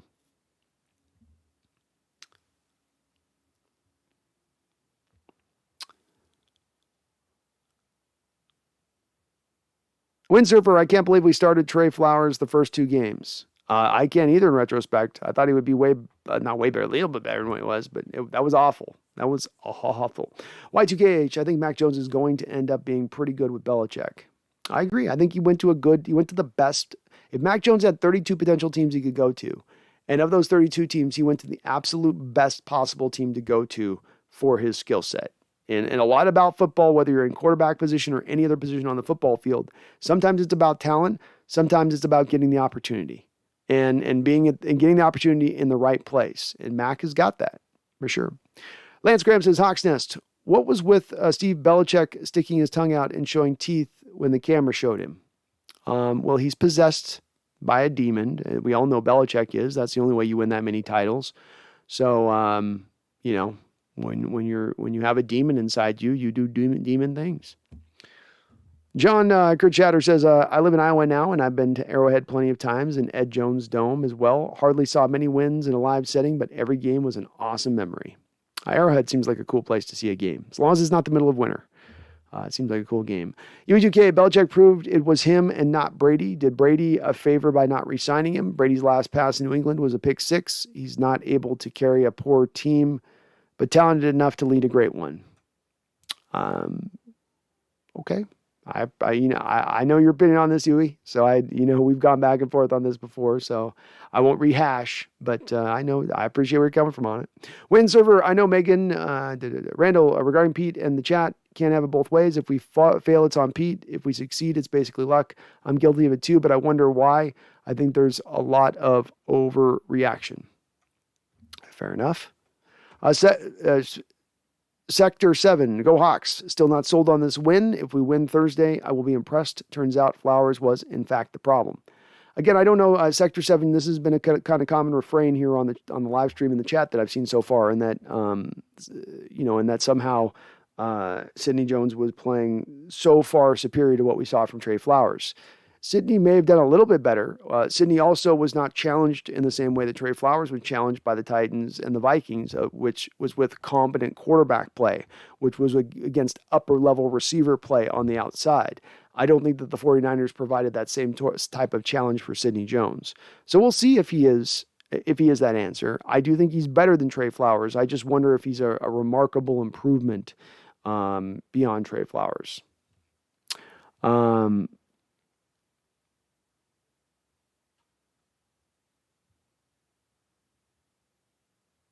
Which quarterback leads a poor team?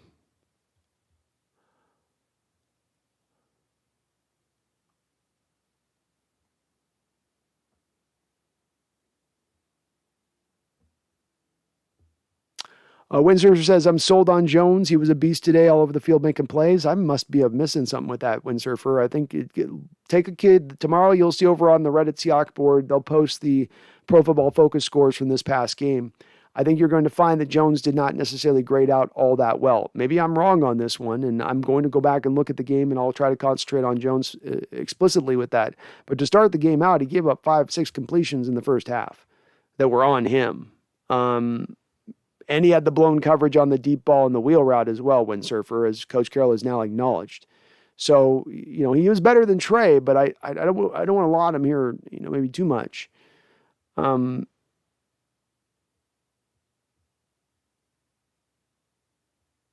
John Robinson says, do you realize the Browns drafted Owuzie Kamara, who is a coverage linebacker with a 90-plus grade? Could you imagine having him on our defense? It's a great forward-thinking thought process by the Browns to take JOK. And the reason being is that he is what the new modern linebacker should be as we go forward. The type of guy that is not needing to be 245, 250 pounds in a wrecking ball, but a guy that can move sideline to sideline, great speed, great coverage instincts. You had to be able to understand that with him and how to utilize him right. But yeah, he's what you would want to look at as the new modern linebacker with that kind of speed and that ability. But a lot of those NFL teams get in that old school thinking with players a little bit and how they view them, especially that linebacker position where they go, oh, he's 220 pounds. That's too light. He's not going to be able to hold up over there. I think it's getting a little bit lighter. I think the safeties and linebackers are becoming a little more, interchangeable a little bit size wise. At least that's my feeling on how this is going trend wise. Linebackers are always going to be a little bit bigger, but they're getting fleeter of foot. They're getting a little bit lighter at times too. Lance Graham says, I think the Seahawks looked way better today than the last two games. I think they look better, Lance. I don't know if I go way better, but they look better. Defense maybe looked way better. John says, one thing about the away games I attend was the first players always made time for my brothers and I. Autographed jerseys from Chad Brown, Ricky Waters, Chris Warren, and Matt Hasselbeck. Those are some good autographs to get, man. Good players. John, why do we always have to luck into a win? I hate it. I don't know, man.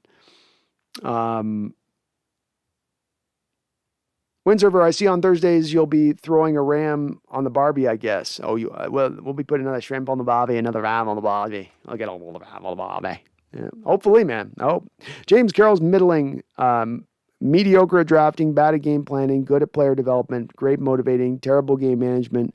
He hasn't won anything of import since 13, but yeah, just age. Oh, you weren't talking to me on that, James. You're talking to the response mails. Yami says, from what I'm seeing, Jones looked quite good. He probably jumped more routes in this game than Griff did all of his career here. Wow, you guys are seeing something with Jones I didn't. So I'll go back and look at the footage on this, but I didn't quite see that level of play you guys are seeing on that out of Jones.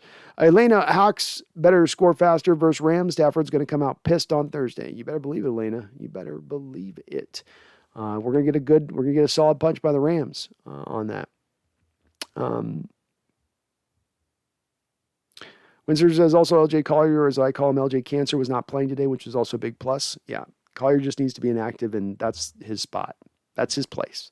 Alex Huddleston, thank you for subscribing, Alex. You are awesome, kind sir. I appreciate you for doing that.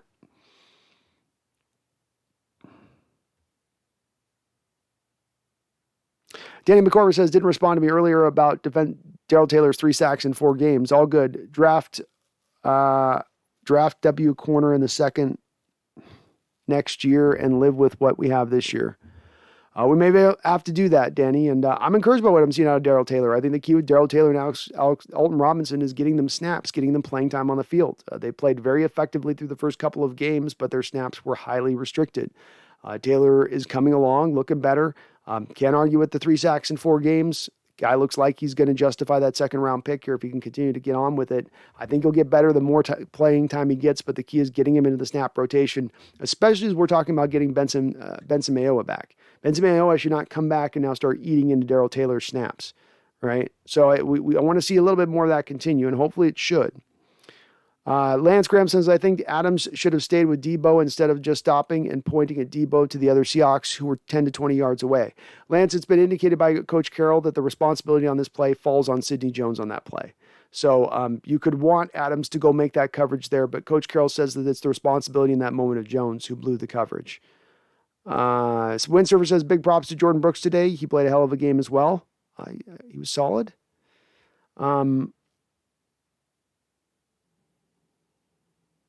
Elena says Russ is not going to run all the game long like Kyler, so against better score more when he has it. Yeah, Kyler did a lot of running around, just getting outside the grasp of the Rams, defense in this game with his legs. Did a great job of it, and then found somebody down the football field. And Russ might not be able to do that quite as much as Kyler can kind of do it in his game. John says B-Wags had 10 tackles today. Yeah, B-Wags is on pace probably for a career best in tackles right now. I don't know if it feels like that's the case.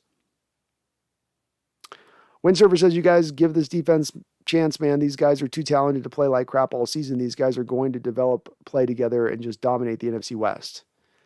I love your optimism, Windsurfer, and I don't want to take anything away from it. I don't want to pull I don't want to pull the wind from your sails. You know what I'm saying there? Just to reference your handle. But look, they just came off of 2 of the most embarrassing defensive performances in the Coach Carroll era. If there was a top 10 embarrassing defensive performances, you put them up back-to-back weeks in the prior 2 weeks. It is good that you won this game, Windsurfer. It's not the same challenge of what you're dealing with the Titans or dealing with the Vikings and what you're dealing with today in the Niners. Today you beat a team that's going to end up probably in the cellar of this division. Today you beat a team that's going to end up with probably 5 wins at best to end out their season. So it's a good win. It's a solid win. But to take away from this win that you think this defense is going to go out there and dominate then, I think that'd be just a touch of a jump for me as far as a leap goes.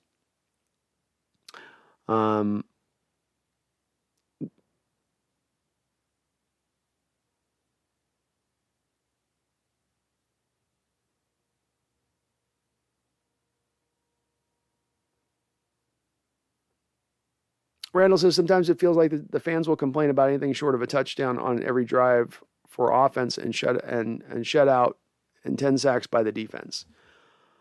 You could be right a little bit with this, Randall, and again, I can't speak to chats or anything like that, Randall, so I always just try to speak from my personal perspective on it, in that I lean towards the direction of my take and where I sort of stood last week and feeling like how I feel about this team. And for me, it wasn't a reaction to 1 game or 2 games. I look at it through the lens of what I've seen as a given trend on this team for a couple of years. And while you've been a consistent winner over a couple of years, there has been a standard set way you've played the game to get those wins that we've wondered if it really is a sustainable model to continuing winning into the future. Is it a sustainable model to getting us to the Super Bowl? Is it a sustainable model to keeping Russell Wilson here now and in the long term? And that's the part I think us fans overall, when we're nitpicking it maybe a little bit from your standpoint of things, are wondering and question of that. And that's at least from my perspective on it.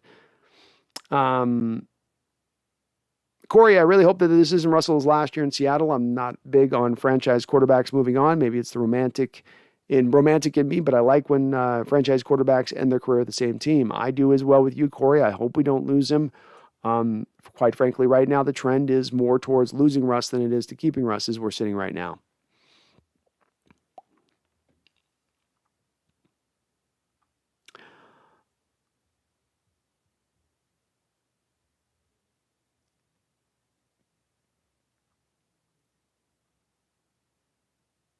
Megan, thank you for the $5 donation. Another donation from Megan. Here we go. Says, sorry, Brandon, for bringing. Oh, there you're bringing the chat. You bring down the chat. We're all good. I'm gonna bring the chat down.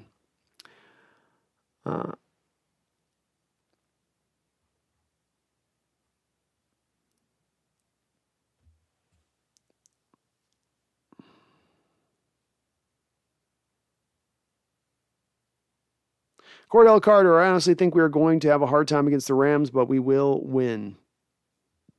Cordell, I love your confidence, my guy. I really do, and I hope you are 100% right. Elena says the Rams are going to come out with firing to Kupp, Woods, and Higbee. I'll even throw Van Jefferson in there as well, Elena. So they're going to attack. This isn't going to be the Rams coming out trying to hammer us with the run game. They're going to come out and trying to hit us down the football field. And then I'm talking the intermediate routes, the 15-yard post routes, 20-yard out routes. They're going to chunk the ball up the football field on us. Cordell Carter says, I just hope Russell attacks Ramsey like Murray did today. Me too. I don't want to see if you've got Ramsey traveling with DK, don't just ignore DK through the game. Challenge Ramsey. Go after him a little bit. I know he's a good cornerback, but you just can't ignore him all game and let him off the hook like that. Agreed. Nichols says, I prefer the fat girl at the bar analogy. Despite early stumbles and starting off ugly, they're always reliable to close it out at the end.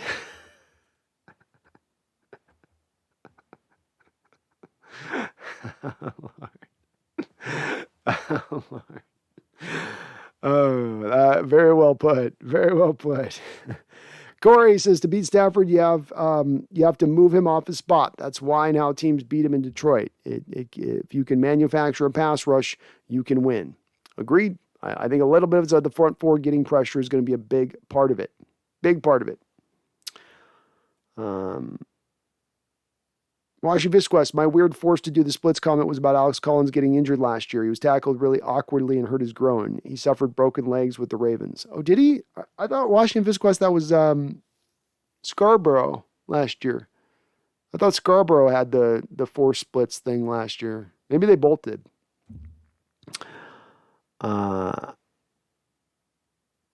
Randall, I love your optimism, man. I don't want to knock it down or anything. So I know you and UA2K are going back and forth. I'm good with your optimism on it. I always try to explain a little from my standpoint where it is, but you could end up sitting on riding high on this proven right when this is all said and done. And don't you not think I'm going to be giving you a ton of props for it, Randall, if we do land in that stance of things. Megan says, I heard that Brandon down here, I've supported the All Blacks since 1987 and believe it's loyalty, but I take your point. Turnovers. Yeah. I don't know, no reason. And the other thing too, Megan, my standpoint, I don't dictate to any NFL fan how they've got to appreciate their NFL fandom. So I'm not, I will never do that in any way, shape or form. Elena, will Eskridge play? I would expect him to play, Elena. That seems to be the indicator here. As Corey says, the NFL is not for long league. That's right. John Kircher, we were pelted with snowballs the whole time. It was on. Sorry. Washington Quest. It looks like Collins was also caught with weed at one point and had a car accident. So injuries in the Devil's Lettuce has held him back. Very much so. MSR Rook, Russ looked like his old self with no sleeves on. I always thought that looked cooler. Yeah, I don't think sleeves are hard to rock and look cool with. They always look kind of lame. Sector 7, the fact that Jones wasn't picked on as much as Flowers is good enough for me, honestly. I know it seems like a crazy opinion just after one game, but I've seen enough. Well, Flowers has Flowers is playing like the worst cornerback in the NFL. Anything even a little bit better than the worst of the worst where he was at is going to look better. And I don't disagree with you there. I'm seeing some comments in here like he played shutdown corner in this game, and I just can't quite get there. Then Parks' panic level down from 1 to level 2. Relief. I love it, man. John Kirchatter says, my favorite player was Kenny Easley. Of course, Largent as well. The Football Life episode of his story says it all as to what it is to be a Seahawks fan. Agreed. I like the Largent. I did like the Largent Football Life. I wish they'd put a little more work into it. Seemed a little quick to me. Like he deserved a little bit more. I've seen them go pretty in depth on certain guys, and they just kind of went right over the top on that one. Morgan Smith, thank you for subscribing. Morgan Smith, you are awesome, along with Alex Huddleston. Both of you are cool for doing that. I appreciate it. Randall McDaniel says, if Chad Johnson and Alex Collins went head-to-head with the Riverdance, who's better? Alex Collins hasn't beat by far, Randall. By far. I mean, it's pure. It's pure Ireland when Alex Collins does it. When Chad does it, it's satire. But Alex is like doing pure, like he could tour with the troop, you know. Corey says, I'm of the opinion that a new offensive-minded coach would be a good change for Seattle. Also focus on the offensive line to protect Russell. I hope he doesn't leave after the season. We made the change this offseason, Corey. We have a new offensive coordinator right now as it is. So that's already occurred. We're in the transition of that right now. But I would like to see them concentrate on the offensive line, Corey. My idea, as I was coming into the end of the last season, was to say, if I'm putting one positional group as the number one thing I want to put a priority on, I put it on the offensive line. I say, go out this offseason now and address the offensive line, Corey. A lot like you, frankly, saw the Kansas City Chiefs do this offseason. The Chiefs were dealt a pretty hard blow. Mitchell Schwartz went down to basically a career-threatening injury. Fisher was not going to get back after he got injured in the playoffs to a major injury. They had to retool everything on that offensive line, including their center position. They, sign Austin Blythe, draft Creed Humphrey, trade for Orlando Brown, go out there and get Kyle Long that they bring back into play there. I really appreciate them really hammering it like that for their most vital piece, their franchise. Seattle's not done the same. They went out and got an older Gabe Jackson who's not nowhere near the same player he once was. That's not upgrading an offensive line. That's just kind of getting by, doing just barely enough, which isn't enough. But I'd like to see the same. Ethan Chamberlain says Brooks is better than JOK. We'll see on that. JOK is great now, better than Brooks this year so far. Jeffrey Nicholson says, y'all, level 2 panic is insanity. James Valva says, biggest difference in Thursday games is travel on a short rest, which is why the home team wins far more often. Makes sense. Nathaniel Park, Sidney Jones looked better than the Trey Flowers when he wasn't blowing a coverage for 76-yard touchdown. Well put. Nathaniel says, how about that, D? We need a more consistent pass rush, though. We do. They went a little quiet in this game. I think they were gearing up to stop the run first and foremost. Nathaniel says, thoughts on Chris Carson's ineffectiveness today, though? Need to find a way to get him going. I think you got to lean a little way away from him, Nathaniel, if anything. He just looks a step slower. He's not breaking as many tackles as he has in the past. I don't know if there's a physical thing impeding him or if he's just a step slower this year and not able to break tackles like he could in the past. I think Alex Collins looks like a better running back right now, and being that the running game has been fairly ineffective for the most part this year, it's not really having much of an impact on the opposition's defense. We've had a couple of big plays we've broken out, but overall, it's been pretty inept. I go with the guy that's been the most productive at this point, at least with the majority of the carries. I still work Carson in, but I would probably give Collins more carries. Lance, the Seahawks are in a no-win situation. They win and people whine about it. They lose and people whine about it. I don't know if I see as many whining folks in the chat. I see folks not necessarily bringing effusive praise to bear. And there are a few folks in that are absolutely down on this team like UE2K that do not have any hope for this team whatsoever. I'll give you that. But through most of the chat today, it's been mostly people that are pretty level-headed about this win. They feel good about it. It's encouraging. But you can't take it as everything's all fixed after this win, being, again, you're not dealing with the same challenges you've dealt with the last couple of weeks. And do we look at this team through the lens of a team that should be a fringe playoff team, or do we look at this through the lens of a team that should be a Super Bowl pressing, contending type team? And I think most folks look through the latter angle of it. So when you see a team that doesn't look like it's able to compete at that level, then you draw certain distinctions to say, I don't think they're good enough. Not good enough to be a decent team? No. Not good enough to maybe sneak in the back door of the playoffs? No. But not good enough to win Super Bowls. And maybe I'm reading too much in, and it's a more wider variety of content as far as the comments go in this game, in what I'm seeing here, but that's a little bit of what I see with it. Randall says, Brando, to me, we weren't as bad as the team in week 2 or 3, and we aren't great after week 1 or the 4th win. It's a new season, new team, new offense, work in progress.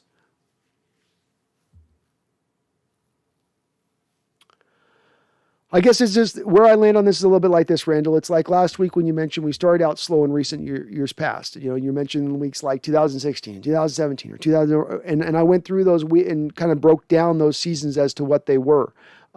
You had not had as embarrassing losses to open the year up and back-to-back like you did in the last 2 weeks prior to this game. You didn't. I mean, those as I've mentioned a couple times now, in 10 years of Coach Carroll's time here, those are 2 of the more embarrassing losses you've had, and it happened in back-to-back weeks. You looked inept. You looked like your coaching staff couldn't get it done. Could they turn this around, or could they figure this all out? They could, but it says something when you see that, and it comes on the heels of what we've seen in recent years, where we've seen that pop its head up over and over again, where there's been an over-reliance upon Russell Wilson magic and the rest of the team not really getting it done around him overall. I think that's, again, why I come to that. This is a little bit more of a trend. This is more of just a 2-game off situation. Anything can happen this year, Randall. There is all the potentiality of this season going in any different direction you can imagine, from Super Bowl winners to a 6-13 team. It could. That's possible. I wouldn't have expected as a wide a variance entering into this year. I would have thought the very minimum I can count on them being upper level solid.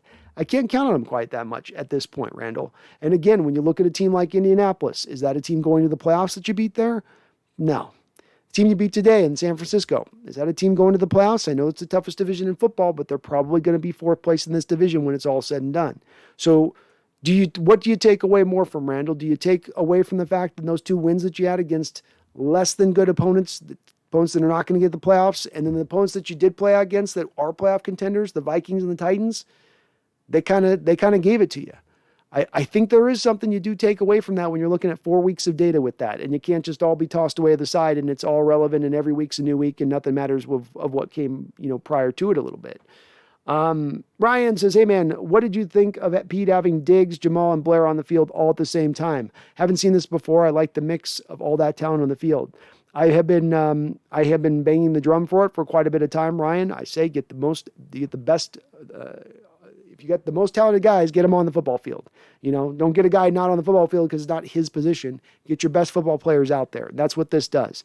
I've wondered if maybe the league's going to go away from one less linebacker at the line of scrimmage to one more safety as we look as a trend where football goes. So if you are a team to embrace that early on and quickly now that maybe you can get out ahead of that, you could be a little innovative in that respect of things. It seemed to have a very positive effect in this game, Ryan, and I'd sure like to see more of it as we go forward. Lance says Seahawks only get 3 to 4 days for the Rams. True. They only get 3 or 4 days though as well, but it's going to make it tough. Nathaniel Parks, we have to shut down Kupp first and foremost. We do, man. And he's definitely gotten to us a bit. He's had his way with us a little bit. Elena says our O-line isn't great. No, it's not great. Malv R6. Be completely honest. Do you think we will beat the Rams? I think the Seahawks will go back to how we were. We can never beat the Rams, especially with Donald, and now Kupp is going off. I don't have a really firm prediction on this game, Mouse R6, because it's a Thursday night game coming on a short week. It makes it harder to know what's going to roll what direction. I don't know. I really don't have a good feel for where this team is right now or what they're going to bring to play. So, a little bit same with the Rams team. I just don't have a good feel on this game at all. I wish I did, but I don't. But I'm not going to come up with an answer. Just come up with an answer if I'm kind of on the fence a little bit on where I see this thing going. Randall says my 2 biggest concerns after 4 weeks are a lack of running game on offense and a lack of consistent pass rush on D. They're both still recipes to the success. Agreed, and they are a little bit missing on both sides of the ball as far as consistency go, for sure. Now we do need to get those elements a little bit better as we move along, especially getting pressure with the front 4. James Volva says too long a list of lesser quarterbacks. A better quarterback is who would have won. Brady, Rodgers, Mahomes, maybe Jackson, Murray, maybe a couple of others. That's it. 25 other starting quarterbacks would have lost. In this game? In this game we just played today?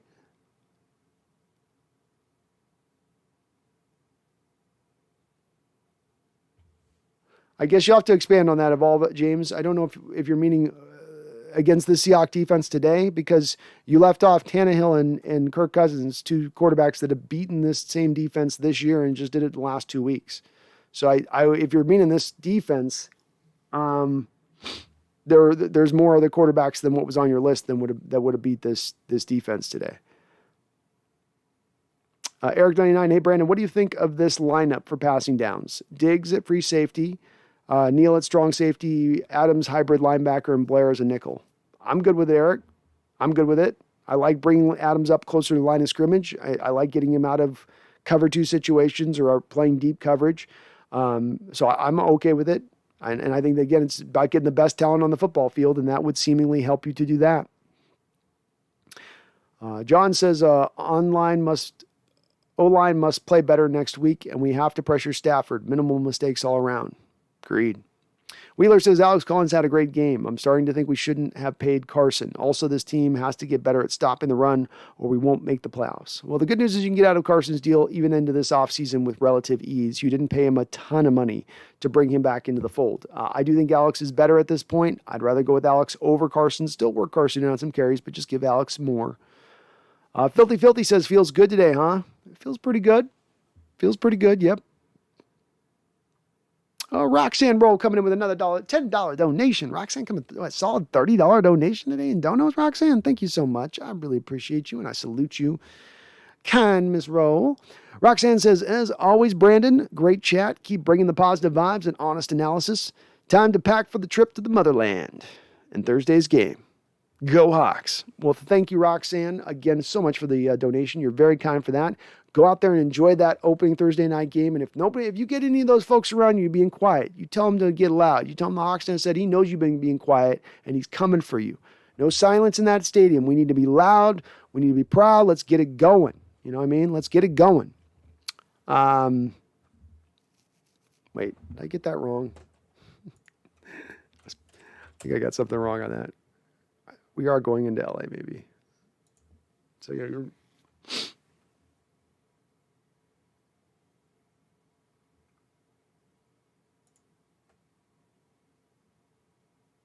yeah, it's in Seattle. Okay, all right. There we go. Keep it loud in there, Roxanne. Keep it loud. Washington Fisquest, thank you for the $2 donation. Man, everyone's been very nice today. Thank you so much. Washington Fisquest says, you're right, Brandon. Splits with Scarborough. Thanks. I remember it. Poor guy, because Scarborough was running really well at the time, so it stood out to me. But he's one of those long-legged runners. You know, it's all legs, no torso. And the poor guy just got himself Van Dammed on the football field. It was brutal. Nathaniel Park says, is Everett back on Thursday night? He should be, Nathaniel. By the indications are he should be. Elena says, yeah, Cardinals can beat the Rams because Kyler can run them to exhaustion. Russ won't do that, so we need to score, especially when we get turnovers. Stop not capitalizing. Yeah, we definitely need to score. I think we are capitalizing at times, Elena. We had the Titans game where they put on a short field, they scored a touchdown. We had this game where they got the kickoff where they caused the fumble on the kickoff and then got the touchdown. I mean, they didn't capitalize on the digs, but they have capitalized this year on a couple of times when they've had turnovers. They just haven't had a lot of turnovers this year so far. But Russ isn't going to be able to do it the same way Kyler did it today exactly, especially with Kyler doing it out of the spread concepts. I don't think Seattle's going to run as much spread concept stuff that the Cardinals did. Nathaniel Park says, drop a like button, everyone. Thank you, Nathaniel. Please do hit a like if you like what you're listening to here, even if it's on replay. It does help the channel out. It helps me show up on other Seahawks fans looking for Seahawks content, and I really do appreciate it. And Nichols says, keep Ryan Neal there on defense. I agree. He looked good. Man's got a nose for the football. Go Hawks 05. Darrell Taylor off to the hottest start by any pass rusher in Seahawks history. Maybe 3 sacks, 11 tackles, and a forced fumble in his first 4 games. Looking good. Yeah. I don't know if it's the fastest start in Seahawks history. I'd have to look that up. I want to say there's been some other guys that have gotten even faster than what he's off to. But it's absolutely an encouraging start for him. And frankly, with a pass rush that's not seeing a lot so far necessarily from guys like Rasheem Green and a little bit from Dunlap, but not a lot from Kerry Hyder, not a whole lot from Benson Mayowa. We desperately need it. Corey Helbeck, I know this is off topic, but I think Detroit is horrible for wasting the most talent running back and wide receiver of all time. I'm a Cowboys fan, but Barry and Calvin are monsters and we're wasted. Yeah, I mean, it's the Detroit Lions have ran their organization stupidly over the course of many different years now. It's been a poor run organization. You know, I mean, they had that during that Calvin Johnson stretch too. It was right around the time frame where they had like 4 first-round receivers in 5 or 6 years. You know, they don't always hire the best. I think it's not always a destination location for either coaches or general managers. So it's hard for them to bring in the creme de la creme. Look at their coaching hire this offseason for Exhibit A. It sucks when you're in that position from Detroit's standpoint of it, but they also really did a lot to kind of not, you know, they should have moved Barry. They should have moved Calvin. They hadn't put him in a winning situation, and they should have given them an opportunity to be in a winning situation and gotten some draft capital back. But they got weird as an organization. They got embittered almost as an organization that these greats would want to move on from him, which is part of the reason why they've mucked it up over the last 40, 50 years. You can ask, I don't mind off-topic questions. I'll take all types here. Randall says, here's how I look at the two losses. This will be a 2 to 3 part post. We got up versus the Rams and took the foot off the gas. Quick drives, no run game, left our tired D susceptible. Hall of Fame running back did Hall of Fame things. Randall's second part's his offense reverted to old habits, bad penalties. Henry gashed us, went to overtime, we lost the game. The next week, the team was pressing. Defense guys tried to win the game on each play. Didn't trust. Vikings game was ugly, can't hide it. The Titans loss led into Vikings loss, basically a hangover. Guys trying too hard. But there are positives. Again, I maintain it's early. And I agree, Randall, it is early. As I was kind of speaking about, it counts on looking at the games you won, the games you lost, what happened in those games, what was the quality of opponent you played. Again, to me, Randall, you're concentrating a little bit on the start of the season in these 4 games. I look at this through the lens of the last couple of years, and that there's certain trends that we've seen in those 2 games that you've seen over the back of the last couple of years, which is why it is as concerning as it is to me. I have a hard time of putting the Titans game all to a running back doing Hall of Fame things when you had a quarterback throw for 350 yards without having to blink. Should have been 400 yards passing, Randall. Should have been 400 yards passing. I don't know why you take your foot off the gas when you're really not playing that spectacularly defensively at that point. That would be a little bit odd for me that they did that in that moment. Maybe it's possible that's how it broke down, but I'm a little bit skeptical on that, a little bit. But we'll see as we go forward. Frick Boner, I think Chris Carson is slow for our offensive line. Alex Collins has that burst to get through the fast closing gaps. Agreed, man. Agreed.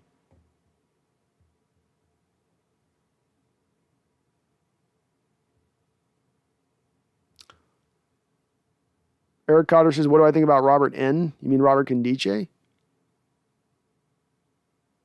that what you mean, Eric?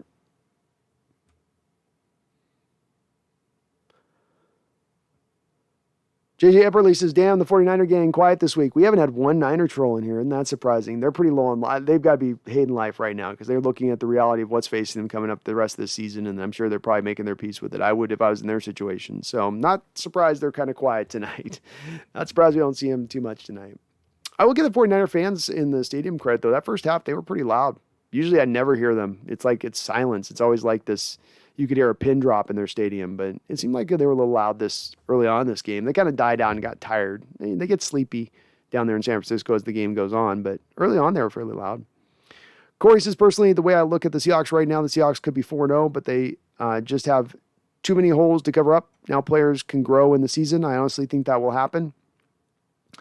I hope you're right, Corey. I love the optimism as a Cowboy fan looking on the outside in with nothing invested as far as biases go, so I do hope you're right. Sam Z says the Titans lost. Indeed. Randall says,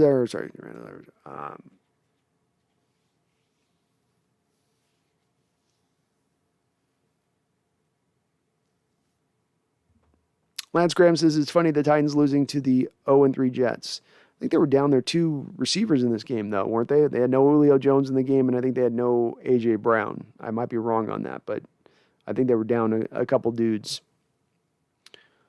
Nathaniel Park says DJ Reed has been less than stellar this year. Why is that? I don't know. He's definitely not what he was last year. A little bit better in this game where he got to slide back to his natural corner position, Nathaniel. To start the year off, they moved him from where he was successful last year and playing well last year. You moved him back to where he was good last year. He played a little bit better in this game. Maybe it's just not complicated, and that's what they need to do. Crunch says, may I test your football knowledge at the Hawks Nest? You can, man. I'm 4.5 hours into this, so, sometimes I'm not always brilliant on my feet here at this point on a long day. But, yeah, throw out what you'd like. I'll try to hit the answer correctly.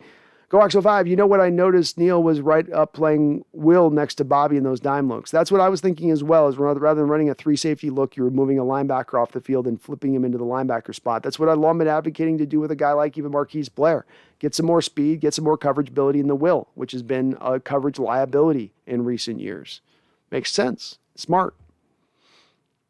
Washington Fist Quest says, oh yeah, forgot to mention, 49ers suck. It was nice of their dad Russell to take them to take their kids to work day. It was nice of Russell to do that for them. He's a good man. Randall, I don't take too much from either wins or losses at this point. It's all a process for the team to get better. The wins and losses. We do rely on Russ, and rightfully so. He's the $34 million man and best player. Yep, we do rely on Russell. I think in recent years, and this is part of where I'm getting with this thought process, Randall, to get outside of just the recent wins and losses, but to look at this through the lens of recent years, and what we've seen from this football team. And that's really when, again, going to those losses we saw this year, it's like, we're seeing more of this. We're seeing more of a trend towards your scheme kind of not holding up anywhere near as strong.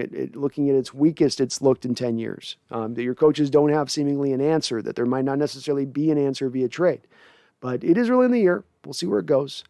Crunch 2 just wanted him to explain 4-3 briefly and maybe like a cover 2 Mabel concept. I don't know if I get too much into the cover 2 Mabel concepts. I've got a lot of familiarity with what I'm used to my team running, Crunch. So I don't know if we do a lot of cover 2 Mabel here. We do cover 2, but when we tend to do cover 2 Crunch, it's typical cover 2, which is that you have your safeties drop out into their zones, basically keeping things cleaned up over the top, and ideally your corners are usually going to bracket underneath. 4-3, we run a 4-3 under defense Crunch, which means we put our de facto Sam linebacker on the line of scrimmage in order to better stop the run. We lean as conceptually to stopping the run first and foremost as a team. I don't know, on the 4-3, we're a 4-3 read and react scheme. We play Zoff zone coverage. We keep everything in front of us. The point of our defense from our conceptual standpoint is to limit the big play. Stop the run and limit the big play, and hope good things happen in between that. But I'm not drawing any answers for you on the Mabel concept. Lance Graham, to me, it's not about the stats in a football game, but getting to watch good game. I do like watching a good game and not poor football, yes. Nathaniel, with Rashad Penny on IR and needing a consistent running game, do we see more rotation with Homer, Dallas, Collins, and Carson? I would think. Collins is at least with more Collins. I don't know about the other two guys, but more Collins. I'm not sold on Homer or Dallas as a runner necessarily, but Collins has looked like the best of the bunch. UE2K, I believe in Russ, but I don't think we improved this team one iota this offseason, so it seems foolish to me to expect to believe they'll win more than last season with everyone else in the division has improved. And again, I don't know that everyone in the division has improved. Maybe they've improved, and we're 4 games into the season. We'll see where it shakes out at. The Cardinals do look better, and we'll see. We'll see. I understand where you're coming from on it, though, Yui.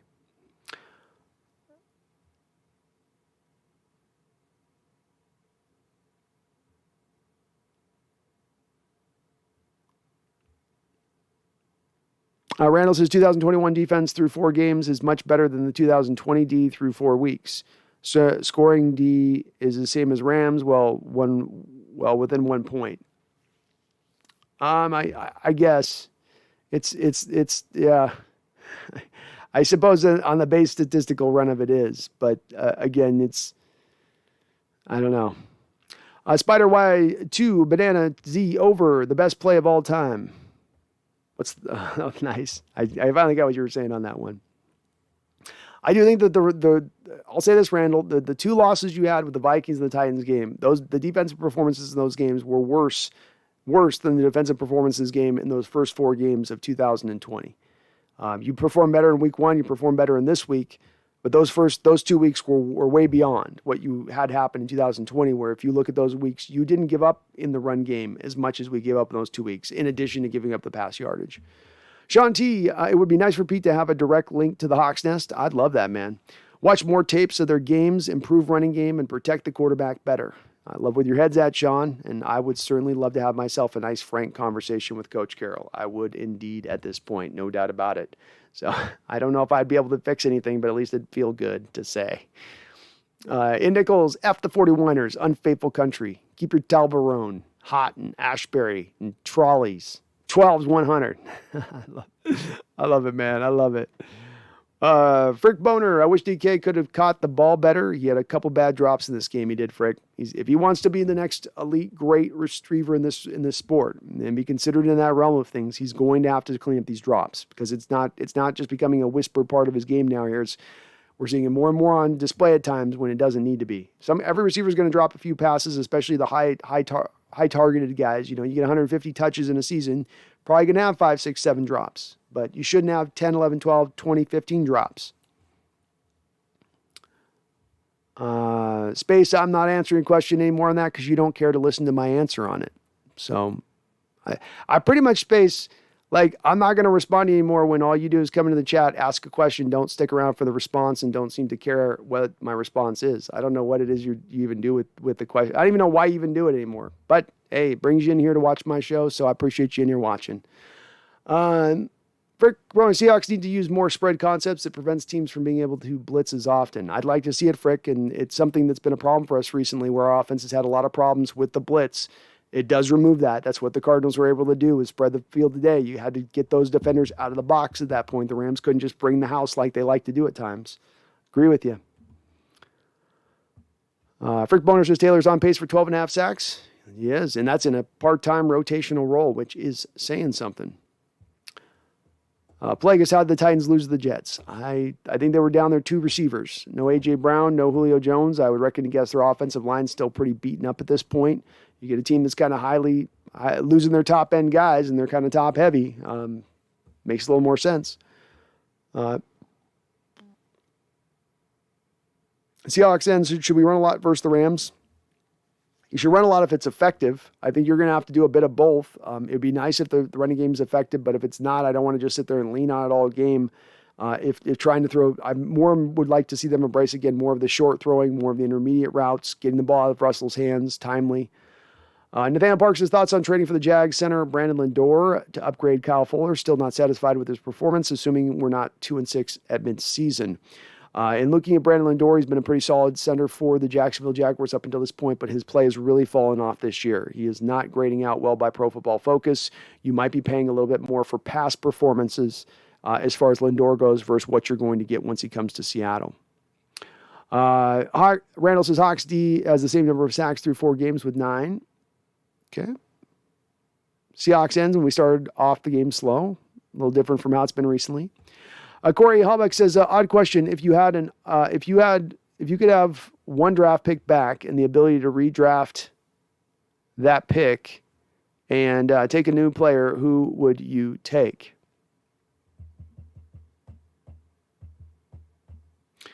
I don't know is this, no, Corey, I guess I'll answer this on a couple of different realms for you. Okay. Because I don't know if you're answering this on, let's just say out of the last 10 years. Okay. I was going to say, we're talking all time, because all time it gets easy. Last 10 years it gets a little bit tougher as a one to pick. I would probably go with Chandler Jones instead of Bruce Irvin in 2012. So that would probably be the one off the top of my head if I look in the last 10 years. If not that one, I might, instead of Malik McDowell, I would have gone with Budda Baker. Probably would have made a lot more sense at that point on that one too. So one of those two, I believe. There's probably a better option I'm not thinking of. And I know where King's coming from by saying replace Penny with Chubb, and that's not a bad one either. I just don't want to take running backs in the first round. I'm anti-first round running back all the way. Nathaniel Parks, yeah, the start was awful. 5 different 3-and-outs and negative 15 total yards through the period. Can't do that versus LA. No, you can't give up a quarter against LA. You got to play solid here throughout. You don't have to play spectacularly, but you're going to need to play solidly. The King says Chubb on the Seahawks would be crazy. He would be a good fit on the Seahawks. That's an ideal Coach Carroll running back for what he looks for in running backs. Lance says the new Seahawks team will never be the same as the Legion of Boom. Well, Legion of Boom was one of the epic teams of NFL history, one of the all-time great NFL teams of NFL history. It's not nothing to say that you'll never have your team back to that same point. There's few teams that will ever get to that same point in NFL history. But the point of that is that you don't need to get to Legion of Boom. You need to get to Super Bowl titles, and that's what we're looking at. Lance Graham says, I wish Ndamukong Suh of Tampa Bay could have been a Seahawk. Should have been a Seahawk. We lowballed him at every time that he had a chance to come here. He actually visited with our front office in person at least once or twice. He was a gun for hire for a lot of years coming out of Miami there. Could have had a chance at him. Should have had a chance at him. He would have been a really good Seahawk. I agree with you. Go Octo 5 says Sherman, the Bucs scheme was pretty trash. They blitzed him like 6 times. Most ineffective thing I've seen. Just release him and let him come home. I Tampa Bay is a weird place for him to go to from a schematic standpoint. That is for sure, man. I get it that they're really talented. I get they got the good front seven, but a little odd in what they want their cornerbacks to do versus what he traditionally does. Corey, I think the Rams defense isn't lockdown defense. You can score on them. Well, certainly the Cardinals were lighting up that board today, Corey. I would agree with you there. Seahawks they held Dunlap every play in the fourth quarter. Shaking my head at the refs. Yeah, the refs definitely let them get away with some holding calls on the offensive line. That was for sure. We did also, it worked in our favor, though, too. We had some calls breaking our way in this game for those holding calls. There were some timely calls that we got that helped our defense out, too, though. Lance Graham says, take Russell out and see what Geno Smith has. I'm not there, Dan. Nah. Drew, DK needs to try to catch with hands more than his chest. Agreed. He's got big hands. He should be able to get his mitts on those balls. Catch it out away from your body at times. Thank you, N. Nichols, for mentioning that to Space. I really would love to. I don't mind if somebody want to come in and disagree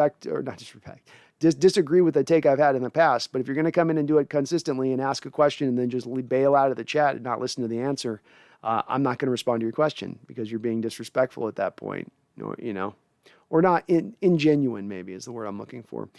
John, defense wins championships. We reproved that big time. So it's pretty obvious that the rest of the season could be stressful to watch, but that's what I love.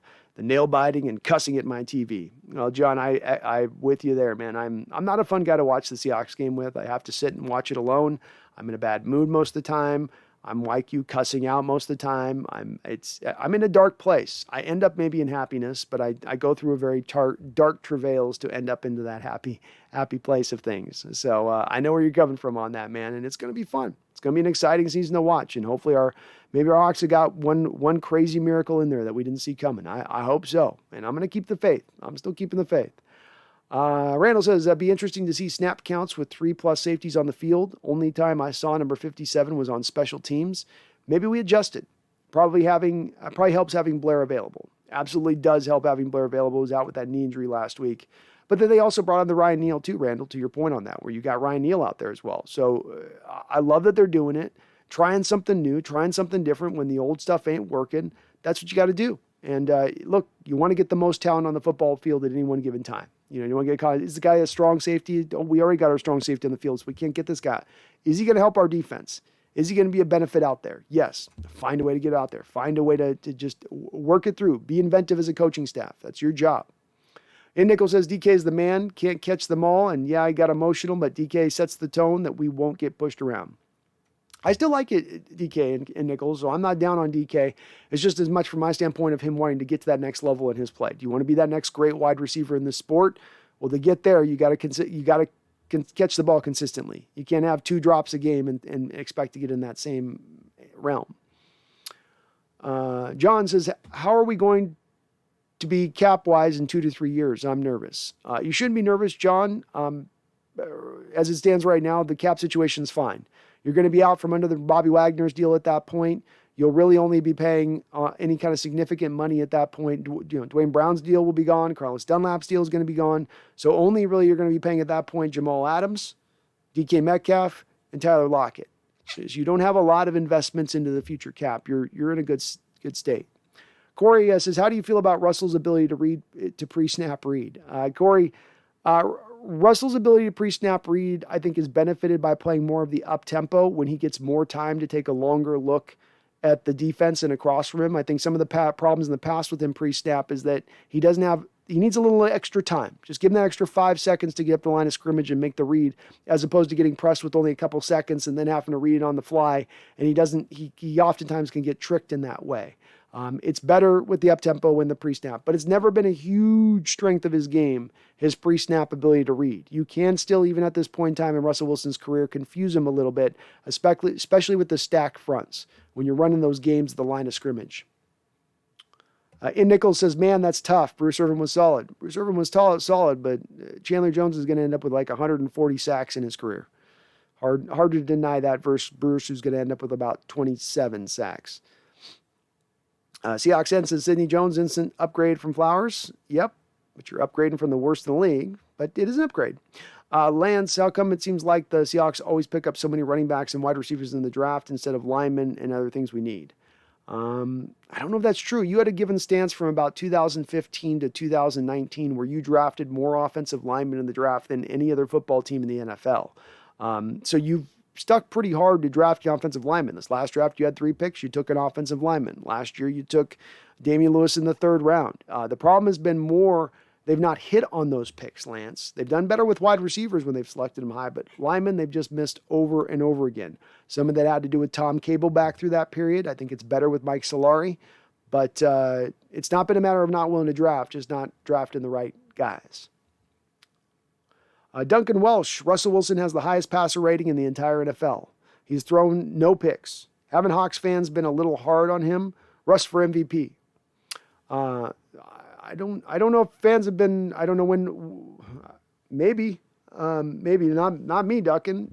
I don't think I've seen a lot in the chat where people have been hard on Russ so far this year up until this point. He's been great. He's taking on a new offense for the first time in his career, really, in 10 years. And he's doing it, to your point, as the highest rated passer in the league.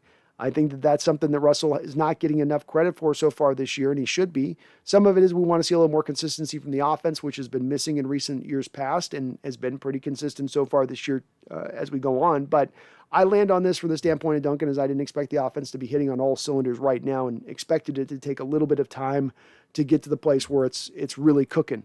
But he's playing magnificent football, Duncan. And I think, not magnificent, but he's playing very solid football. Maybe a little better, solid football. Still think he'll be better as the year goes along. And if he can get better beyond what he's showing right now, maybe he pushes up into that MVP talk. Randall says, make sure I got this right here. I'm sorry. Randall says, Brock and Salk debate. Give the Legion of Boom this defensive front and give this year's backfield the 2013 front. Who helps who more? Basically, the unsung hero here is Michael Bennett and Averill, etc.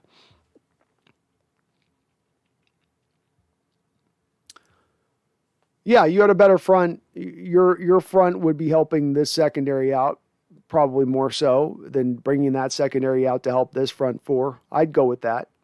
I would go to that. Corey, so I'd get the front 4 in there. Corey says the Legion of Boom was so good because they hit on so many late round draft picks. Rate the last 5 draft classes the Seahawks have had, if you don't mind. Just want your opinion. It ain't been good. Let me look at the drafts here. I'll go quick off the top of my head with this. So I'll give you from 2018. So you got 2018, you went with Rashad Penny, Rasheem Green. In the first 2 of your first 3 picks, Will Disley, Shaquem Griffin, Trey Flowers, Michael Dixon, Jamarco Jones, Jacob Martin, Alex Magoo. Disley's been all right. Shaquem, no. Trey Flowers, no. Michael Dixon's been a Pro Bowl punter. Is that enough to vaunt much of that? No, that's probably a C draft to me, if not probably a C minus draft in 2018. 2019, you had a few more picks in this one. You drafted L.J. Collier, Marquise Blair, D.K. Metcalf, Cody Barton, Gary Jennings, Phil Haynes, Ugo Amadi, Ben Burkervin, Travis Homer, DeMarcus Christmas, John Ursula. That's a whole lot of selections. It's a whole lot of selections, and the only one you really have as a hit in those selections is D.K. Metcalf. I would put that draft at a C. So C minus 2018, C 2019, 2020. You get a little bit better on this one now. We get a little bit better on this one. I can bring it up. So this draft, you've got Jordan Brooks, 1st round, 2nd round. You end up with Darrell Taylor. 3rd round is Damian Lewis. 4th round, Colby Parkinson, DJ Dallas. 4th round, 5th round, Alton Robinson, Freddie Swain in the 6th, and Stephen Sullivan in the 7th. Now, I would put this draft probably at about a B, but it's trending upwards.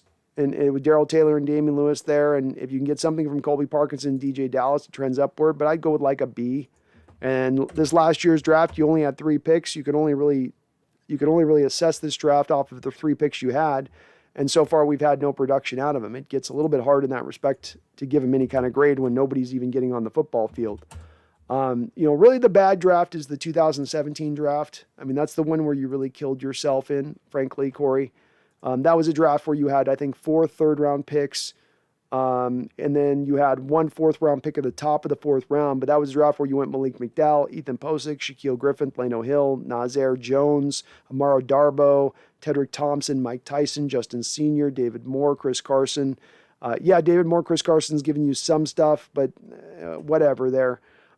Ethan Posick's barely on the field. Shaquille Griffin gave you below league average play at the cornerback position. When I've got 4 3-round picks, and the best I could say is Shaquille Griffin, and it's supposed to be my shining light of that draft. To me, that's a draft that I would grade pretty harshly. I'd have that at like a C- level, if not a D+ type level. So, 4 of your recent 5 years drafts, you put up a C- type grade, C type grade. That's one of the reasons why we've had certain issues at times. But is what it is, man. Is what it is on that one. Nathan Park still loved how the 49er returner fumbled twice on the same return. Yeah, it's one of those things, man. When you fumble that one time as a returner, you just need to put both hands on the ball and own it. You need to own it. Seahawks end. Quarterback get all the credit when we win, so Russ has to shoulder most of the blame when we lose. I think who shoulders that, even on this one, I don't think Russell Wilson gets all the credit in this game. Like I was saying earlier, the defense held it down when they had 5 straight 3-and-outs in the first half. The defense was holding it down. So the defense gets a ton of credit in this game, every bit as much as credit if you're going to give it to Russell Wilson in this particular game. I can't ascribe to the quarterback gets all the credit or all the blame one way or another on it. And especially when you look at the recent last 2 weeks, I can't look at a Titans game where you give up 350 yards passing, and then in addition to that, you give up 190 yards rushing and say it's the offense's fault. I can't look at the game against the Vikings where your offense scores on the first 4 possessions of the football game, and the defense is getting beat back on the other side, can't stop nothing, and then go, it's the quarterback's fault. Simplistic, that gets a little simplistic on things, which I think we got to go a little more nuanced, got to go more game by game. Less on the broad strokes, more nuance. JDM, hey Brandon, okay game today. I just need to keep improving. We just need to keep improving on both sides of the ball. Wish we could see more 4 and 5 receiver sets with tight ends in those sets. Also would like to see Russ use his legs more often on 3rd downs. If it's there, I think Russ has got to use those legs. He has to. That's a big part of his game, and if it's there, he's got to take it. I would love to see it especially implemented this week, JDM, to your point, because the Cardinals did a lot of the spread concepts to keep the Rams out of their blitz packages, which can be so deadly. You saw them do that today. It'd be great if we could do that against the Cardinals did this week. I don't know if we're able to. I don't know if we're as willing to, but they've given you a baseline. They've given you a blueprint to going after that Rams defense. Seahawks end. That was comedy. Niners always messing up when they play us. Yeah, they are. Lance says, what do you think of the punter for the 49ers having to be a field goal kicker? We benefited. We got a little bit of good luck in this game in that respect. It was good luck a little bit to have Garoppolo go out in this game and get Lance. We benefited a little bit from that. Well, Rich, do you think we get to see Radigan play more? No, Walt, I think he's probably going to be a special teams ace type guy, taking over that Ben Burkervin role type guy. So probably not going to see him on the football field as a linebacker much. DJ Kang, how do we contain Stafford? You can contain Stafford by doing a lot like what you have to do with a guy like Kirk Cousins. There are guys, if you let them stand, hit their back foot, they will pick you apart. They will shred you. If you get them moving off their spot, if you get them thinking about pressure, get them thinking about bodies around their feet, you can get them a little more jumpy. You can get them kind of throwing with a little bit less accuracy. We're going to have to generate pressure, and we're going to have to get it done, DJ, with the front 4, so we can drop as many guys into coverage. Would love to see them embrace more of the safety looks from the linebacker position, challenge the Rams to try to run consistently against that type of look, which the 49ers were not willing to do today. I don't think the Rams would be willing to do that either. So that would be really the key with Stafford. And then above all else, limiting the big play. Your defense is built to limit big plays first and foremost. So don't let Stafford hit you down the deep on big shots. Clean up that stuff. Make him be patient. Make him dink and dunk. I don't think he'll stick in that pocket for the whole course of the game. He'll give you a couple of throws. And when he gives you those couple of throws, you've got to pick the ball off. Because Stafford's going to throw for his share of yards. He's going to throw for a couple of touchdowns probably. But when he gives you the opportunity to flip the field, you've got to do it. Randall says, glad to see DK clean up the penalties and mental breakdowns. Me too, Randall. I'm not even concerned. It's not even annoyed with the drops. The drops are the drops, but you more get annoyed by the penalties and the mental breakdown stuff because you can absolutely control every part of that. And when he's not doing that stuff, he's a big boon to this receiving core, and it is good to see. Very good to see. Seahawks N says, hate playing the Rams, love playing the Niners. Well, I can understand Seahawks N. We've had the 49ers number a little bit more often than we've had the Rams number recently. Corey says, hand catching has a lot to do with hand-eye coordination and hand recognition speed. DK might have a bad hand-eye speed. That's why he might body catch so much. Terrence Williams had that problem. May very well be something he just can't seem to really ever clean up completely. I tend to lean more back to Corey that the hand stuff can be worked on to a degree. Maybe you just have a natural ability with the tracking of the ball and all that stuff, but I think if it's worked on, if you're out there really, really working on it, it's something that can come along. But to your point, this has been a thing with the hands with DK in all 3 years he's been here with Seattle, as far as the fan base is concerned. Nichol says, True 12, tell me you've seen that video where dude charges his TV, breaks it, and rips it down after the loss that never needs to be discussed. I have.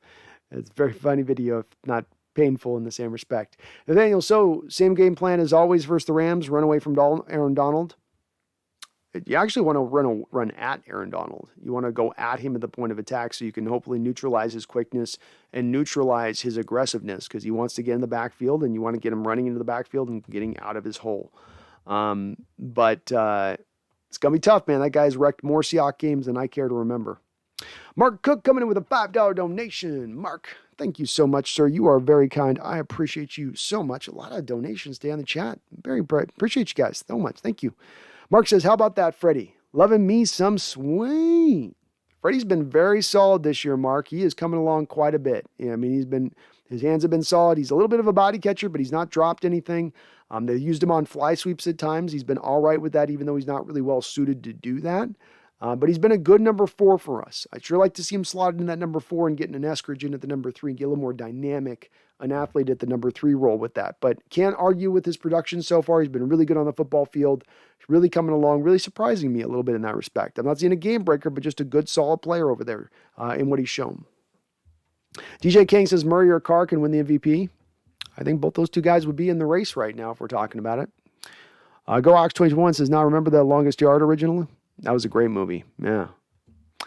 Great movie with the stash. With the stash, Mr. Burt Reynolds. Randall McDaniel, was Cedric much of a fall off from Shell? When I saw the inactive list, I looked to see if Stone was at right tackle. Kind of forgot about Cedric. Jones hurt too. Is Jamarco Jones back to being hurt? He's another guy that can never stay healthy. Yeah, you don't want to move Stone over to right tackle, Randall, at least from my theory of it, being that usually with right tackles, if Stone's got the size you would see at right tackle, the 6'8" kind of size he's rocking. The thing that he doesn't have, though, is the run driving ability. And since most of the run plays are going to go to the strong side of the formation, and most of the time the strong side of the formation is going to be to the right side of the football field, you're not going to have Stone then put out at right tackle where then his inadequacies as a run blocker are really going to be put on display, in my opinion. But Cedric is supposedly more comfortable at right tackle than he's left tackle.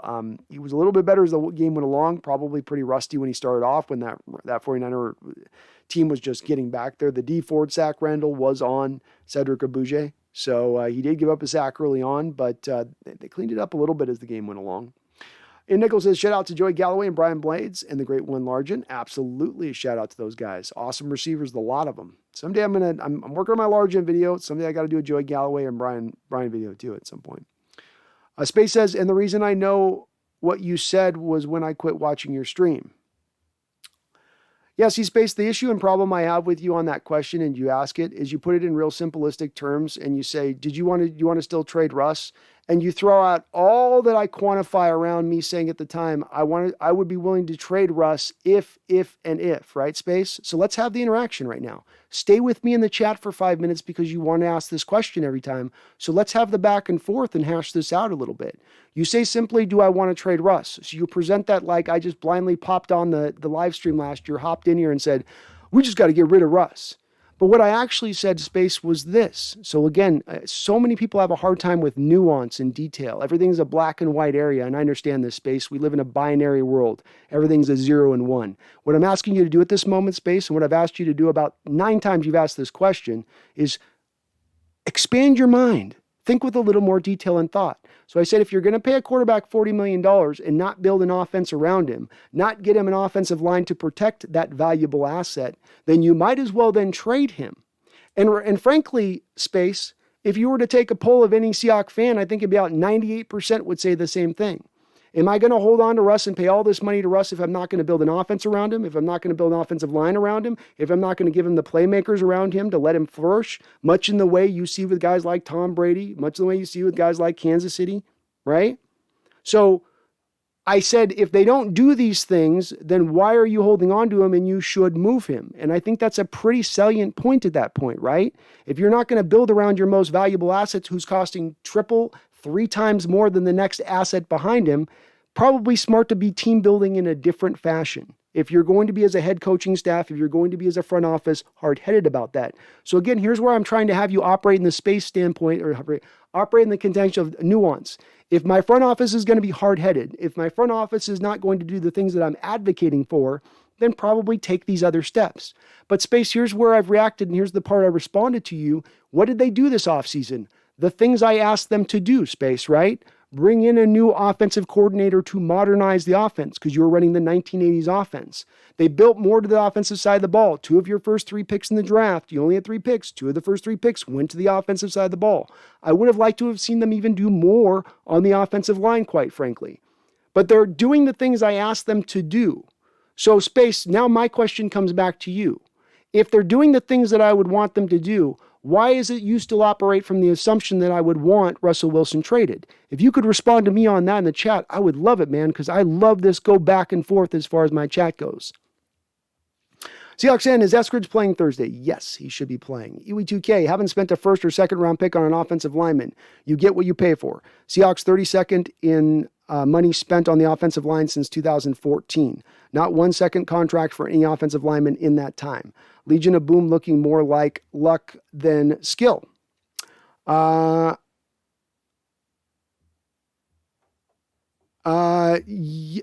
I think it was skilled to a degree, UE2K, but I think it was a little bit of them drafting those guys had a little bit of to do with Coach Carroll's familiarity and him knowing, and not just the guys he picked, but knowing the guys to avoid in the draft, because he had literally spent a lot of time in these guys' living room and recruiting them. I think that definitely helped them in their draft process when Coach Carroll got in here. And you're right, no first or second round picks on the offensive line. Certainly something that I have also advocated for doing. You've got to spend the draft capital to do it. But they have put, if you look at from 2015 to 2020 U2K, they weren't high selections necessarily, but during that time period, you did invest more in draft capital on the offensive line than any team in the NFL. Were there a lot of late round picks? Yes. Was a lot of projects in there? Yes. Was there a lot of Tom Cable guys in there that aren't good? Yes. But you did put a lot as far as draft capital into it. By the end of the year, Eskridge Lane will be the best offense by the end of the year. I hope you're right, Seahawks N. I hope you're right. Randomly down says Diggs is balling out at corner for Dallas. 5 picks in 4 games. He's doing well. He is doing well. And that's one that I missed on with Trayvon, man, when looking at his tape coming out of the draft. I wasn't as high on him, and he has definitely surprised me. He has for sure.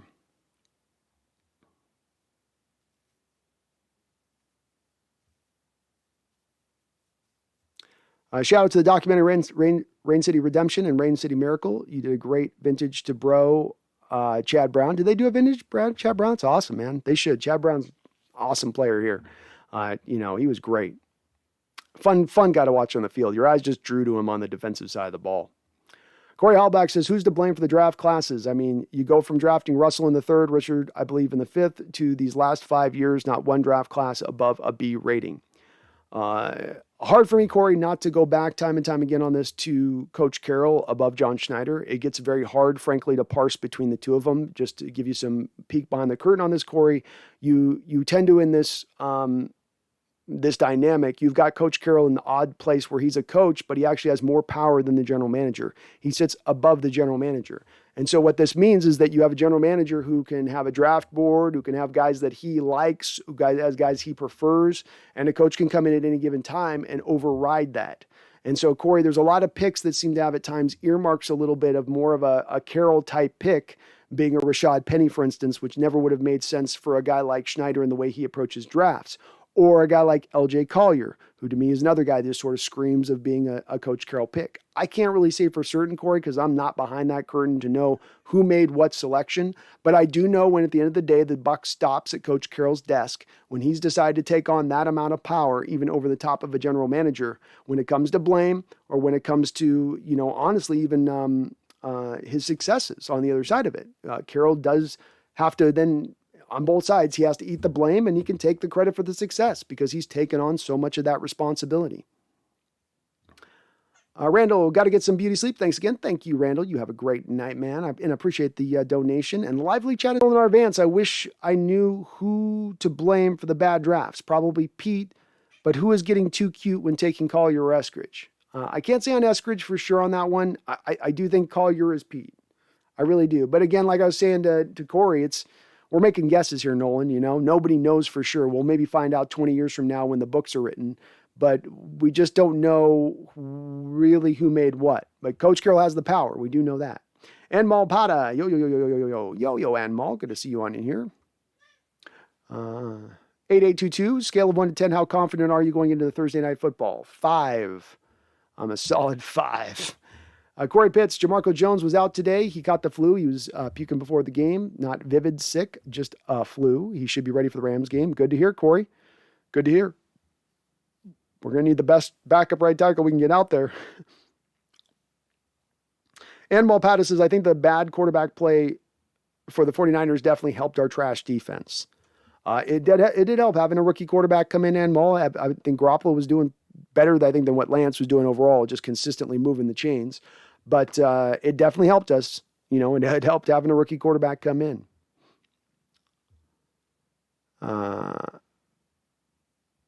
And did we lose Space, man? I was hoping Space could come back at me, man, and just respond back to what I was asking him on that. But no response back from Space. I guess my answer was finally what he was looking for. I guess I finally maybe applied it. I don't know. I honestly like to have a back and forth with you on this Space. I just don't like to come in and post the same question every time and leave my chat just because you want to be a dick about it, which is my instinct of what you're trying to do is you don't really care to have a back and forth or understand what was thinking. You just want to come in and just kind of throw some shade, which look, if you're watching my channel, throw shade away if that's really what you want to do. But if you really wanted me to respond to you and have us go back and forth and talk about it, as is the point of the channel a little bit, then I'd love to do that as well.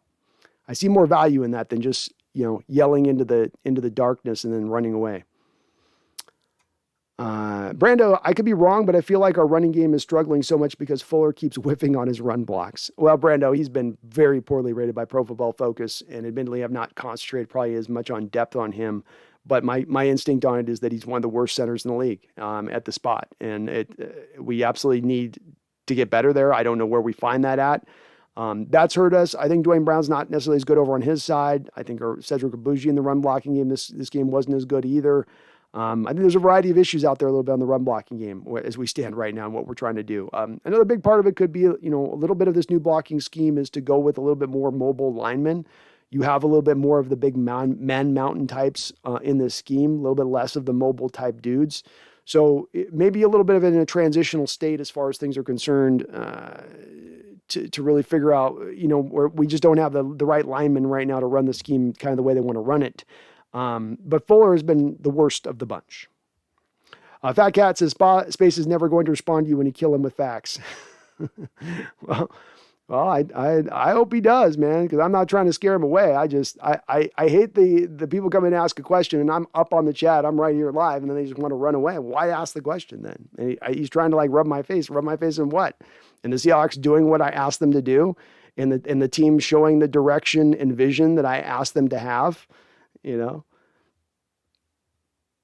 know on that. Megan says, I love not always agreeing with Brandon. See the chat about Coach, but I can always and will always respect his view, even if I don't always agree with him, totally with him. Well, I appreciate that, Megan. And that's I'm the same way. On the folks that I don't agree with, I tend to lean in the spot of understanding where they come from. And part of this is that I've maintained I've got, I think, the smartest chat, one of the smartest chats you're going to find out there, especially in NFL fandom, where it's a lot of sometimes mouth breathers out there. But we get a wide variety of opinion in here. And even in the folks that I tend to do have some a disagreement, vehement disagreement with, it's not because they're not being intelligent. It's not because they don't have a unique perspective that has a lot they're basing it on. Sometimes it's that. Sometimes I'll go at people like that when they do stuff that's really just kind of, like I've said in the past, a broad stroke. Again, most part though, people are really smart here and respectful even when they do disagree. And disagreement's great.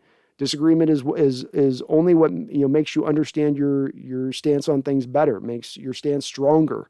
And I really believe that. It'll be what makes this channel whatever it is, that we have this ability to have disagreement within this chat, yet we can still kind of flux with it a little bit of a, people getting along, symbiotic, that type of thing. Corey, I love Dak, but I've had trade him moments too, especially during contract talks and numbers. Dude was trying to roast you for having logical thoughts, shaking my head. Corey, it comes out of last year. We had the last 8 games of the year last year, and I went hard, and honestly, Corey, I went hard on Russell Wilson. The thing was, I talk, you can see this, Corey. I mean, we're 5 hours in. I talk a long time. So when people reduce down my thoughts to a single sentence, when I've put hours of time and thought into explaining a point of view, well, it's not hard to understand why that gets me annoyed, right? Because if anything, I'm taking too long to discuss my view. I'm over elaborating on what I'm really truly meaning. But last year, Corey, you would see, and I would mention this, Russell's not throwing with any anticipation. He's struggling pre-snap. He's holding on to the ball too long. There's just a variety of things that he needs to improve. But what I said that, I would always say that on the back of, but he's running a 1980s offense. But he has a coach that wants his offense to be sort of minimized, and just don't mess it up is your job offensively under the Coach Carroll regime a little bit.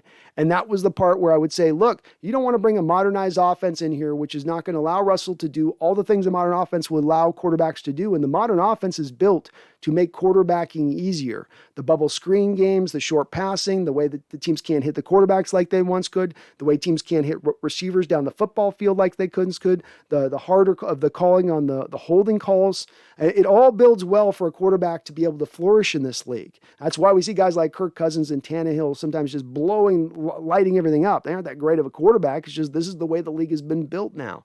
So if you have an offense that's trying to say simplified and reduce everything down to a minimalist approach, you're not taking full advantage of all that the league is allowing to be able to take advantage of from an offensive standpoint of things. And that's where Seattle was offensively through the back half of the 8 games last year. And I wasn't sure exactly where it was landing on. I wondered if it was that Wilson's hit this arc on his development. But the thing I always came back to and said, we will never know, Corey, until you bring that new offensive coordinator in. Until we've seen Russell with that offensive coordinator and actually fail, we can't make that determination. And I don't want to make the determination of moving on from Russell Wilson until I see that at play, until I've had at least a year of that to see it fail. Because I don't want to be left, my whole thing with the 2 quarters, I didn't want to be left in retrospect, looking back at this 10 years from now, Russell goes on and wins 2 to 3 Super Bowls with another organization who does do these things, who does build the offense around his skill set in the same way I was calling for. So I went really deep into it, Corey, but there were a lot of folks that only heard Russell Wilson trade. How dare you? You've stabbed me in the back. I'm never watching your channel again, and whatever. Whatever. I guess, you hear what you want to hear at that point, right, Corey? And when it comes to Dak, I know why you're at in the situation where you were, because the benefits of the Dak and you got to get it early on was, and look, this is the model. Some NFL team is going to solve this, which is the model of taking full advantage of that rookie quarterback on his rookie deal and getting a lot. The Chiefs kind of did a little bit with Mahomes, but even going more so. And that, you pay so much to a quarterback now when you go high end, and it's taking up such a significant portion of the cap, and it does reduce down what you can do across the board. It really does, unless you just go all in on one given season and load up that way to pay this big price down the road. The facts are the facts in regards to this too, Corey, where look, 30, I think it's the last 30 years, no quarterbacks made more than 14.5% and won a Super Bowl. And that guy was Tom Brady. And if you remove Tom Brady's name and actually find a quarterback making any kind of significant portion of the cap, I think you got to go all the way back to a guy like Steve Young, back in like 1990 or something odd like that. So you always have to look at when you're looking at your quarterback a little bit through the lens of he's a good quarterback, but plus he's also taking 20% of our cap up, and is he that good of a quarterback with it? I say it is with our guy in Russ, because I think with a modernized offensive coordinator and enough pieces around him, he's going to take full well advantage of that. I've seen enough indicators of even that start of this year to see that. But I know where you're coming from with Dak on that, to have those questions. I think he's proven a little bit, though. I think he's starting to prove a little bit of that to come around. And I've been a slow guy with it too, Corey. I haven't been a all-in on Dak guy since day one. I thought he would be a solid quarterback, but I thought he was, when he's putting up those big passing yardages, it was a little bit of that stat Padford stuff going with like Matt Stafford at Detroit, right? Where he's eating up all those yards into the third and fourth quarter when the Cowboys are down.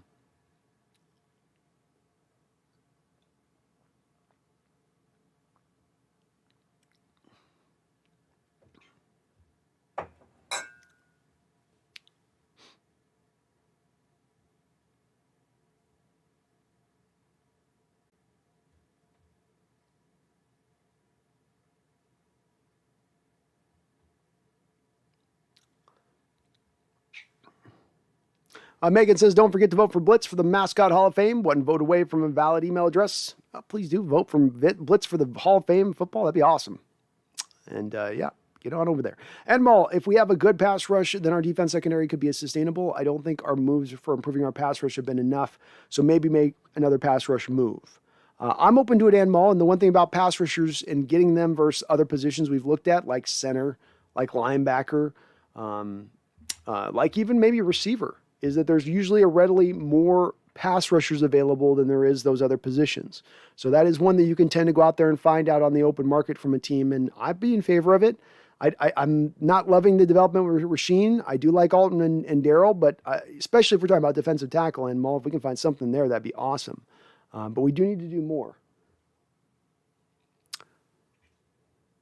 What's wrong, Kitty? Jadon London, we were watching the final Seahawks season for Rashad Penny, Flowers, Collier, Posick. I wonder how this season would have looked if we went the Cardinals route and signed a bunch of vets. Well, we probably would have been smarter than going these direction with these guys, Jadon, because it doesn't look like you're getting much return from any of these guys. They definitely hitched their wagons to these guys. There was a lot of data here to show that maybe that they weren't going to be enough, that you should look somewhere else.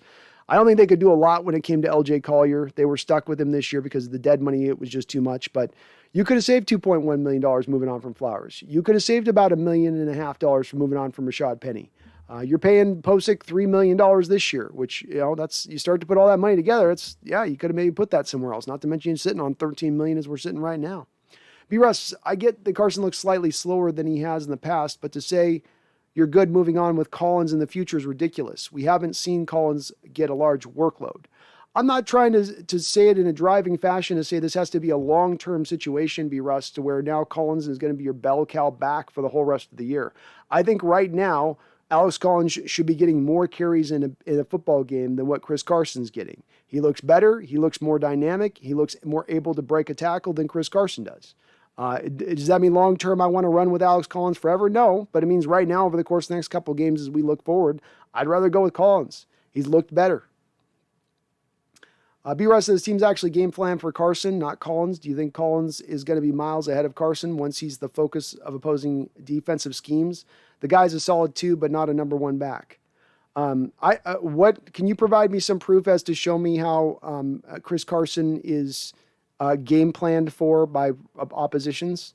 That's absolutely what's going on. I'm open to believing it, but I would love for you to show me how teams are looking at game planning for him. I've not seen a consistency in this game, for instance, B. Russ, where Chris Carson was getting 8-man boxes stacked up on him, and then Collins was only getting 7-man boxes.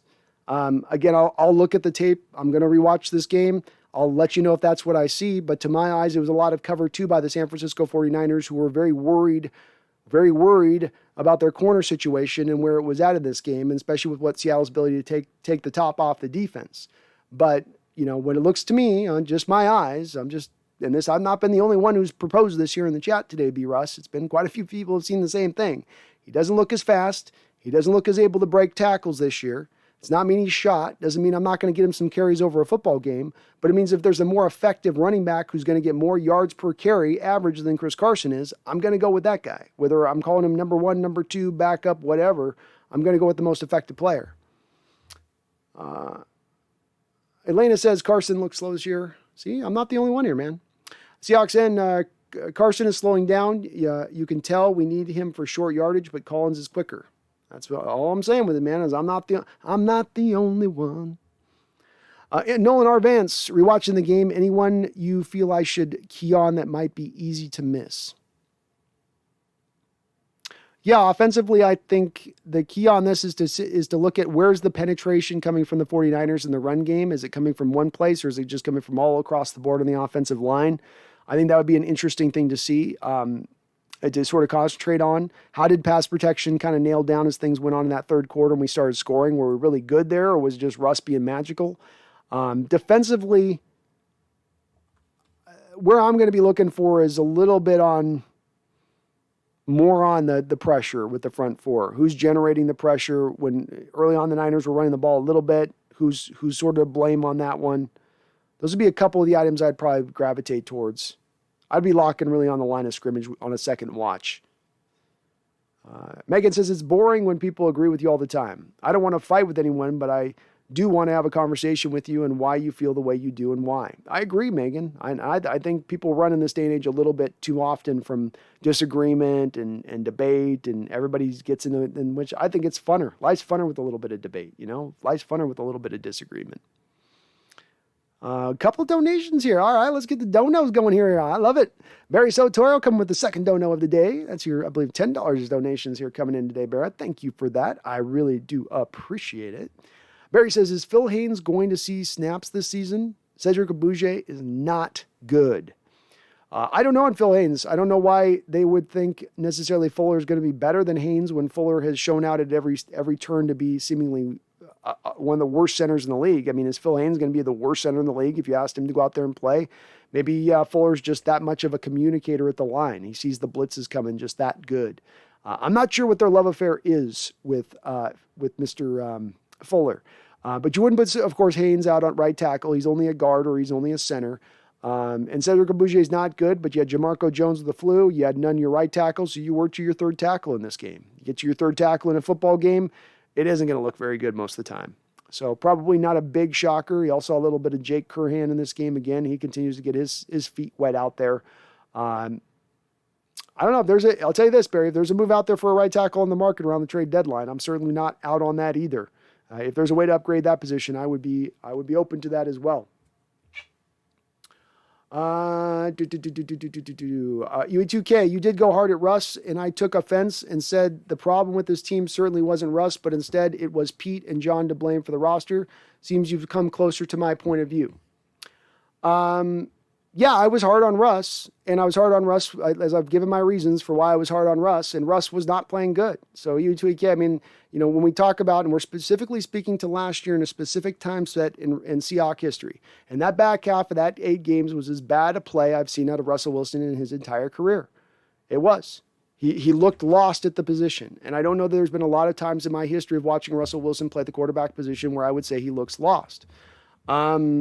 And people did take offense to it, because anytime I bring up Russ, anytime Russ gets any heat at all as far as criticism, there is a lot of people that stand up and say, how dare you, which I think is also wrong on the other end of it. Have I come a little more to your standpoint of it? Yeah, certainly have come more to the standpoint of Pete and John and the roster building has been a big problem to us not pushing forward beyond the success that we've had recently. And then I'm starting to get to see him with a new offensive coordinator and show signs of being able to operate within a modernized offense, which was part of my question, Huey, with him, right? That was part of my deal. But at no time did I just flat out say, I think you would agree with this, Huey. At no point did I come out and say, go trade Russell Wilson. I said trade if that, trade if this, trade if that. And I do still stand by all of those comments that I said before. If you weren't going to build an offensive attack, if you're going to go 1980s offense, if you're going to insist upon running the ball 53, 54% of the time and throwing the ball 46% of the time, then it doesn't make a lot of sense to be paying a quarterback $40 million, whether he's a Hall of Famer or not at that point. You're not utilizing him. You're not getting the most out of him, you know? Sebastian Gill says, you guys think the Seahawks beat the Rams Thursday? I have no really good feeling on this one.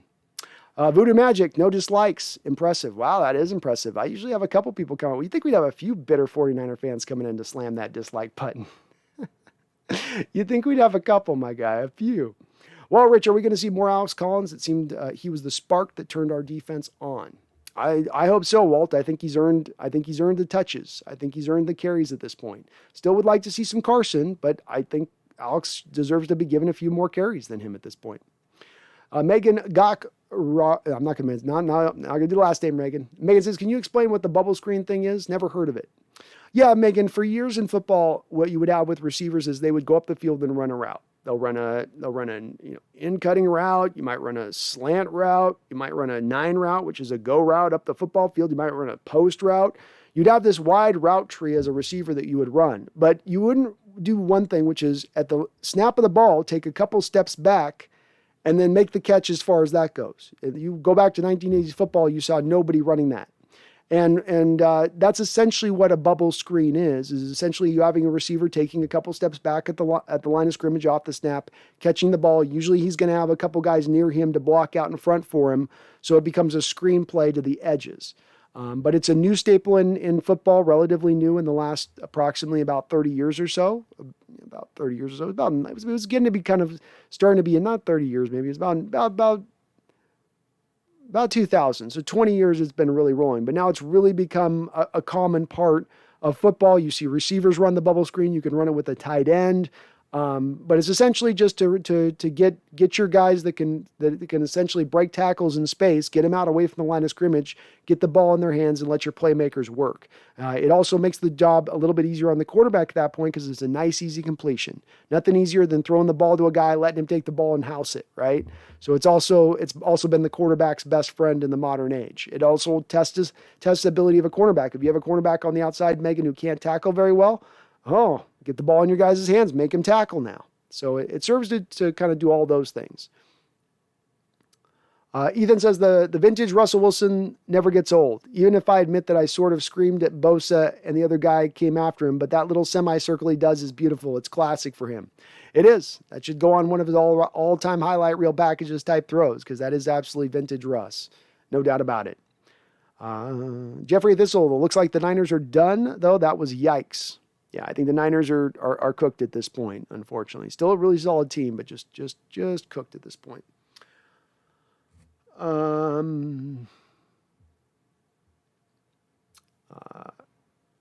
Ethan says, I think the NFL should require quarterbacks to take baseball sliding lessons. So many quarterbacks do the clumsy headfirst dives. Heck, have Russell teach them. Or me, I played baseball.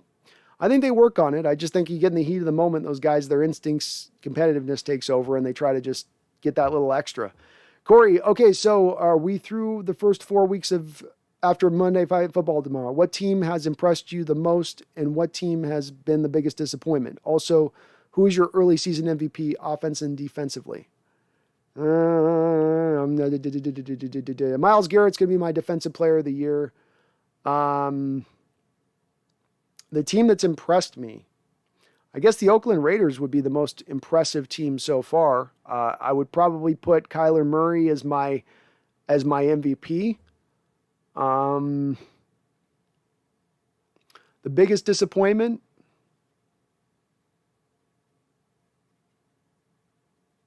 good question.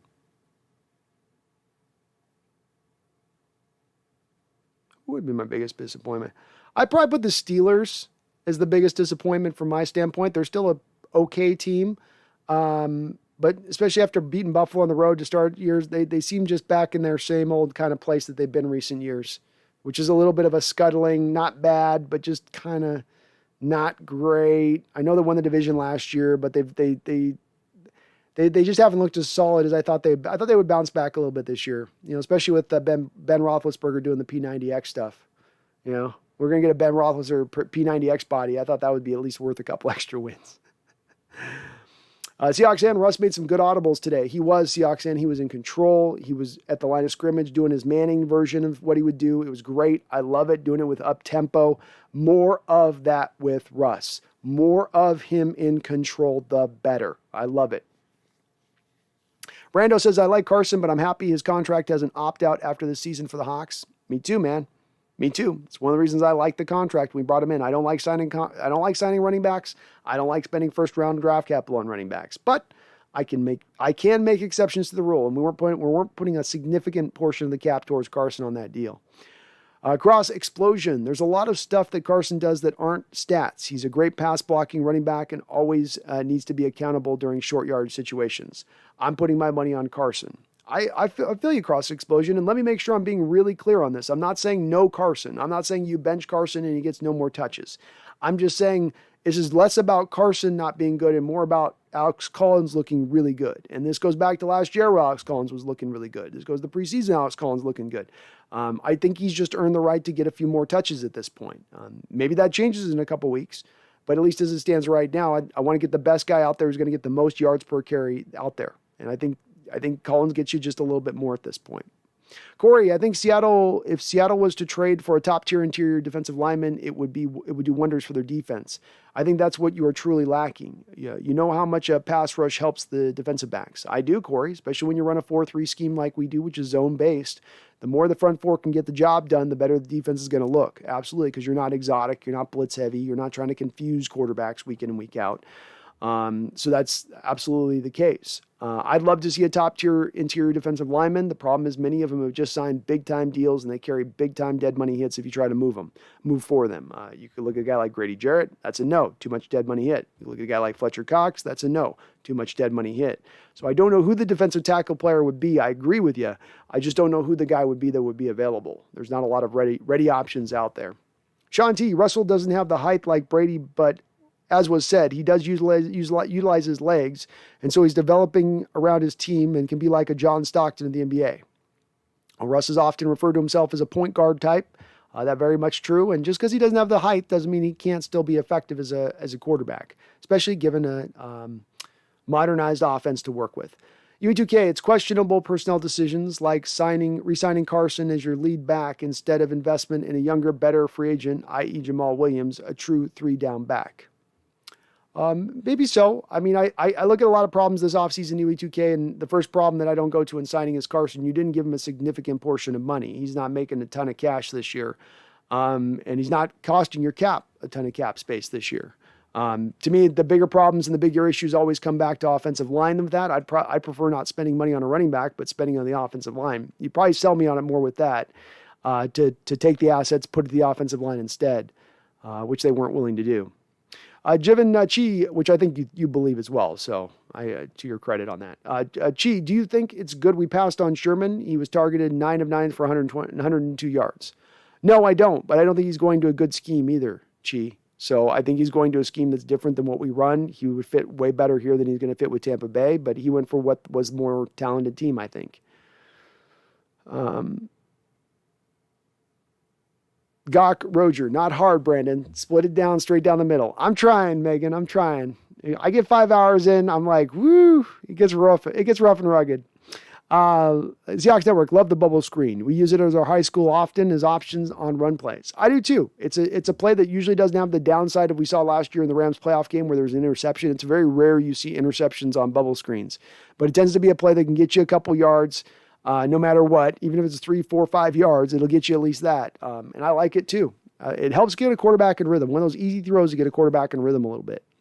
Corey says, I almost would say interior pressure is more disruptive than edge. Of course, both is important and destructive, but interior also really helps with stopping the run also. I agree. I think interior pressure can be more destructive. You can neutralize it a little bit more easier at times, Corey, unless you have really that game changer type like Aaron Donald or Chris Jones. If you don't have quite that kind of guy, you can sometimes double team the guys on the inside and neutralize a really good defender that way if he doesn't have a lot of help around him. Whereas on the edge, it gets a little tougher to always have to put a guy to chip or a double team block out there on those edge guys. But I'd love to have one, man. They're hard to find. There's not a lot of them, and teams tend to hold on to them when they have them. Corey says, where edge rushers can a lot of times run themselves out of the play and lose the edge? They can. That's true. Tommy Bigfoot, why don't we throw more to our tight ends? I think it's going to be more brought into this new offense more and more as we go along, Tommy Big End, because it's been a big part of the Rams offense. I think it's a process. I think it's going to take a little bit of time to come along.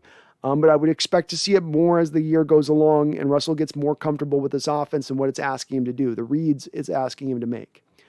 UE2K says, no, you never said trade Russ. Your take was nuanced. I just thought you were placing blame in the wrong place. Wilson, far from perfect, but has been carrying this team for years. We're good, bro. Hey, we're good, man. I get your place on it. And like you said, I'm more closer into your realm of it now than I was at any point last year. But thank you for giving me that and that I didn't say that. Because I would never have just said flat trade Russ. Absolutely not. But very fair of you to take the stance on it. I don't potentially argue with it in retrospect on it. Darth Soldier, I think it's good. I think it's a good thought to let Russ have control. Agreed, Darth. I really agree on that point. But the offensive line needs to be accountable because they are a turnstile. Agree on both accounts. I'd like a better offensive line. And I don't know that that's improving anytime soon, but you do have control over Russ having control. And that part I do like. Giving him the reins is what they need to do at this point. He's been in this league for many years. He knows what he's doing. Let him roll out there. Look at the start of this season with all the up-tempo, with all the control that he's having at the offensive line to start this year off. His quarterback rating is as high as it's been in his entire career. He's yet to throw an interception. I think that this is an indicator that you should lean more into this as a team if you're Coach Carroll and Waldron, and I think they will. Seahawks Network says, time to trade Chris Carson and pick up Collins for the bench in my fantasy. All right. Like it. Sean T likes Stockton and looking for openings for possible catches. I like it. It's a good comparison, Sean. It's a good comparison. Northwest Fugitive, what is your outlook for the Rams this Thursday?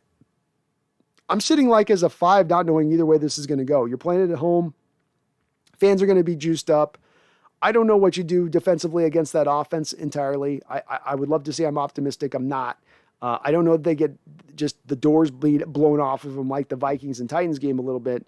But I think that the Rams are going to be pretty successful. I think we can be offensively successful against that defense where they're at right now. But I don't have a good feeling. I know I should, but I just don't have a good feeling one way or another. Chosen One, I'm happy with Sidney Jones being our starter. I'm happier than him than Trey, Chosen. I sure would like to be even a little bit better there, but I'm happy enough. Happy enough. Megan Gockroger says, I will give you $50 if you get it right. Megan Gockroger. Megan Gockroger. Megan Gockroger. Got it. Nailed it. Nailed it. I'm sorry, Megan. It's hard. It's hard. The tongue gets twisted 5 hours in. Drew, how uncomfortable are you with where the team is at? Defense has still been doing the bend but don't break approach, but not getting many takeaways like the Chiefs have done in recent years. Still, my same level of concern for the defense remains even this week, Drew. You didn't have the same kind of challenge you've had in recent weeks, which is not even a top 5 type quarterback going at you, not a Matt Mahomes type or a Josh Allen type or an Aaron Rodgers type. You've been having, upper level quarterbacks really taking you to task with the Titans and the Vikings. You didn't have that same test this week. You didn't have 2 legitimate outside receivers on both sides that could really challenge. Ayuk is not really developed for them, and it showed by him not being able to get on the field very often for them at times. So you didn't get the same kind of test today, Drew. You got a rookie quarterback halfway into this game. Garoppolo's kind of limited against our Seahawks, but it was a step in the right direction. I can't take anything concurrently from this and say, it's now all fixed or things are all been resolved now at that point. It seems like a little bit of a leap to get to that spot this quickly, this soon. But it's better. It's better. And the bend of a don't break defense, Drew, is our defense. And that's not changing anytime soon. You're never going to go to an attacking downhill defense that's just pinning its ears back and coming at you all day. You're always going to be in that sort of bend but don't break, hope a tip pass happens, hope a quarterback has a missed throw, which I share your frustrations with it, but it's just not going anywhere anytime soon. Gawk Roger. I got it, Megan. Gawk Roger. I'm nailing it now. See, all you had to do is bribe me with $50. Austin Williams. Seahawks looked better today, especially on the defense. They did look better on defense. And it was good of the defense to be able to hold the line there early in that first half when you had 5 straight 3-and-outs by the offense. Defense really held it together there at that time. It was good to see. Benelli, we can play with the Rams. Whether we show up or not is a different story. Agreed, Benelli. Thing we can maybe lean back to with a little bit of confidence with this is how good have Coach Carroll teams been in primetime games. I don't think they get blown out in primetime games, and they tend to play and they tend to win. So let's lean back on that recent history of it. I'll draw some confidence here in just that here at this moment. Megan Gockroger says, not quite, but getting better.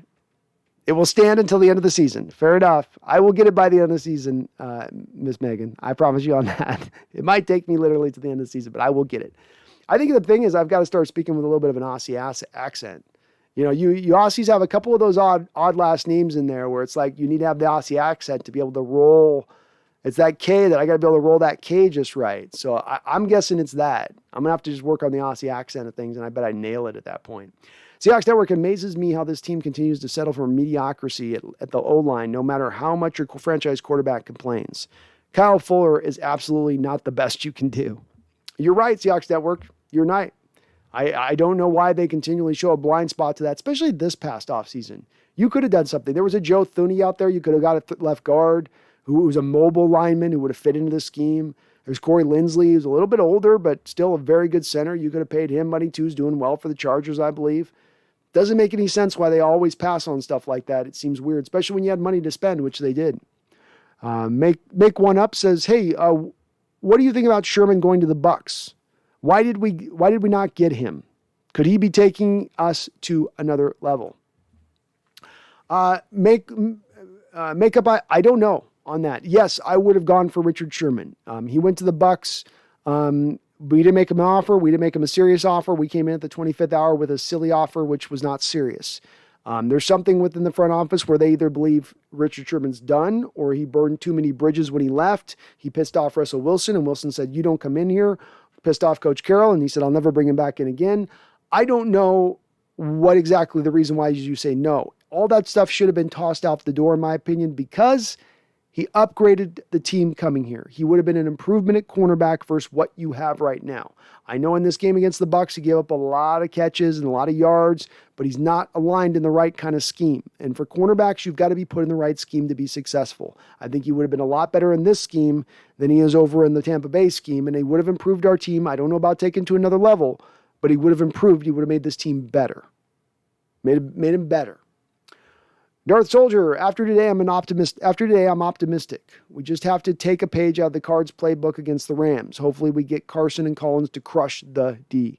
Well, when the Cardinals are running the ball on the Rams like they were today, and when you look at the Cardinals and how they run the ball the prior couple of weeks, the Vikings against Tennessee, which those were games where they were putting up points. They were not running the ball well at all in those games. That Cardinal line cannot run the ball very well. So them having success against the Rams defense in running the ball should say something about how Seattle should be able to attack that Rams line. We don't have maybe the guys to get it done. We'll see.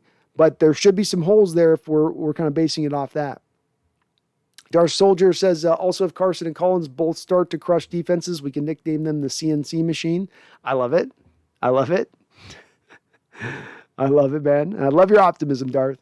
And Malpata, if we win against the Rams, it will not only be huge that we beat a great team, but we will be undefeated in the division. Very good point. And you got to, if you want to get anything accomplished this season, you better take care of business in this division. No doubt about it. It will be a huge win. Going 2-0 in your first 4 games, and 2 of those wins are in the division. That's big. That is big. And it will be I'm not going to underplay it. Odd things happen on Thursday night. It's hard to necessarily take just from this win now. Everything's fixed going forward at 3-2, and it's all good. But it's another step in the right direction if you can pull it off. Megan, I will give it to you after the game on Thursday if you keep going the way you are. Sounds good, Megan, and no worries on it. At least as much as you've donated so far to me, regardless of $50, I should get it right. So I'll get it nailed down. I'm telling you, I think the key is the Aussie accent. I'll work on this one offline, but I think that's the key here. Anmal says we have to be bringing out the action green for Thursday Night Football, right? I would guess so. Yeah, I'm going to be blinded for a game. I'm going to have to wear the shades for a football game. Anmal says, bro, I'm in a dilemma. I have a math midterm on Friday, but the Seahawks game is Thursday night. What can a man do? Laughing out loud.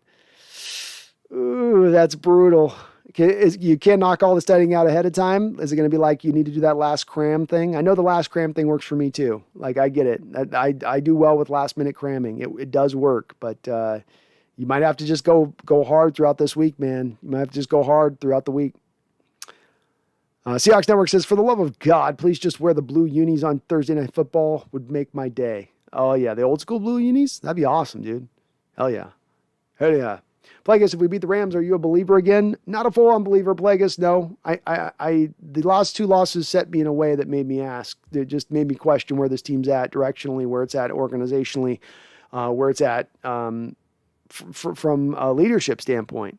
I don't have that fixed on just 2 games, especially against division opponents. I need to see something a little bit more sustained through all this against good quality opponents across the board.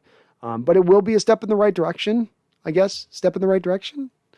Chosen one, I think we have enough on our defensive line to razzle Stafford. I agree. If we can get the guys to show out. If Dunlap doesn't play, if he's that foot injury is a problem, that's going to be, I'll be worried then. But hopefully we can. Benelli says, I hope we wear our prime time on Thursday. I think we will. I think we will. I love those emojis. Kay says, I think maybe he meant DJ as our starter for kick returns. I agree. Can D return punts? Well, DJ Dallas is looking really good on the kick returns. Yeah. I don't know if D. Eskridge can return punts. When looking at his footage from his college stuff, and I looked at a lot of his college stuff, I don't remember him returning punts. If he can, you got to figure he'd be better than what you're getting out of Swain, who doesn't look quite right in that role. Northwest Fugitive. It was awesome to see our 2-star safeties have a good game. Is there any hope for the corner position based on what we saw today? There's some hope. You got DJ Reed back to his natural spot. I do think Sidney Jones, though I'm not jumping on this hype train of he's far and away this awesome player now that we moved on from Flowers from him. He's a bit better than Flowers, a little bit better than what Flowers has been. We'll see. It's a step in the right direction, but it's not the test that we've been dealing with recently, which is why we can't take full conclusion it's fixed. This is a lot lighter test than what you've been dealing with recently. Chosen One says, I'm glad our Thursday night game isn't home. I am too, Chosen One. Somebody else mentioned in the chat earlier that so much of this Thursday night wins and losses can be derived from the team that has to go travel on Thursday night into the opposition stadium. And it's very much weighted to the home team more often than not. UE2K says, Seahawks gave Russ the finger. He complained about getting hit, and they only replaced one of his linemen, and that was because Iupati retired. Passing on center Blythe that knew the new system was criminal. Agreed, Huey. Agreed, especially when you got a thing like Kansas City. Didn't even go that big of money for a guy like Blythe when they were wanting to go to Creed Humphrey anyway. I mean, geez, they've got 2 centers. 2 of the guys we could have taken. 2 of the guys that could have worked in this system. And I agree with you on this, on 100% on this, UE2K. The signs through for what the coaching staff and front office have shown to Russell Wilson, who laid down the gamut, who put them into question, who put them on blast this offseason. Their reaction to it does not seem to be, let's listen to him and build ourselves into that a bit, but instead has been, we'll do the most minimal amount to placate and make ourselves look okay from a public relations standpoint when we really should have gone much harder. And I don't know if that's pride that drives that. I don't know if it's that they're mad that he said anything or what it is, but I agree with you. They didn't go hard enough at the line, and it could end up being the thing that sinks this season as far as any potentiality to us even having a chance to get, say nothing of the Super Bowl, getting to a place like the conference championship game. Seahawks Network, Eskridge should be our returner. Don't understand why he wasn't week 1. Swain at punt returners guaranteed 2 to 3 yard return. Eskridge's whole thing in college was being a good returner. I'll say with the punt return game in the NFL in recent years, it's been reduced across the board. It's not as impactful. We saw this with our own guy in Lockett, who started out his career really impactful as a punt returner, and then over the years it went down more and more and more. You don't see, it seems like, as many highlight punt returns across the board in the NFL overall. It seems like everybody just does a good job. The punters are doing a good job of getting a lot of air under their punts now, where teams are really getting down there in the coverage unit. As well as Eskridge has shown a propensity to be a little injury prone here. Do we want to put him in another position to take a whack off of what could be a really low reward by putting him in there and having him do that? Megan says, loving that the Thursday game is down here at 11:30 a.m. Friday morning. Sleep in a Hawks game. There you go, Megan. That's the way to start a day. And hopefully it's a win, too. Hope it's a nice win. Kay says, Gurley. T. Gurley. Chuck Seeger says, woo, what a crazy game. That was a beautiful game. Agree on D being our returner. Yeah, I just don't want to get him beat up. I'd like him as a returner. I'm okay if that's really the option, that if he's that substantial of a difference over what you get from Freddie Swain. But Eskridge had injury problems in college. He's had now multiple injuries here already with our Seattle Seahawks. We're going to have to limit him. We're going to have to treat him a little bit like, one of those little old, like those little Russian dolls, you only got to take them out for special occasions. Special occasions. Benelli says, Chris Carson has lost a step. Is it just me, or have you noticed that this as well, Brandon? I think not just I've noted, not just you've noticed it, Benelli. I think there's been a variety of people in the chat that are seeing the same thing here from him this year so far. I'm not sure why, but it does look like he's just a little bit slower out the gate here. Just not quite as able to hit the hole as fast as he once was able to. Cowboys are number one. Thanks for the show, Brandon. Been watching all night. Objective football talk is king. Well, thank you, Cowboys are number one. I'm bringing nothing but objective talk. That's the way I roll. I want nothing but. We have another Cowboys fan in here talking Cowboys as well. So we're gonna collection some Cowboys fans in here, man. We're gonna have a crew of Hawks Nest Cowboy fans, which seems odd to say, but hey, I'm with it. I'm with it, man. And Maul, thank God all the toxic 49er fans won't be wearing their red jerseys tomorrow. It gets hella annoying here in Sacramento, California when it's bandwagon 49ers come out. Yeah, I lived for a time in Santa Clarita, and I'll tell you what, when they see a Seahawk hat around in those areas, in those parts, they do not appreciate it. they do not appreciate it. I almost got kicked out of a bank once by managers for wearing Seahawk swag into the bank. Like, really? Really? You're gonna make me turn into a Karen here? You're gonna make me call the branch office here? I will do that. I will call them. Chosen One says, I'm glad to have Nick Bloor. It feels like a common theme for him to make at least one big play per game. He's one of the best special teams players in the league. Made the Pro Bowl as that last year. Probably going to make the Pro Bowl again this year in that realm of things.